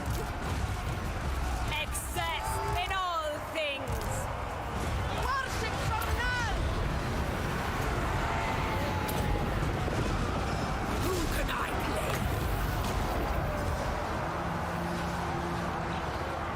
The Prince of Chaos rises. Oh, get wrecked. Just destroyed. Volkmar died in the early months of the end times, yeah. Volkmar's pretty cool. Like, I love, I can't remember who put me onto it now. Somebody suggested that I read those books ages ago. And I think a few people did. Like, somebody suggested it initially and other people kind of like affirmed that they were really good books. And then I got my wife to buy them for me for my birthday. And yeah, they're really good. Nakari needs to kill something so we can get his... Well, these guys here will probably be good. It's in a couple of units, so... Let's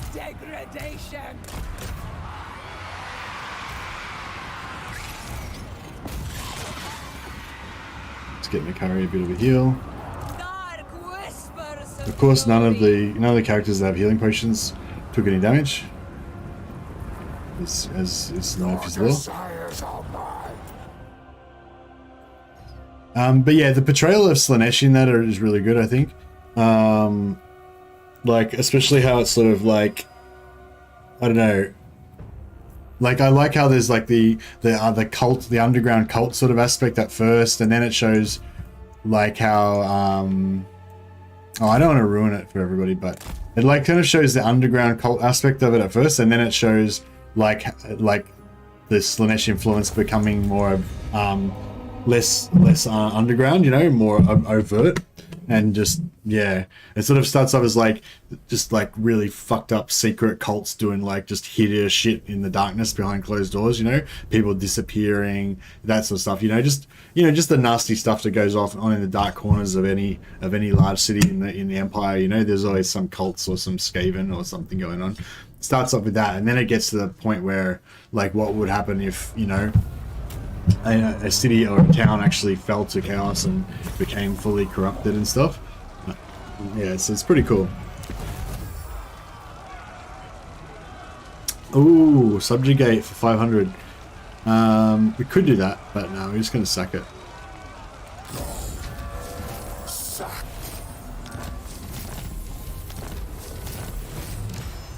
Boom, done. 2,000 devotees, that's what I was looking for.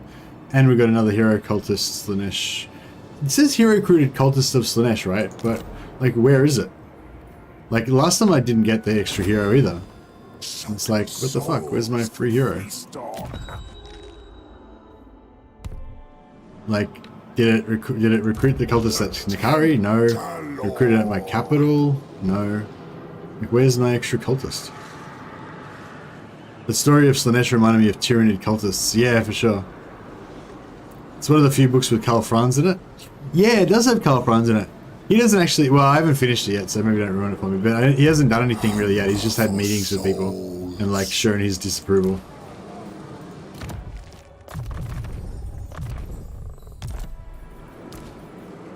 It's all coming to fruition.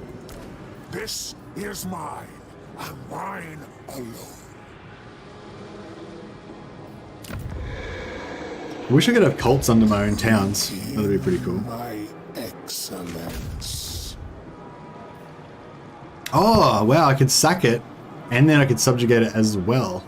For another 500. That's pretty good. This will be my palace. Let me imbibe your essence.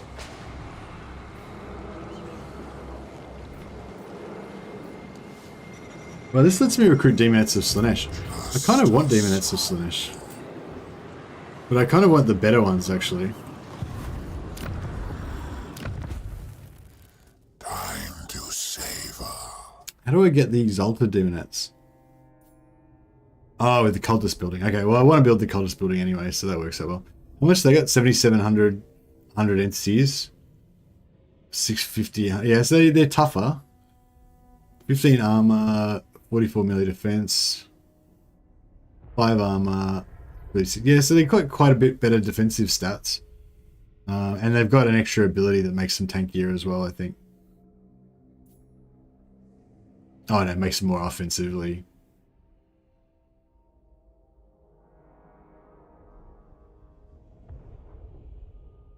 They just do more and more damage basically as they get more amped up. As they make more units waver. Voltmar gets a lot of time in action. Yeah. I have a book called The Black Plague from Skaven Wars Against the Empire. That sounds pretty good.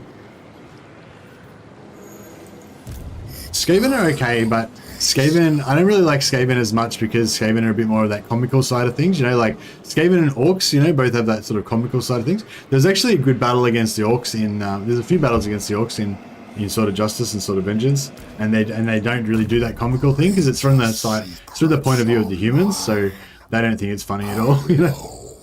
Like the Orcs are like, they love it. Well, I mean, they don't love it, but we love it.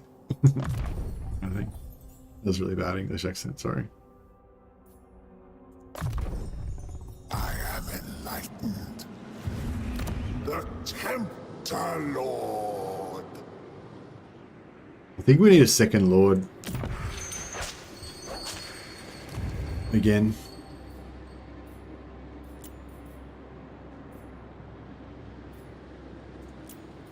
I will dominate.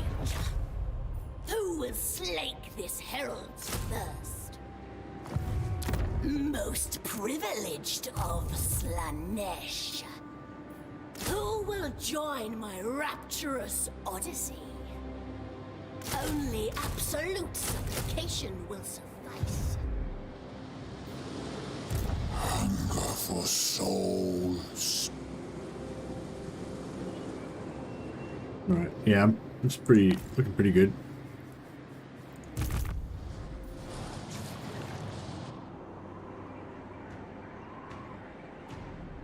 Go with grace. The cult of plentiful excess. I cannot move yet. My divine master.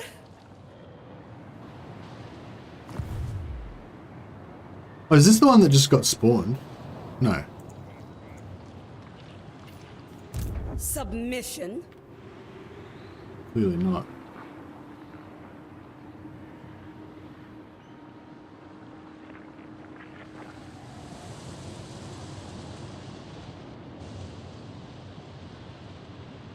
Go with grace.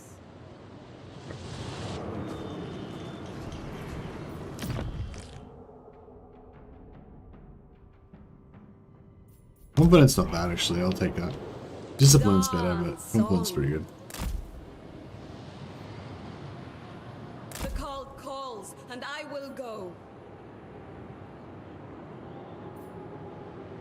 Soon, my prince. Soon. We speak like that?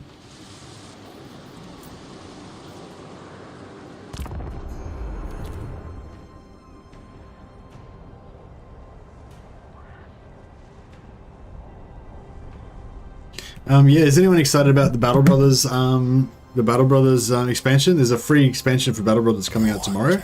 I'm probably going to do a bit of a live stream of it. It'd probably be better if I actually did a video of it, but I feel like I can't really do a video until I've played a significant amount of it. And since it comes out tomorrow, and I haven't got early access or anything, I don't know. Yeah, I can't really make a video about it, you know. So I'm probably going to do like a first impressions type stream tomorrow. So if anyone's interested in that, that'll be cool. If anyone's interested in buying Battle Brothers, it's actually a pretty cheap game for the amount of content. But watch some videos of it and see if you like the art style and the gameplay style of it before you do. Unfortunately, you don't really get the... You don't really understand how good it is by watching it. You know, you have to kind of play it to really understand how good it is. But yeah, hopefully I'll when I show you some of it on stream, I'll convince you if you aren't already convinced. If you like Total War, if you like the sort of strategic part of Total War, like if you like sort of the Total War and like XCOM 2, it's sort of quite similar to XCOM 2 but with 2D graphics. Did you know that the term Patriarch and the term the Exalted are interchangeable? You can say the Patriarch X or the Prefectural... What? What are you talking about, Laurentiu? In reference to what? Do you mean like a Patriarch of the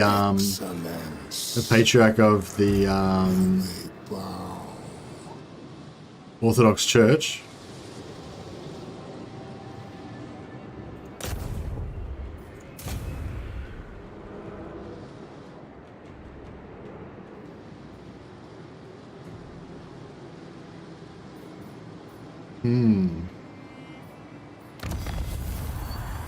Mount Thug.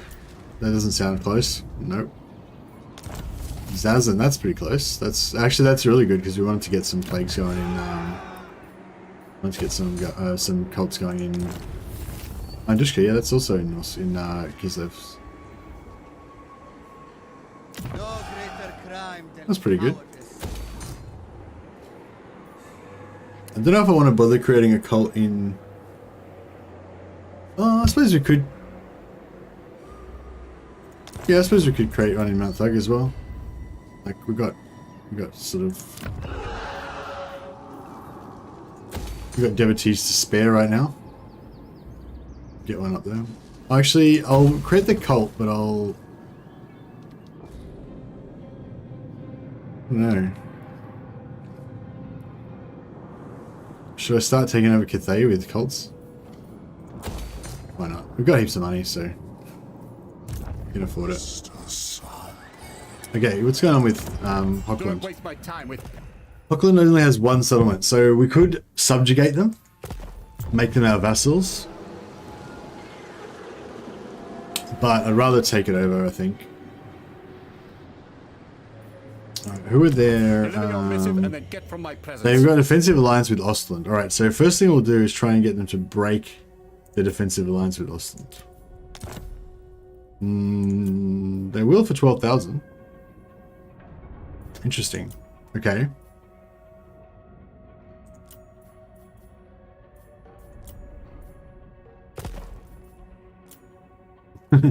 What about if we sell them and sell them breaking this military access with the Greyling? I love that.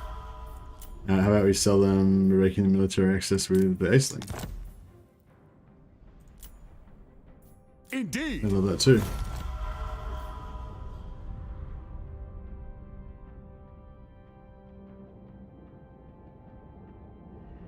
I'm referring to the Patriarch of the Orthodox Church. Okay, cool.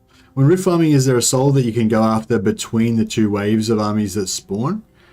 Well, the... Hi, Ignatius. Yeah, the armies spawn 5 turns apart, right? So... Well... Okay. So... No, not really. So if you went after Khorne, so Khorne's probably the fastest one. I think you can do Khorne in about like 4 turns, 3 or 4 turns, maybe 3 turns, 3 or 4 turns. But you don't. I don't think you. You might be able to just do it in 3 turns. Yeah, with Khorne you might be able to do it in 3 turns. And like if you go into the rift on turn 1, you might be able to go get Khorne, and then or what after you do the first one or whatever. You might be able to do 3 turns, get out. The rift that you come out of will disappear. It'll take you at least 2 turns to get to the next closest rift. So you need like whatever plus 2 turns.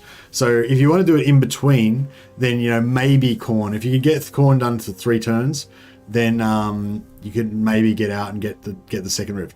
But what you can do, which is probably the better option, is that you can just farm both rifts and then go into the one that you want to go into after the second rift. So the rifts will stay open for 5 turns or whatever. I believe once you're in there, you just stay in there as long as you want. I don't think you get kicked out after the 15 turns. So yeah, so basically you just farm the 5-turn rift, farm the 5-turn rift armies, farm the 10-turn rift armies, and then go to whichever army you want. You won't be able to choose though. You'll just have to go for whichever one no one else went for, you know what I mean? But if all 4 souls got claimed, then you'll miss out, But yeah, that's one way you could do it to get all 4. That would be good to do for the first rift if you had a that'd be good to do for the first rift if you had if you're able to. Okay, this should be cheaper now, right? No, it's about the same.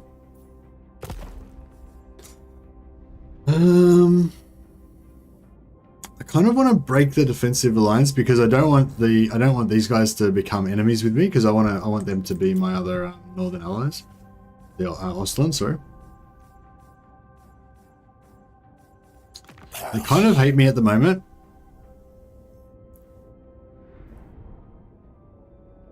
But why do they hate Midland so much? I guess because they're at war with Midland, but yeah.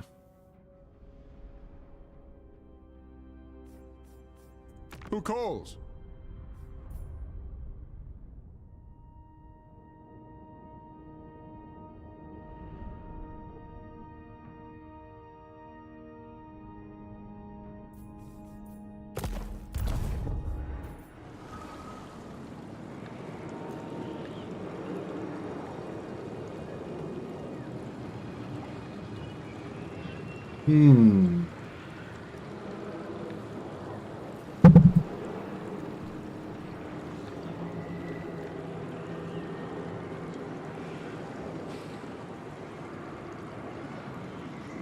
Yeah, that's right, Ignatius. Yeah, so you can do one wave, switch out your army for a new army, level up the second army on the second wave, and have earned like 60 to 80,000 gold on each, so you'd have like 150,000 gold or whatever, and then go back in, and whichever soul hasn't already been nabbed, like you'd have to pick a soul that hasn't been nabbed and that doesn't have anybody in there.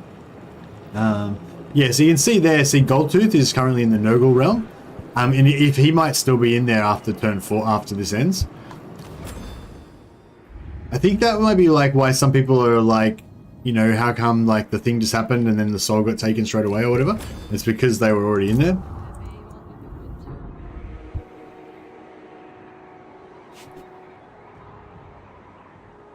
But it could be something else as well. It could be just some sort of bug happening.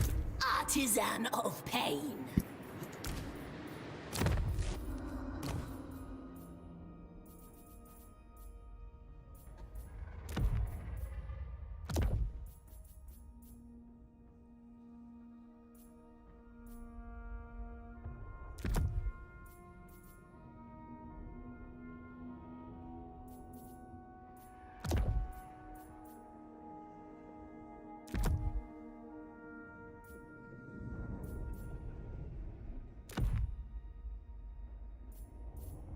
Yeah, I think I need to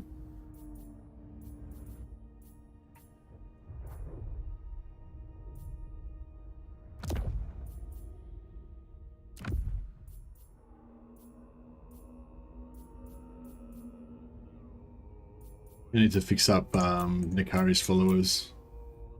Hey, actually, these guys can get cult treasurers.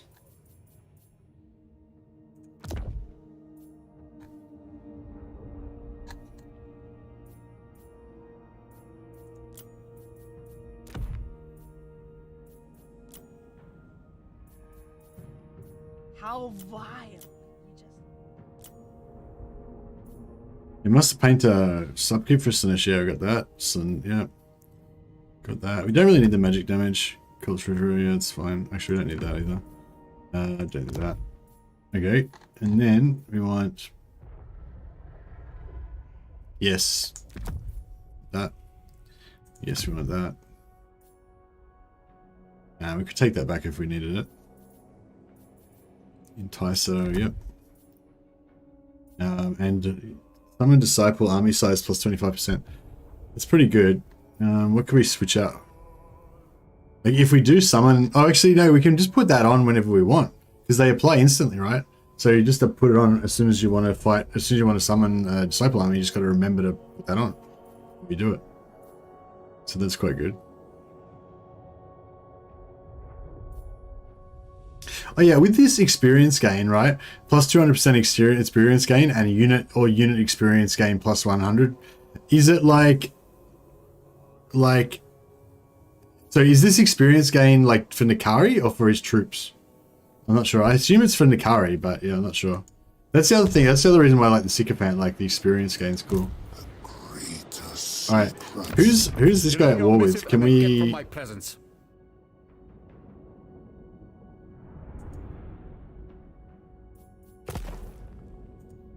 Actually, this guy. Look at me. Yeah, you sure with him. I have countless ploys and... Yeah, no, I'm just so... Yeah, no, I think I will pay the 12,000 gold. How much money have we got? I don't know. Yeah, we got heaps of money. All right, I'm gonna pay the 12,000 gold to make them break the break their agreement with Ostland. So, what? Deliver your missive and then get from my presence.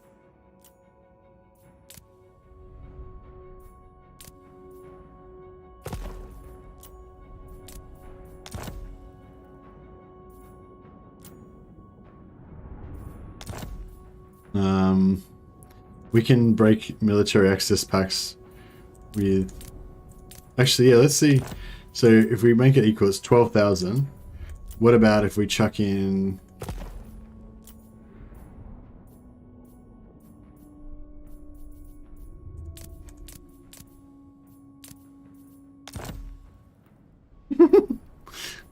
So now they're going to pay us.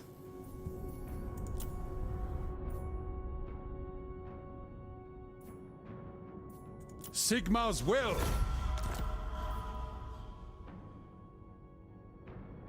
Oh, did they not break it? What the fuck? Those dodgy bastards. They backed out of their deal. How dare they? The Empire. I mean, it's alright when I do Waste it. my time with petty talk. Make your offer and be done. Oh, do they not do it till the following turn or something? The sycophant works as far as I can tell. The 100% is for your troops and the 200% is for your lord only. Okay, that's really cool. We're looking for better demonettes to Slaanesh. Exalted demonettes to Slaanesh. There's only one who can be truly called the Exalted, and he is Castalted. Thanks, Laurentia. 100% is Nakari. That's cool though. Moving it to the individual heroes will allow them to gain more levels in battle. Oh, that's an interesting... That's a good point, Shane the Smith. Yeah. Put on different heroes to power them up. That could be really good.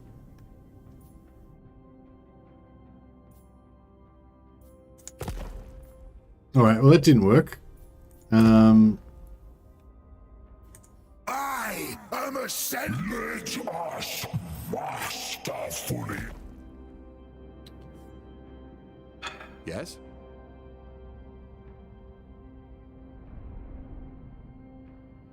Do I not? Why can't I see those guys?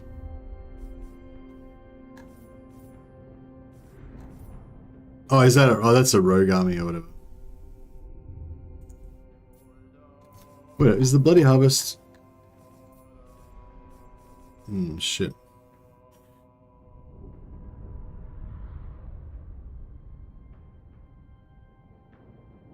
Incidentally, the increased movement range seems to apply to the lord that has the follower at the start of the turn. Yeah, movement ancillaries normally take a turn to apply, yeah. That was the same in Warhammer 2. Alright, what about if we talk to Ostland? We try and pay Ostland to break the agreement with them. So, my hand hovers close to my blade. Utter your demand before I raise it. See, it's like they've already broken it, but it's still there.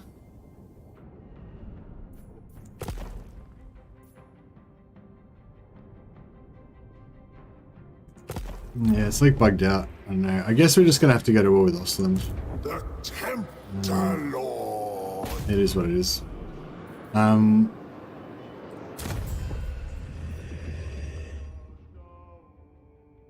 Yeah, Ostland's in the war. That's right.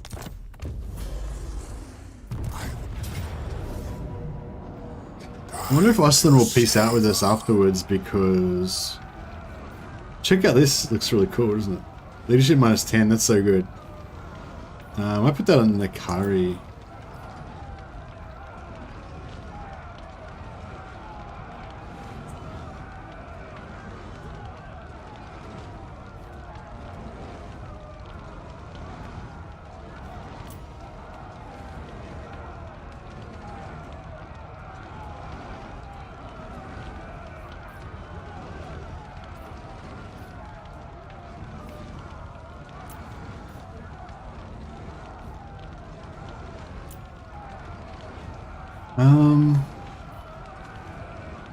And yeah, we'll seduce, how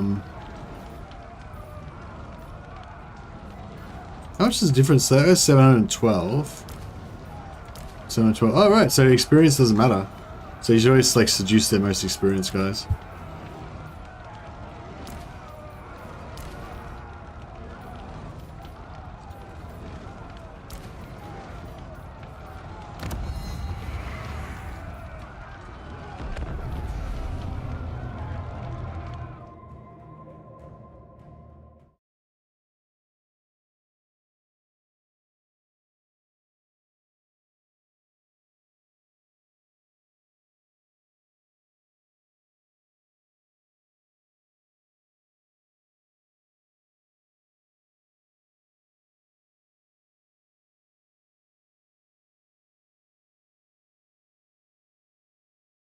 Wish you could get some sort of exalted version of the Fiends. So I just want something like a bit like tankier, basically. Maybe, I don't know. Maybe the Soul Grinders will be alright. Even though the Soul Grinders don't have any ranged attacks and they don't have any regeneration or anything like that. You know, you do get a little bit of replenishment after battle. So we might be able to use that to, you know.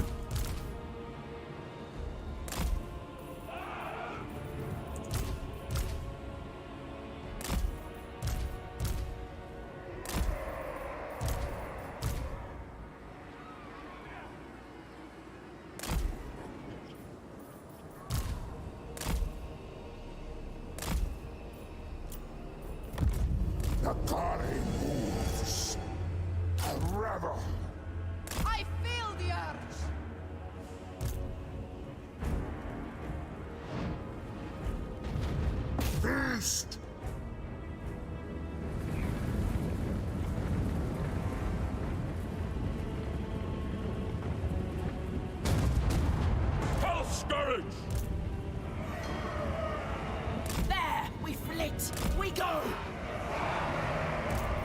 At speed! Souls for Slaanesh! Finding fresh souls! Crossbowmen! We are Sigmar's heirs!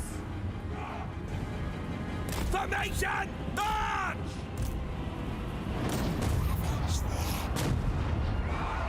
Crossbows ready, General! Shields up! Slaaneshi cultists! Free! They die! Go! Moving now! No, he's gonna 1v1 Nikari. He's pretty keen.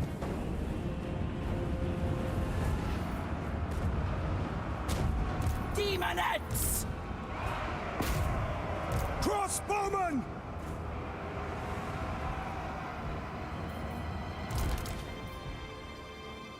Attack!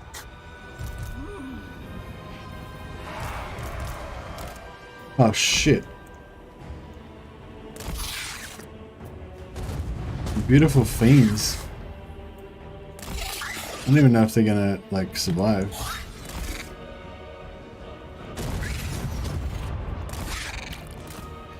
That was a really bad error.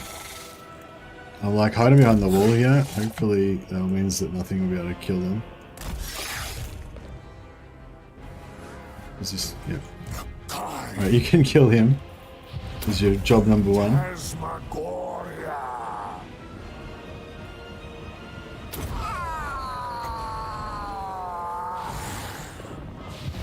Power of Slaanesh! Demonettes! Yes!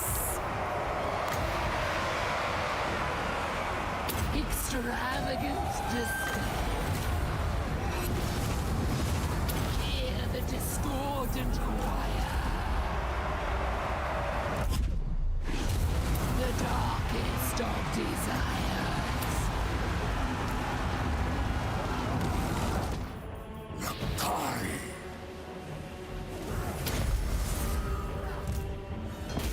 Get him, Nikari. Surely you're faster than him. Slay him. Behold magnificence! New extremes of sensation! Cultist of Slaanesh! Phantasmagoria! Ravage them! A perverse indulgence! For the dark ring! Get him? Yes! Get him. Kill him. Slash!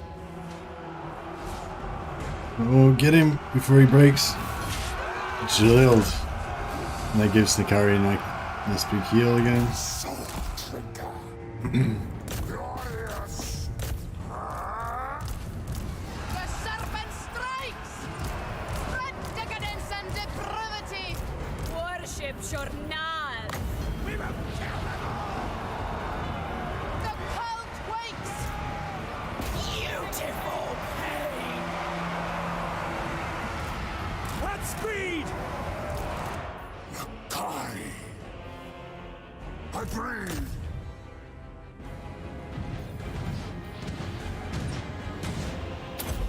Phantasmagoria! Demonette of Slaanesh! This will be exquisite. Sorceress flesh. Flint's flesh!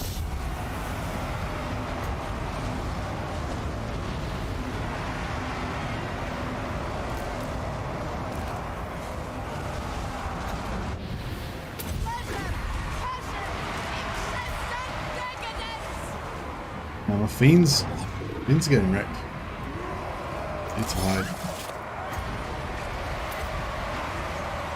Who can I play? The cult thrives! Excess in all things! Worship Journal!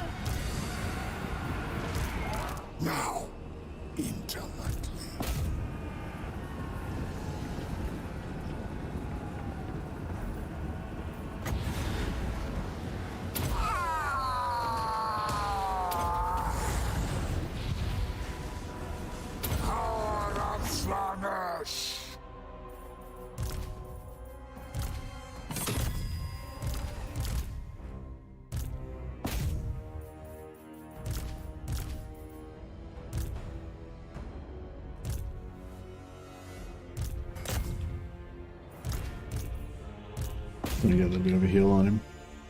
Sorgrunner should have the same debuff, attack debuffs as Nakari. Yeah, I'm just trying to find something that kind of can maintain to farm rifts. We don't really need to farm rifts, but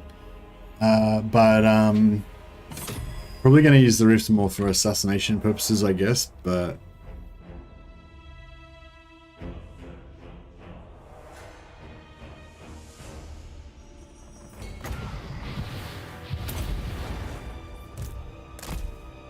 alright, try and get this guy. Did they actually kill those guys? No. That's not. I think Nakari's full now anyway. It's fine. Oh yeah, what with Ostland? How in Shogun 2, next turn they will resign their alliance, but you had your turn to act. Well, since you can equip items, why not resigning deals same turn? Yeah, I thought the resigning would happen straight away, but yeah, obviously it's the next turn. Yeah, I should have prepared and done it the turn before. Yeah, because I didn't allow a turn, they didn't have a chance to break the alliance with Ostland. I could have waited an extra turn, but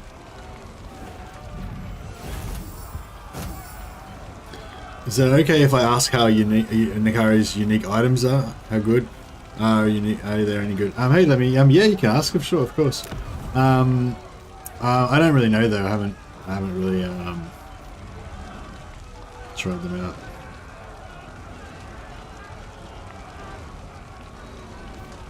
Take it.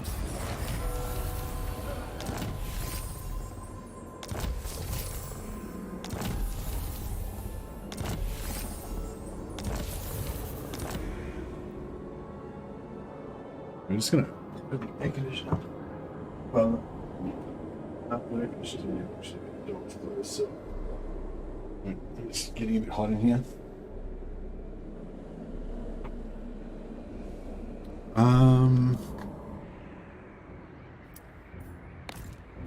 Nakari's items.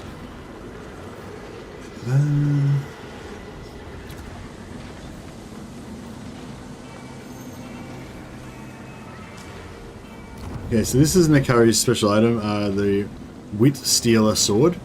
Income from post-battle loot plus 10%, yeah, Slaanesh corruption, cool, recruitment costs or whatever. Melee attack plus 6 is okay. Enables draining attacks. Yeah, I haven't checked it out yet, but somebody told me that the draining attacks reduces enemy morale, so it makes them like waver more. So yeah, it's pretty cool. The sword hanging is a spittoon? No, actually, this is not a spittoon. This is a longsword, so it's smaller than a spittoon. Longsword's like more like a sidearm weapon, you know. You use it for dueling and in war. A knight would have it as their like backup weapon, I guess, in addition to their lance, you know. I suppose if you're a foot knight, you might use that as your primary weapon.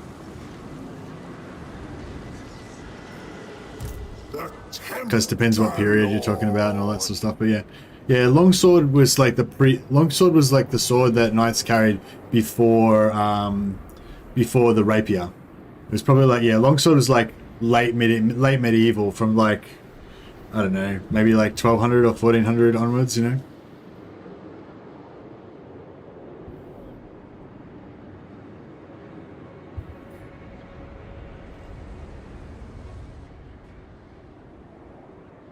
Right, like mid medieval, late.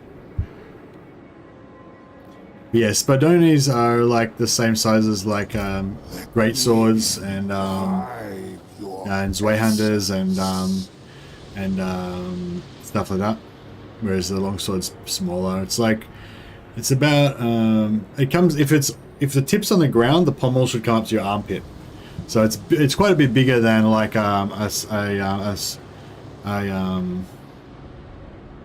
like a saber, or you know, something like that, or a backsword. Called backswords? I think they're called backswords. Like a Viking sword or whatever would be much shorter. Longswords, it's yeah, two-handed weapon. But anyway, yeah, and this is actually not a real longsword. This is a practice longsword. So it's called a fetishwort. It's made out of steel. It weighs about the same amount as a longsword, but it's got blunt edges. There's no blades on it. So you can safely beat the shit out of your friends with it without maiming them for life.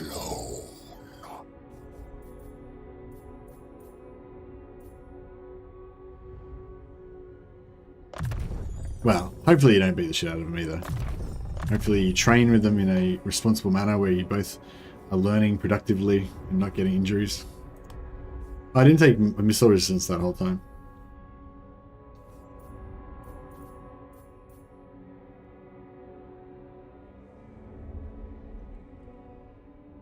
Safely, yeah. Yeah, Hema's a pretty dangerous sport, but it doesn't, I don't think it's not like dangerous the way, it's dangerous in a different way. Like you're very likely to get broken fingers and like arm bones and stuff like that, but you're very unlikely to get like a concussion or a broken neck or, you know, anything like that. Whereas if you did like rugby league or boxing or something like that, you know, you're much more likely to get those other injuries. So, I mean, broken fingers are pretty bad. And like broken forearm bones and shoulders and stuff like that. Like, not so much shoulders, but yeah, fingers and hands and wrists and stuff like that get hit by the sword if you don't have good gear, especially. But yeah, but you're not, yeah, I don't know. I feel like it's still a better, especially if you're a bit older and you don't want to get brain damage and stuff. I think it's better than boxing. If you like, you know, if you're doing it as a recreation or like a hobby. I don't know if I should go for magic on, how many have we got? We got 17, we got 18 points left. So I could go all the way through magic and get lightning strike and stuff.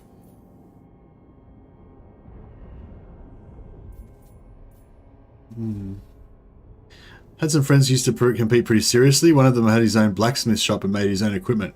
Wow, that's pretty cool, Betrayal. Awesome. I own both, and those spine divots on both sides of your sword are a signature of an Italian greatsword.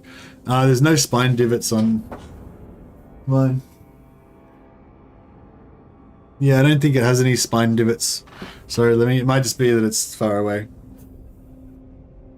But no, this is a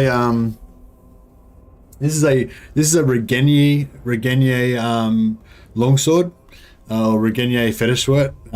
It's like the Regenier standard. So this is the most ubiquitous. Like if you if you see any Hema practitioners, you know, that do longsword, like 90% of them will probably have one of these, a Regenier standard. It's like the most common practice longsword that you would see, and it's good. They're common because they're good. They're really nice balance. They've got a really good the shield on it. This little part here. I don't know if you can see that properly. The above the guard, there's this extra little part, the shield. That's like nicely. It catches the other person's sword quite good. It protects your hands a bit. But yeah, I'm so out of it. Like I only trained seriously. Like I trained pretty regularly for like a year and a half. But I've been not training for like longer than that now. I've been not training for over 2 years now. So. It's like I've forgotten more than I ever knew in the first place. Anyway, should I go for some magic or just not bother? Did you practice chopping spearheads with your practice longsword? No, you can't chop spearheads with a longsword.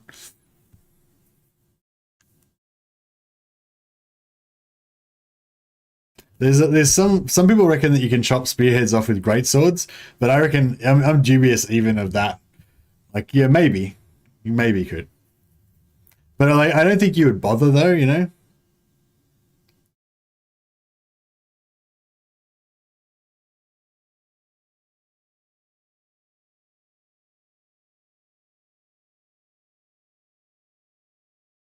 I don't know. I'm just gonna leave it because I can't think what to get.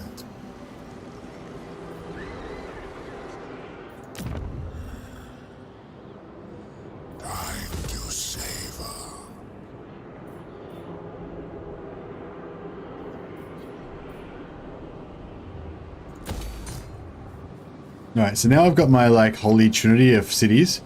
It's going to take a long time before they get to tier 5, but that's okay.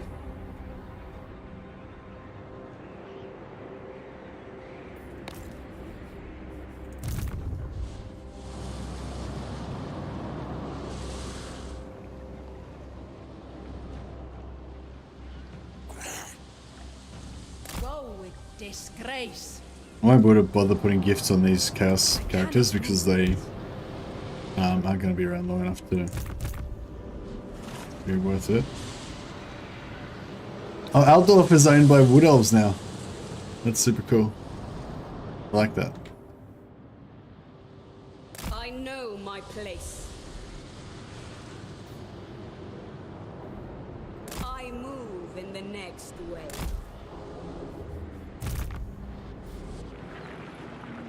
How vile. Just eat? Name it, and it shall be done.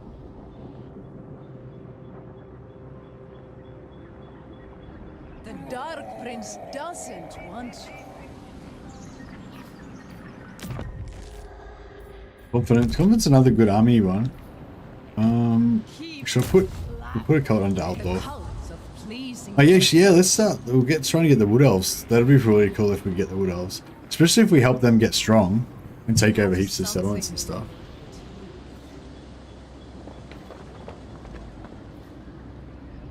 Wish we could get some Zotes.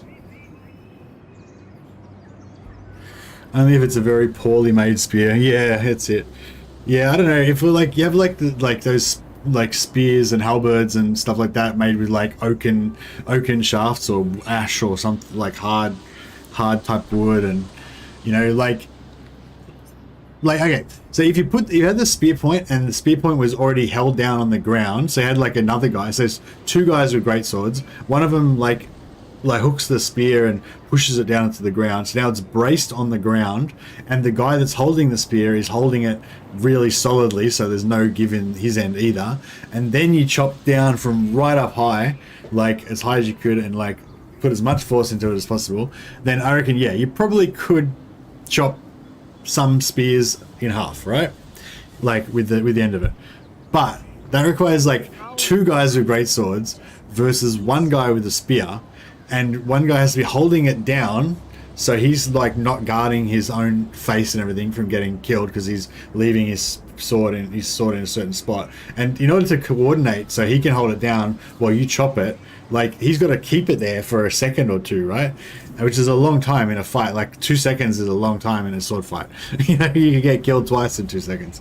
You know, and then you've got to know that he's doing it, and like it's like. Whereas if you're just like one dude with a great sword, you just like you could sort of like wind and push their spear down, but then you couldn't just push the sword through it. You'd have to pull it back up to chop, in which case the spear would come off the ground. Then you hit the spear while it's in midair. It's just going to knock it down. It's not going to cut it.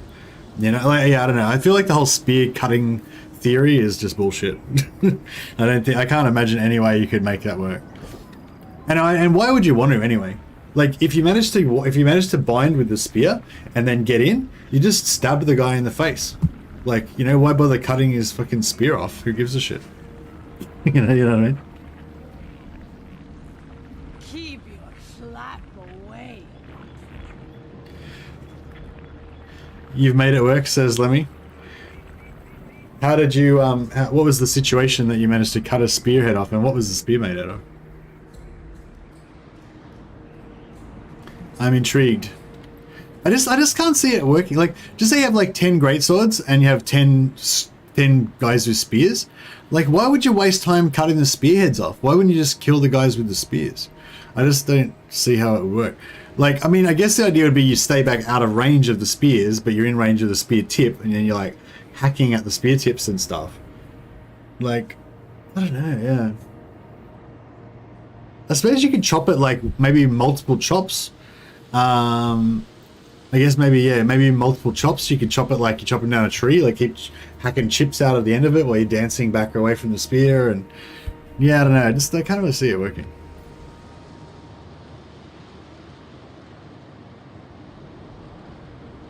You'd only chop pike heads to get into a mass pike phalanx. I can't see I can't see any way, like I can't see any situation where I would go into the front of a pike phalanx with a greatsword. Like, in no way. You'd get fucked up. Like, how the fuck are you gonna chop the fucking head off a pike while like 10 other guys with pikes are trying to stab you? It's just, I don't know, I just can't really imagine it happening. if we can find some good historical references that state that it was definitely done, and like how it was done would be good as well, then like I'll be like, all right, well, I guess it was done, you know. But like until that point, I'm a bit like, yeah, I can't really imagine that actually happening in real life, you know.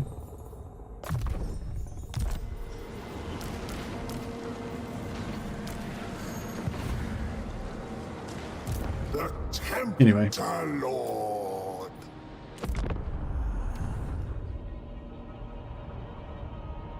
I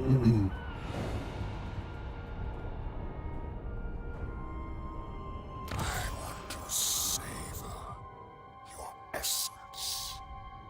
Make a pact.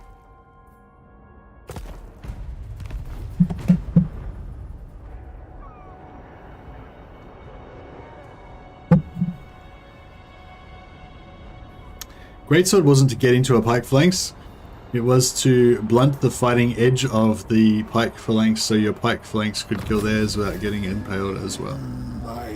Yeah, I don't know, I feel like that's theoretical though. I think that it's not really known. I think that there's theories about what they did, but I don't think anyone really knows. Like, I've heard that theory before, but I don't know if it's... Like, you're sort of stating it as fact, but I don't know if it is, like, agreed. I don't know if all historians agree that that is in fact fact, you know what I mean? Of Slaanesh. So they've got 3 settlements. I don't really want to...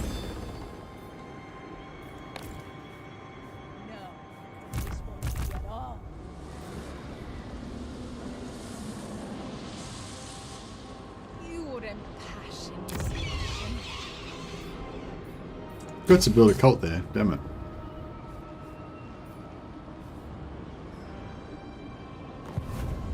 Name it, and it shall be done. Let me imbibe your essence. I wonder if Elston would peace out with us. Who calls? Do not waste my time with petty talk. Make your offer and be What done. about if I break my non-aggression pacts, my military access with everybody that I know?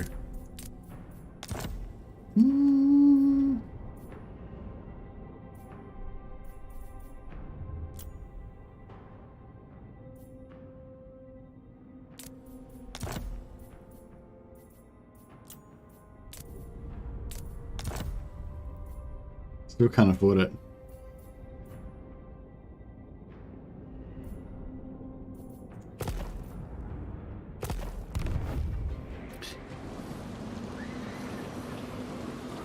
Spear formation has reach advantage, but if you press the spear, past the spear tip, they're exposed to swords, so help up formation or move progressively. But great swords might have been used too. Historians don't agree about much, I suppose, but there are a lot of stories, paintings, pictures, and receipts. Pay to doppel soldiers who are said to be armed with swayhanders. Yeah, I feel like they would have gone in the sides though. I feel like I don't know if they would have gone in the front, but maybe. I don't know. Yeah, that's the thing. Like. Yeah, I don't know. I think it's just not really known. I think it's all theoretical, but I guess I could kind of imagine if you're in a situation where both sides had like heaps of pikes, like a whole army of pikes, like just say you've got like 10,000 men all with pikes, they've got 10,000 men all with pikes, and you know from experience that basically it's kind of a standoff where the 2 pike lines kind of just line up and they kind of poke at each other and no one can really do anything. And then you would have the Forlorn Hope, the Greatsword guys that would go in, maybe mixed in with your pike guys, and that would give your pike guys an advantage over their pike guys, and that would break the deadlock or something. Yeah, maybe. I could maybe imagine that. It seems like such a just dangerous, bloody, horrific type of warfare though, doesn't it? Imagine being in the front line of that. I mean, it'd be pretty fun until you got stabbed.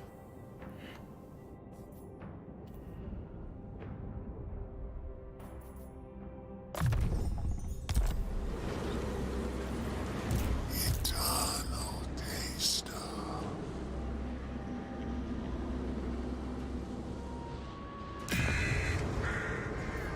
The greater secrets are mine. Right, what about if we give up on Ostland? Who else is strong? Well, the Wood Elves are kind of strong now. We're at war with them as well. Lord of the Glen, consider yourself lucky that we didn't send you to parley with the Dryads.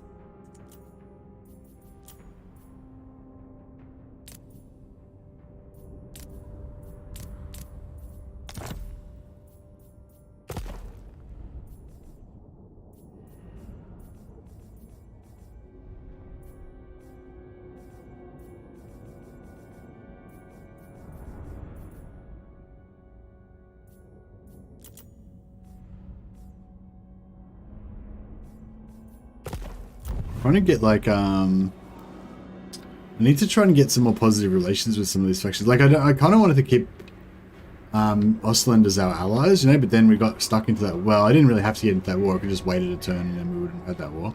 Would have, in retrospect, been a lot better.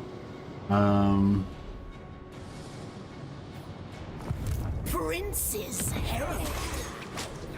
Depravity reigns. Who will slake this herald's thirst? 3 turns till we get...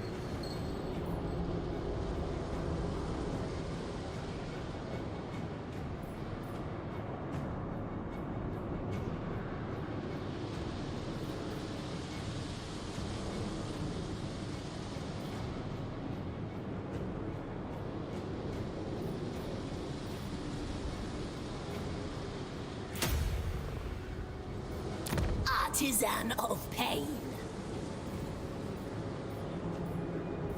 Hunger for souls. Oh, you can only do this in one settlement, right? I didn't realize that.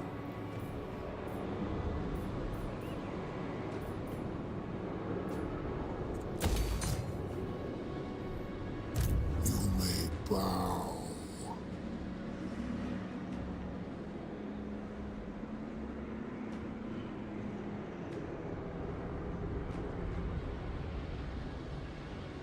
Swiss and Lanchnets called the tactic of push of pike, and then 2 pike columns would push into each other as bad war. Yeah, that sounds like not much fun at all. No, that's right, Lemmy. I'm interested as well. Must taste flesh. It's just you're distracting me from the game though, so I'm like, no, I've forgotten to play. it might be an indicator that I'm getting a bit tired and I should probably wrap it up soon. I wanted to make a little bit more progress today, but yeah, that might be enough for today. My divine master, go with grace.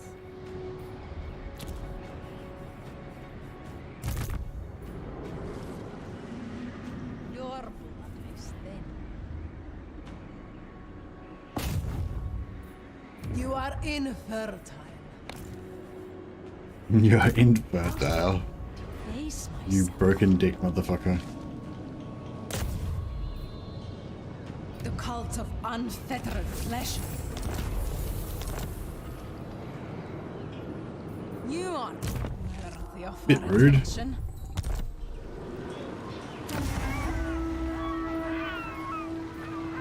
Alright, that's going to give us a bit more advantage over these wood elves. Submission.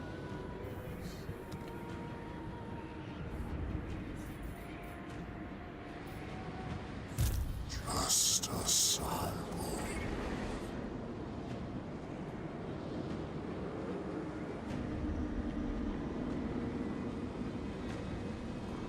I like this defensive position here as well. How you have to come around this bridge or you have to come over here and lose your movement.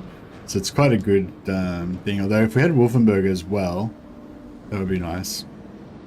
Yeah, maybe I'll give up on Ostland. We'll actually take Ostland out. Play... Oh, that's...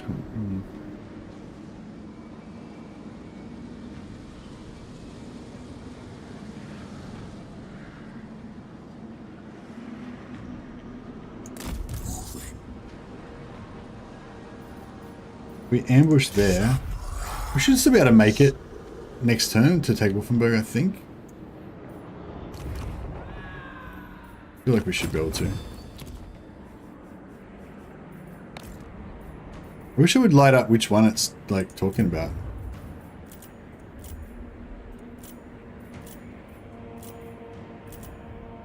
I'm guessing it's talking about a broken building. Yeah.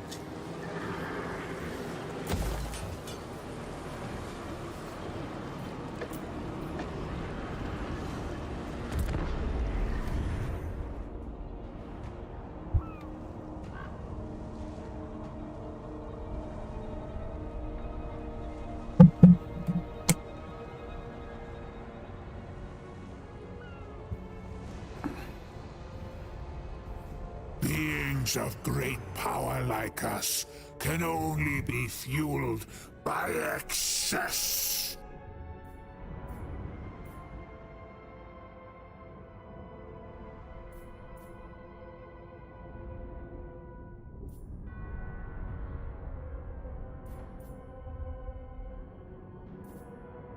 Trade agreement with Boris, yes. I believe I will. I really, yeah. See, I really need to get over there and help Boris out against Scrag, because Scrag is going to beat the shit out of Boris, and probably also beat the shit out of and also beat the hell out of Alphonse as well. The Stalton discovered me, did he? All right. Belltooth claimed a soul. All right, go to. What do we just get the 600 from? Spring break. It's been too long since your demonettes last slaked their desires. Frustrated, 6 of them dance towards the nearest mortal settlement, where they adopt forms of beauteous men and maidens, unclothed and glistening. Hundreds flock to them, and know an agonized rapture they will forever crave to experience again. Wow, how full on is that? Classic Slaanesh. Oh, this was written by Andy Hall, hey? Pretty cool. Okay, Wolfenburg. See, Wolfenburg I want to take, but we can't really hold it.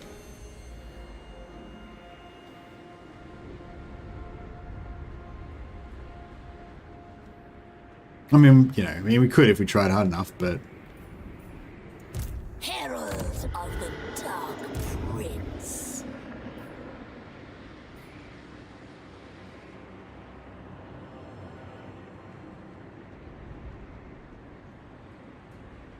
The frisson of movement. They will never know the... Can disciple armies resettle? That could be interesting. I desire new pleasure slaves. Slaaneshi Herald. Prince's Herald.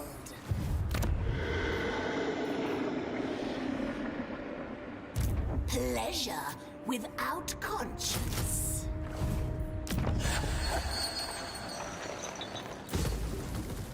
Existence grows grey and empty.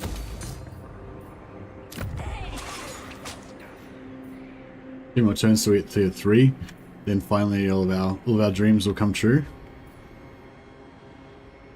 Drink in my excellence. Taste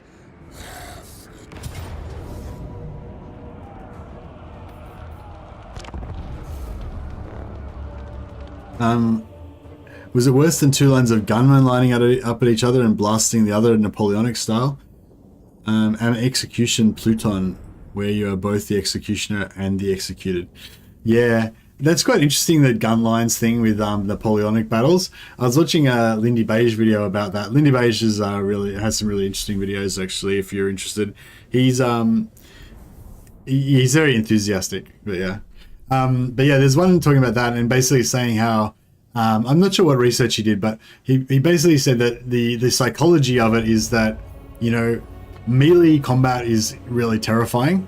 People are instinctually, like, you have an instinctual fear of it. Like, if there's a big dude there with like a weapon who can stab you with it, like, you'll have a deep instinctual fear of going near that dude because he'll fucking stab you, and you know that deep down in your bones, you know that if you go near him, you'll get dead. you know? Whereas if you're like far away and somebody's shooting at you, like it's kind of like, I don't know, it's kind of like hailstones, you know what I mean? It's like, you know, you're kind of scared, but as long as you don't get hit by one, it's like, it's a bit random, you know, especially when you can't see the other guys because there's like gun smoke everywhere and all that kind of stuff. Like, you know what I mean? Like you'll be scared, but you won't like necessarily immediately run away, you know? It's sort of like a different type of fear or something. So yeah, basically he was explaining that it would quite often happen that there'd be two regiments that would like run into each other in the smoke and everything. They don't know where they are. They kind of run into each other. They're like 10 meters away from each other, and they would just both like kind of shuffle back a few steps and start loading their guns and then start shooting at each other. Which is really weird because if one of them just put their bayonets on and charged, they would probably win. But it's but yeah, and he was also saying how there were some certain regiments that were famed for bayonet charges because they would just charge with the bayonets in those situations, so they were really successful. But yeah, apparently charging with bayonets is really scary.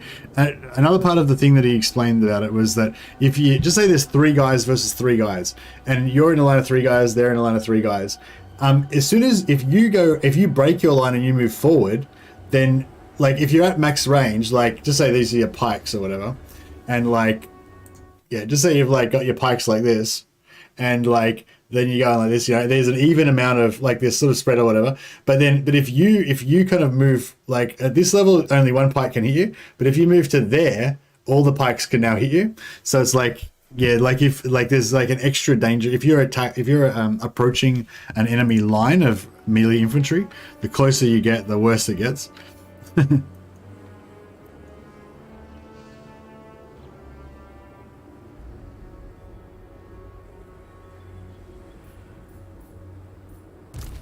watched the video. It was very good indeed. He said about the last safe zone. Said no one inexperienced initiate aggression which involves passing the last safe zone. Pickett's charge was a famous bayonet charge of the American Civil War. Yeah, I think like bayonet charging would be. I imagine bayonet charging would be extremely. I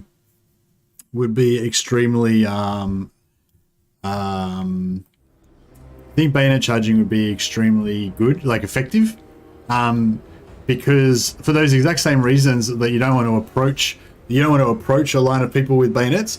The exact same reason if a bunch of people with bayonets is approaching you, you want to get the fuck out of there, basically, you know? It's like very scary to receive a charge, you know?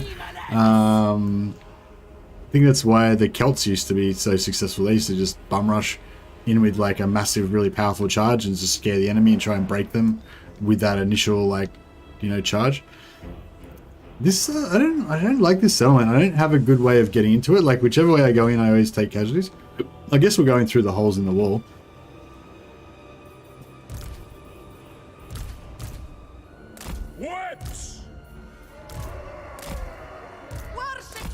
I don't know if the towers will actually go for the single entities, but we'll try to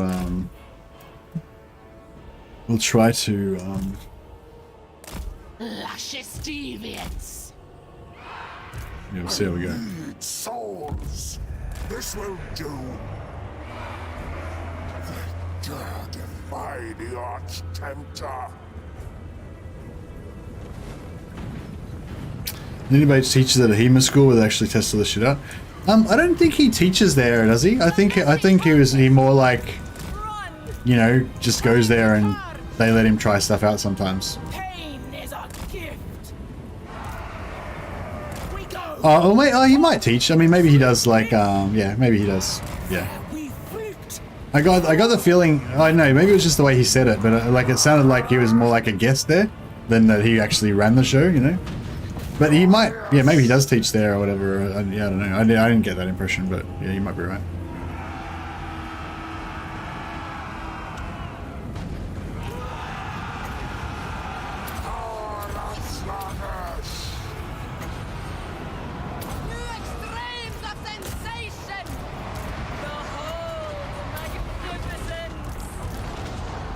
Deliver unto Slaanesh. Onward then. Make them scream!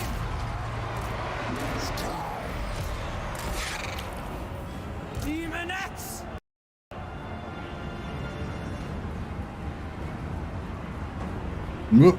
I think we've got a crash.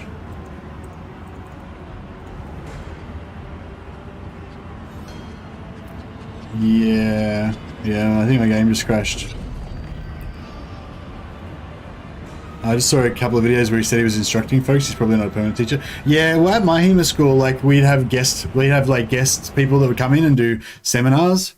Yeah, my game just crashed. So I guess that means that it's time to go to bed. I was thinking about wrapping it up soon anyway, guys. So yeah, I'm starting to get a little bit tired, a bit hard to concentrate and stuff. Lemmy's not helping by just constantly talking to me about swords and stuff, which I'm super interested in, so it's really hard for me to concentrate on playing the game. But yeah, I think a lot of people have gone to bed now and anyway and stuff, so it's probably a good time to wrap it up.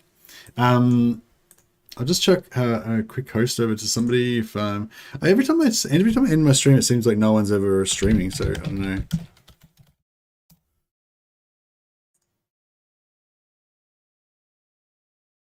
It's so quiet now without the music or anything like going. Oh, it looks like Dame Offensive is streaming. Oh, nice. Okay, Dame Offensive is now streaming. Haven't checked the host out to Dame for a while. So yeah, this is Dame Offensive. She's a really good streamer. She's from Canada, I believe. And she's playing Scrag the Laughter. I don't know. Apparently every time you make her laugh, the stream goes for longer. So yeah, I don't know. It sounds like fun. Anyway, go and check out Dame Offensive. I might go and say a quick hello before I go to bed as well. And thanks a lot for everyone for joining the stream, and thanks for all the people subscribing. I did see a few messages of people like becoming new subscribers today, so I really appreciate that. Yeah, thanks again to those members that have been members for a long time. What else? Oh, that's all. Fuck it. Anyway, yeah, you guys have a good day, and yeah, thanks for the stream.